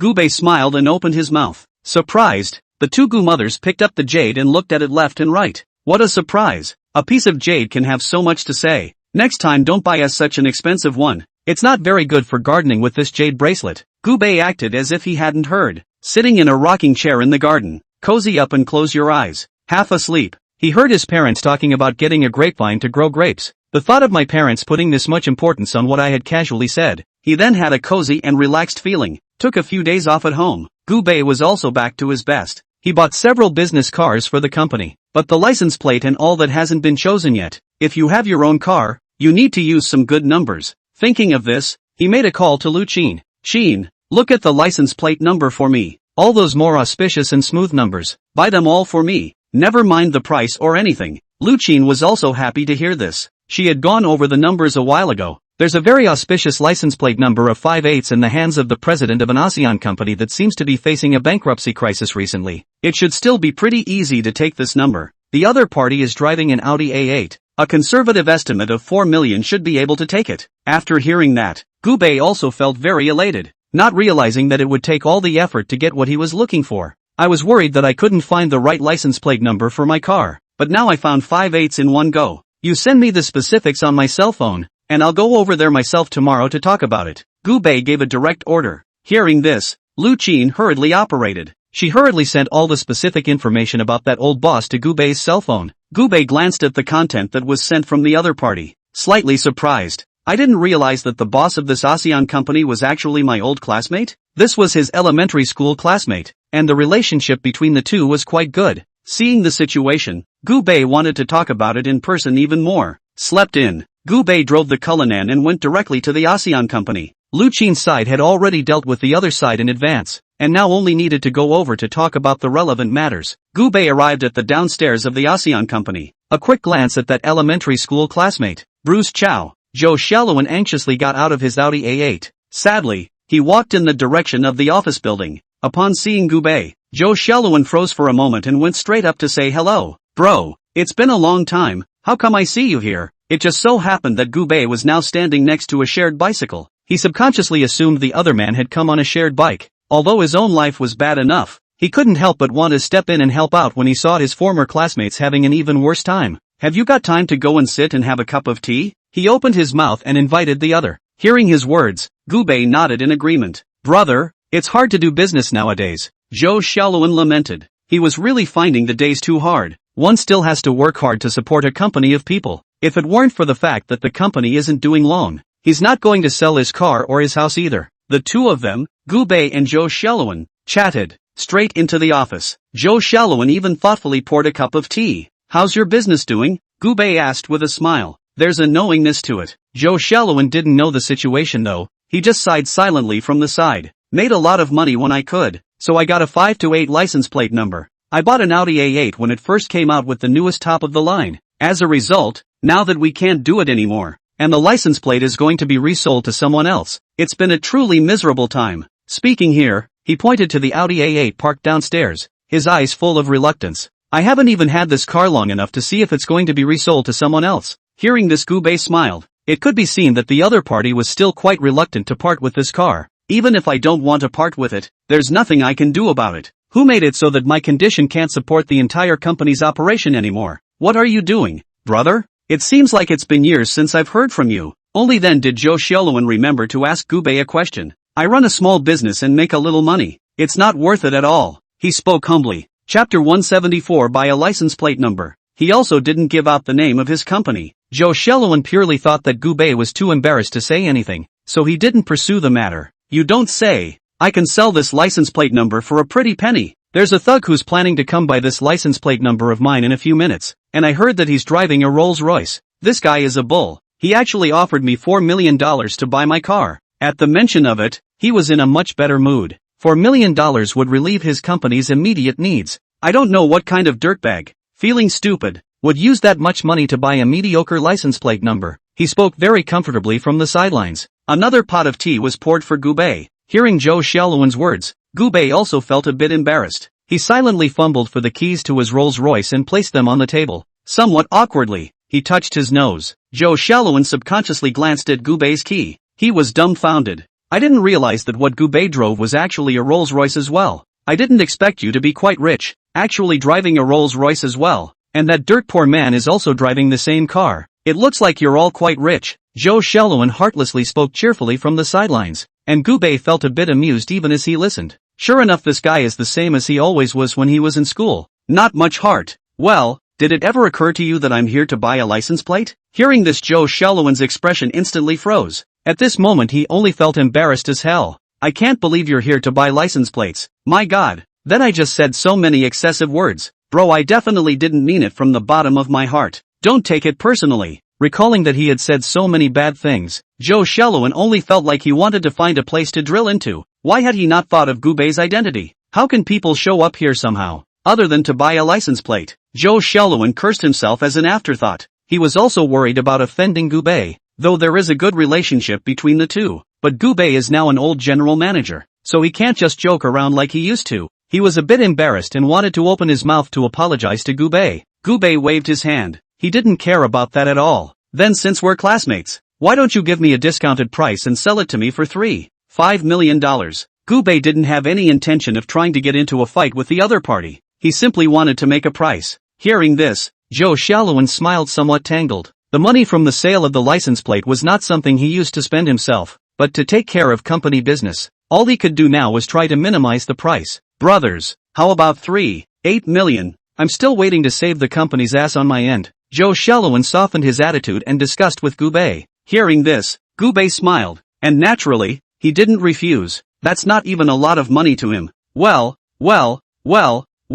then let's hurry up and sign the contract, and I'll have a piece of my mind cleared. Zhou Shelluan spoke anxiously. His company owes a lot of foreign debt and is in desperate need of cash. Gu Bei didn't refuse and contacted his assistant to go directly to arrange for the closing. Closing is easier said than done, but there is actually some paperwork involved. However, Gu Bei had left it all to his men to do, so he didn't have to waste his time. Signed the contract. Zhou Shelluan looked at Gu Bei with a face full of admiration. He didn't realize that his former brother had gotten so well off. The other party could easily come up with a large sum of money for their license plate number. This showed just how much cash Gu Bei had on hand. He only felt envious to the point of purple. Brother, you are now mixed so open. When you have to take care of younger brother, we this kind of small beggar still have to rely on you. After knowing Gu Bei's identity, Zhou Shelluan didn't dare to be poor. He smiled fawningly on the side, trying to please Gu Bei. Gu Bei had always kinda wanted to help each other out. Anymore, we are all brothers. The two were also very close when they were in school. It's okay to support each other now. Alright, why don't you get someone to put the plates on the car for me? I still have to take care of the closing on my end. Come around to my company if you're free, and we'll also be able to talk about cooperation in depth. Hear that? Zhou Shelluan instantly trembled with excitement. He didn't expect Gu Bei to actually take care of himself. The meaning of this statement is obvious. It was the intention to give himself a chance to cooperate, which was equivalent to giving him a second life. Once one's business is able to get large amounts of money on board, that would be the equivalent of being completely alive. Zhou Shelluan thanked the gods and was close to kneeling and kowtowing to Gu Bei. He wasn't idle, and immediately organized the people under his hand to hurry up and put the license plate on Gu Bei's car. He also came to the gate along with Gu Bei. When he saw Gu Bei appear in front of him in a Rolls Royce, it's only then that the truth is properly accepted. You boys are awesome. Zhou Shelluan exclaimed from the bottom of his heart and worshipped Gu Bei even more. The old classmate who seemed so mediocre at first is now thriving better than anyone else. He was also proud from the bottom of his heart. Gu Bei was in a good mood after changing the license plate. He drove back to the company's headquarters in a beautiful car. All the employees have now moved their workstations,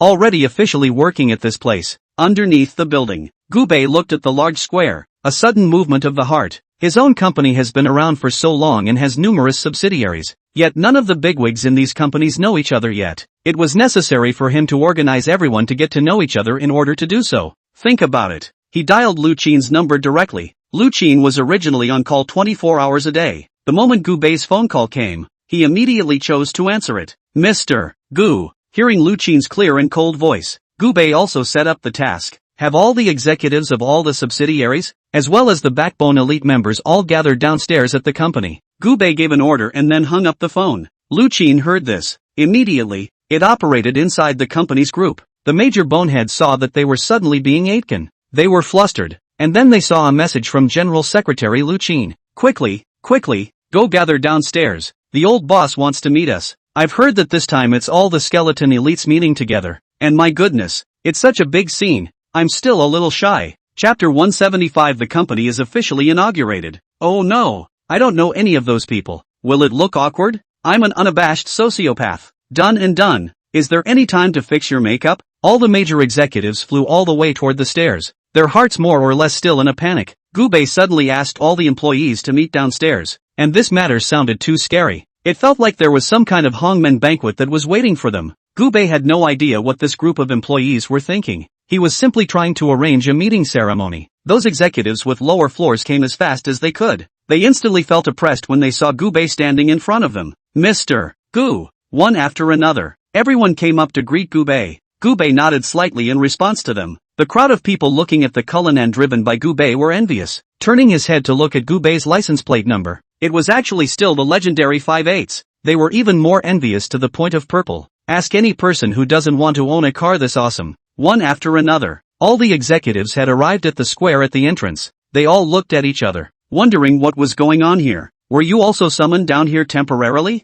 What a coincidence. Me too. I'll go. Look at the one standing next to him wearing sunglasses. Isn't that movie and TV big shot Li Liang? There are also stars. I didn't expect our company's subsidiary to be so awesome that it actually has a big name star under its banner. This is too cool. That one is venture capitalist Zhang Hao. I've seen him in a financial institution before. Said he's worth millions of dollars. Very powerful. Everyone was talking aside about who each other was. Some are smarter and have added each other to WeChat. Bai Yang stood aside, his face showing a look of incomparable surprise. Today is her first day on the job. I had seen the building before when I was passing by. She was still lamenting that this company was awesome at first, but she didn't realize that it was actually her old boss's company. Now, Bai Yang also felt that he was dabbling in the light. People working in the surrounding area also stopped to watch. Gubei standing next to him and his Kurelin was indeed very racy as well. But the onlookers simply didn't associate Gubei with these people. Only these employees knew their old boss was standing there. What's with all these employees of such big shots coming out? They're too big for this battle. It looks so bullish. I think I even saw a star. I never dreamed I could work in the same building as a star. What company are these all from? It's so awesome. Everyone looked at the employees of this company with envy. After Gubei saw that the crowd was all together, he then drove his car and shined. All the employees immediately behaved themselves. It wasn't until this time that the onlookers realized that the employees were respectfully waiting for Gubei. Who is that man driving a Rolls-Royce? Just by looking at the back, I feel so handsome. Are you stupid? One look and you can tell that this man is someone's boss. Otherwise how could they have waited there so honestly? No way. This man looks like he's in his early 20s at the most. It's hard to believe that there's really such a young boss. It's too idealized, isn't it? Everyone is whispering. Since Gubei had just moved here and liked to hide behind the curtain on weekdays, it was only natural that there were many people who did not recognize Gubei. Just then, the whole building's lighted sign came on. GB Building. Those big words instantly blinded the crowd. Bai Yang saw the battle. Why is not clear about the identity of Gubei? Originally, she thought that Gubei was just the company's personnel. After all, where would a president condescend to personally come for an interview? But I didn't realize that Gubei was this idle and bored president. Seeing Gubei's appearance, Bai Yang also felt a pang of fear. She was somewhat grateful. Luckily, he hadn't offended Gubei at that time, or else he would definitely not even have a job now. Gubei came down from the Cullinan. Straight away, he led the crowd into the company. Everyone, you are all members of my company, so you can get to know each other a little bit in the future. It's inevitable that you will have business dealings with each other. I want our company to have a very good working environment. Hearing this, the crowd said yes in succession. They also want a very good working environment with no hookups or anything like that. That way, the work gets done in a more meaningful way. Bai Yangyang clenched her fists in some excitement after hearing Gu Bei's words. Yeah, life is more meaningful without hookups. In the past, Bai Yangyang was inside the dormitory and felt the horror of hooking up. 4 people in a girl's dormitory can build 6 groups. This shows how exaggerated this group really is. Everyone's mind was racing with some jumbled thought. Obviously there is no competition with each other, but they are counting on each other. It is really puzzling. Bai Yangyang's heart is extremely do not like this kind of living environment. Now Gu Bei said these words, directly hit Bai Yangyang's heart. This is a great company. It must be done often. Gu Bei didn't even know what was going on in the hearts of these little nymphs. He was just saying what was on his mind. In the past, when he was in the company, he hadn't been annoyed by these hookers. Now that he's created a company of his own, it's only natural to follow his rules. Anyone who dares to hook up inside the company will be fired directly. Anyone who dares to use any scheme to frame a colleague will not be lenient after finding out the situation. And he left it all to Yi Fengting to take care of. The other person is like a classroom disciplinarian who takes care of these tricky things. He knew very well that Yi Fengting had always been a man of irony. Those who have been in the rain are naturally willing to hold umbrellas for others. The other party was a kind person, and Gu Bei was willing to give this position to Yi Fengting. This building has a total of 50 floors. Everyone draws lots to choose their own floor, and communicate with Secretary Lu Qin and her assistants if there is anything. Gu Bei directly waved his hand. Lu Qin brought a box from the side. Everyone draw straws. As Gu Bei's personal secretary, Lu Qin was arranged to be the first to draw lots. She closed her eyes and felt inside the bucket, quickly reaching out. A look of surprise then appeared on Lu Qin's face. I can't believe I drew the top floor myself. As we all know, the old boss's office is on the top floor. It's quite convenient for all of them to lean in and work together. The staff on the sidelines were purple with envy. Everyone wishes they could get up close and personal with the old boss. Chapter 176 Cruise Party. It's just a pity that this best position has already been drawn by Lu Qin, but people weren't discouraged. There were a lot of good positions to come, and they didn't believe that they would all be taken by someone else. All at once all the employees were excited. They drew straws. Non-stop interaction. In a few minutes the draw had been made. Lu Qin also recorded all their data. Okay, guys. Gu Bei clapped his hands, signaling everyone to be quiet. Everyone immediately shut up in silence. They wanted to hear what Gu would have to say. Our company is now squarely on its way to the beginning. We still need everyone to make persistent efforts to create a brilliant future together and write a beautiful chapter for our company. Gu Bei said a few words symbolically. After all, the company had just been established, and as the old president, he always had to say something, didn't he? These are the same words that he's been holding back all night to get out. After taking Gu Bei to finish his speech, everyone clapped one after another, afraid that they would be compared to others if they were late. Seeing this joyful appearance, Gu Bei also felt satisfied. Sure enough, bringing companies together is a good fit. After we all got to know each other a little better, Gu Bei called Lu Qin aside and laid out the work. There is a neighborhood at the back of this business district. It's just a few steps from the office. This neighborhood is not cheap. However, Gu Bei had already made an early start and bought several buildings in this neighborhood. Half of the neighborhood was already under Gu Bei's control. Qin, look after the arrangements to get everyone in. Let's divide this building into male and female areas, so that the girls will feel more at ease living here. Gu Bei casually explained. The specific things can be left to Lu Qin to take care of themselves. Bai Yangyang, as Gu Bei's secretary assistant, was naturally waiting on the sidelines. After explaining everything, Gu Bei suddenly remembered Bai Yangyang, who was standing by the side. By the way, there's something else I need to arrange for you to do. When Bai Yangyang heard Gu Bei's words, she immediately became excited.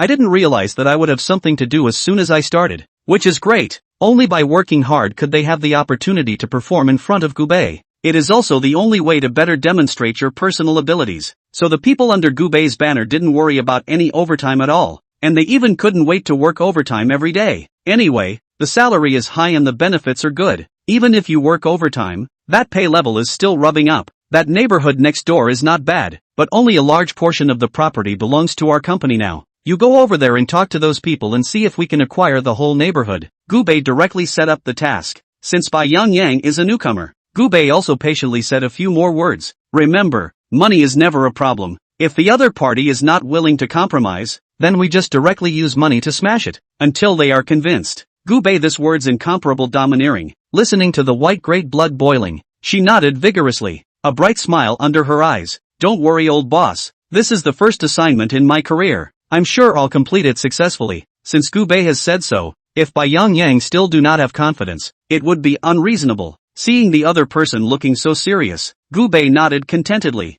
People were legendary masters of the 3 languages, an extremely strong existence. It would be trivial for such a person to go on such a small errand. Gubei still had great faith in the other party's ability. Lu Qin also brought these employees closer to the working group one after another. Employees, please move your stuff in as soon as possible. Lu Qin posted an announcement and then moved off on her own. Their secretarial team also has a lot of stuff to move. Of course, most of them were carried for Gubei. Gubei looked at the busy crowd and inwardly felt satisfied. That's when his cell phone dinged. Gubei pulled out his cell phone and realized that he had been pulled into the GD Building's executive group. The people inside all said hello to Gubei. Everyone work hard on your move and get together on my cruise ship tonight. Gubei sent a message, and then went about arranging for the cruise. Those employees were instantly nonplussed after seeing Gubei's message. Everyone didn't expect that Gubei would actually send out a cruise ship to attract them. They had also heard about Gubei's huge cruise ship. I've heard it's a complete world of living color inside, and there's everything in this cruise. There are all kinds of beautiful women in different cuisines from each country. These executives had extraordinary status and had naturally seen the world, but they had never really gone on a cruise ship of Gubei's caliber.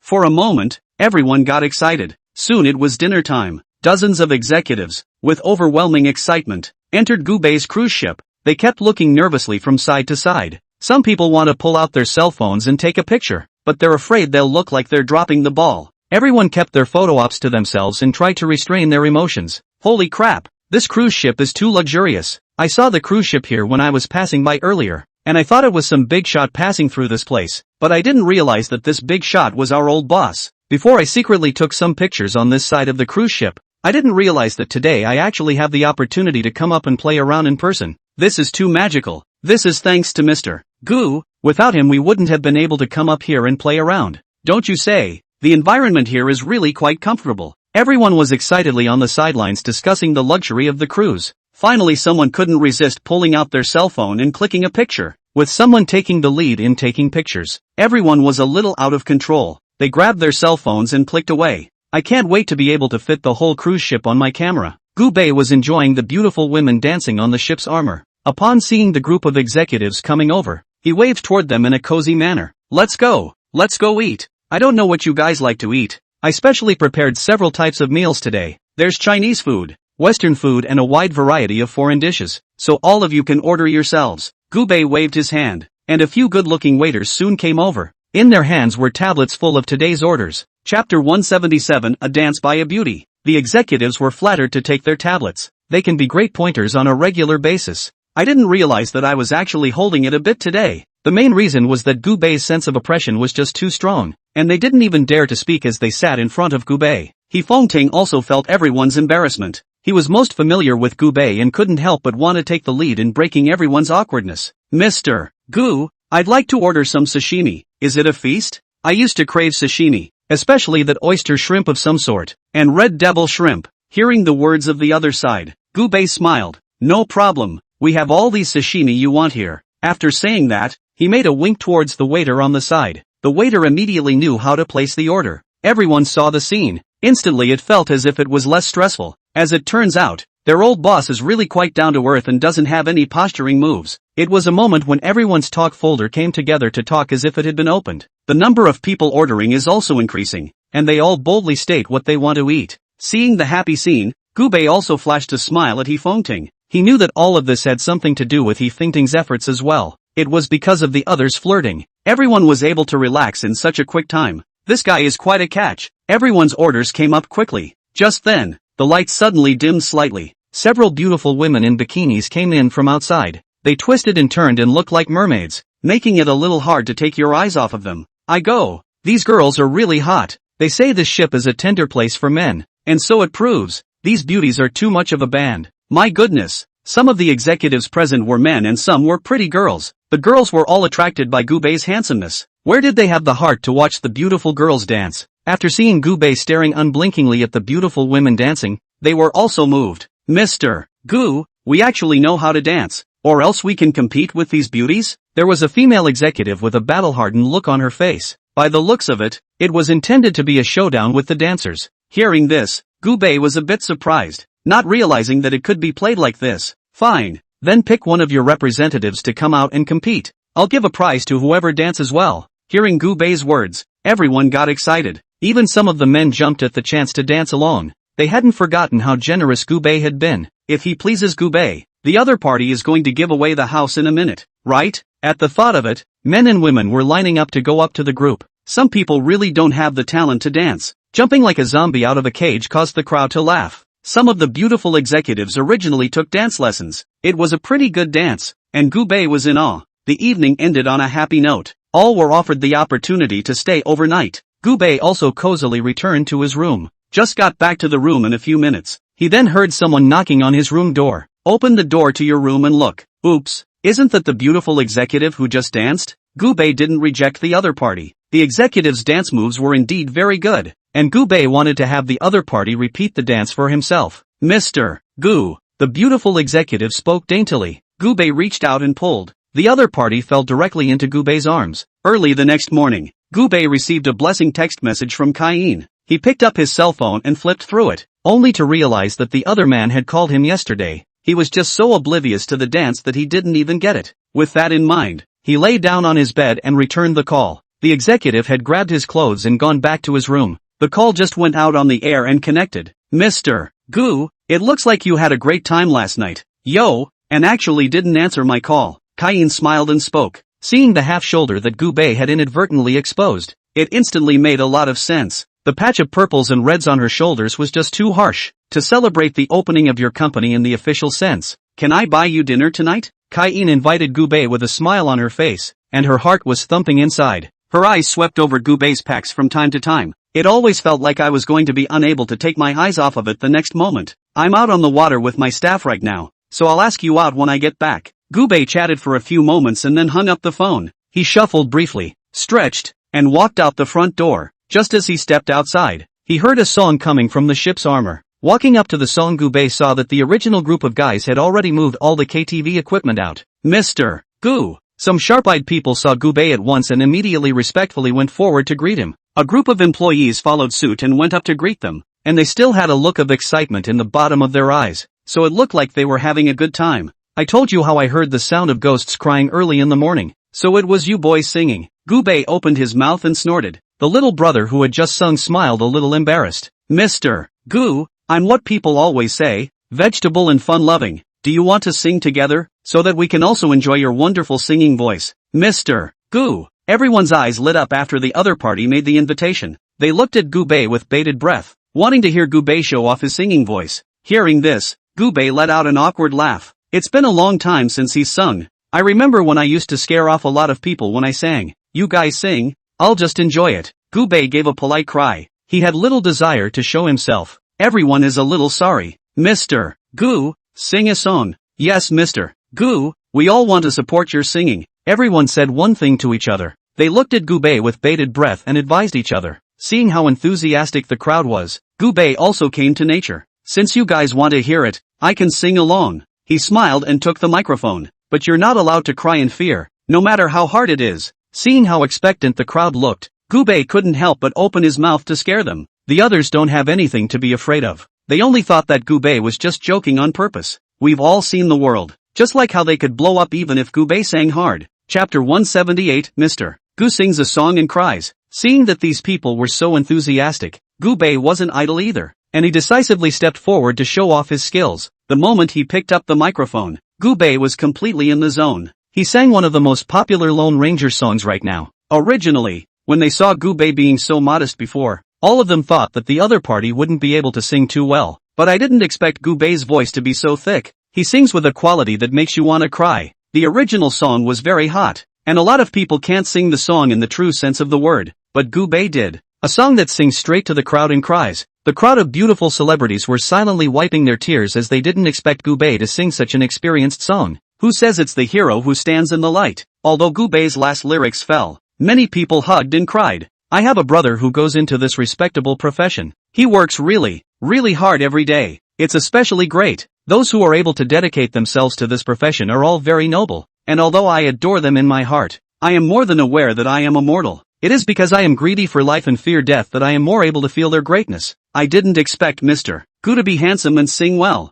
The crowd of women were already swooning, and in their eyes, Gubei was an uncompromising meat and potatoes man. If they were able to be looked at by Gubei, their ancestors' graves would all be in a blaze of glory. Those women sneaked towards Gubei. Some people took out scented tissues and gently wiped Gubei's sweat. Some people passed over a drink, wanting Gubei to moisturize his throat. Nini, the only celebrity supermodel on board, also looked at Gubei with a shy face. She took it upon herself to come along this time. Earlier, Nini had heard that Gubei was going to organize a cruise party, thinking it's a great opportunity to meet rich people. It took a lot of hard work to get this one. As it turned out, it was only after entering the cruise ship that Nene realized. It turned out that the proper protagonist was this man called Gubei. Everyone else is just an insignificant supporting cast. Instead of trying to please this group of people, it would be better to find a way to raid Gubei. Nini had been well prepared for this for a long time. Looking at the right moment, there was no hesitation in taking the initiative. Mr. Gu, I really didn't expect you to sing so well. With a bright smile on her face, Nini directly leaned onto Gubei's shoulder. Looking very close, she picked up a piece of fruit from the side and fed it to Gubei, rubbing it very gently against Gubei's chest.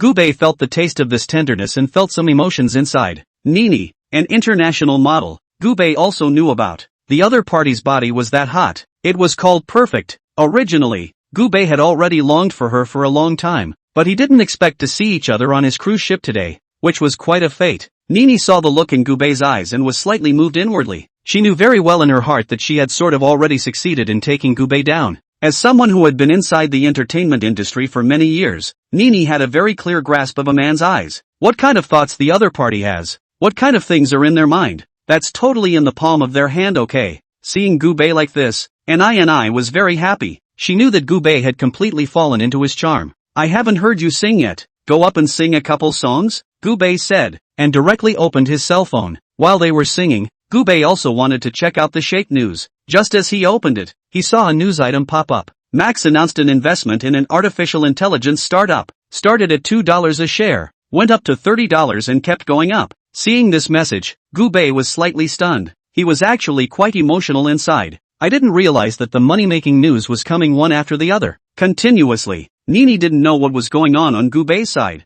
She has gone up to sing. It had to be said that the other party's voice was really quite good, and a shallow song had already made Gubei feel a bit mesmerized. Mr. Gu, have you fallen in love with me after listening to my song? Nene asked in a snarky opening. Nini was always very confident about her singing voice. She used to take part in singing competitions and even got an award for it too. Now that he had only to open his mouth, he would definitely be able to take down Gubei. Gubei nodded with a deep expression on his face. You do sing quite well, but I'd rather hear you sing for me alone. Gubei smiled and teased. Hearing this, Nene glanced her head aside a little sheepishly. Singing would be fine. It's just that with all the people here, it might not be appropriate. Yo, why don't we go somewhere where no one is around and I'll sing it for you in private? Hearing the other party's words, Gubei just smiled and nodded. It just so happens that I want someone to talk to about what's bothering me. I wonder if you have the heart to listen. Hearing this, Nene smiled lightly. Of course I have the heart to listen to Mr. Gu's troubles. You can treat me like a tree hole. Gubei put his arm around Nini and walked in the direction of the master bedroom, opening his mouth to lament as he walked. My biggest problem is that there is really too much money. All this money is like growing eyes, drilling into my pocket one after another. I really can't stop it. Tell me, is it a kind of trouble? Nene's mouth twitched when she heard that, an annoyance that anyone would want. Alright, in that case, then Mr. Gu, why don't we just play something exciting? Speaking of which, the two had reached the master bedroom. Nini didn't hesitate to pull on Gubei's collar, planted directly on the bed. This time, they dueled right up to dawn. But Gubei woke up the next day. It's already high noon. He wasn't under much pressure to make money, and waking up early or anything was even more of a non-starter. Only social animals get up early. Why should he get up so early when all he has to do every day is live a life of luxury and enjoyment? After getting up and washing up, Gubei stretched. He called Feng Yijuan directly. 1. Help me buy back all the shares of Spirit Dream AI. Yijuan Feng specializes in docking financial boards. The other party is a senior graduated from the University of Finance. That strength is a strong one. Hearing Gubei's words, Feng Yijuan didn't hesitate for a second and directly executed them. ______.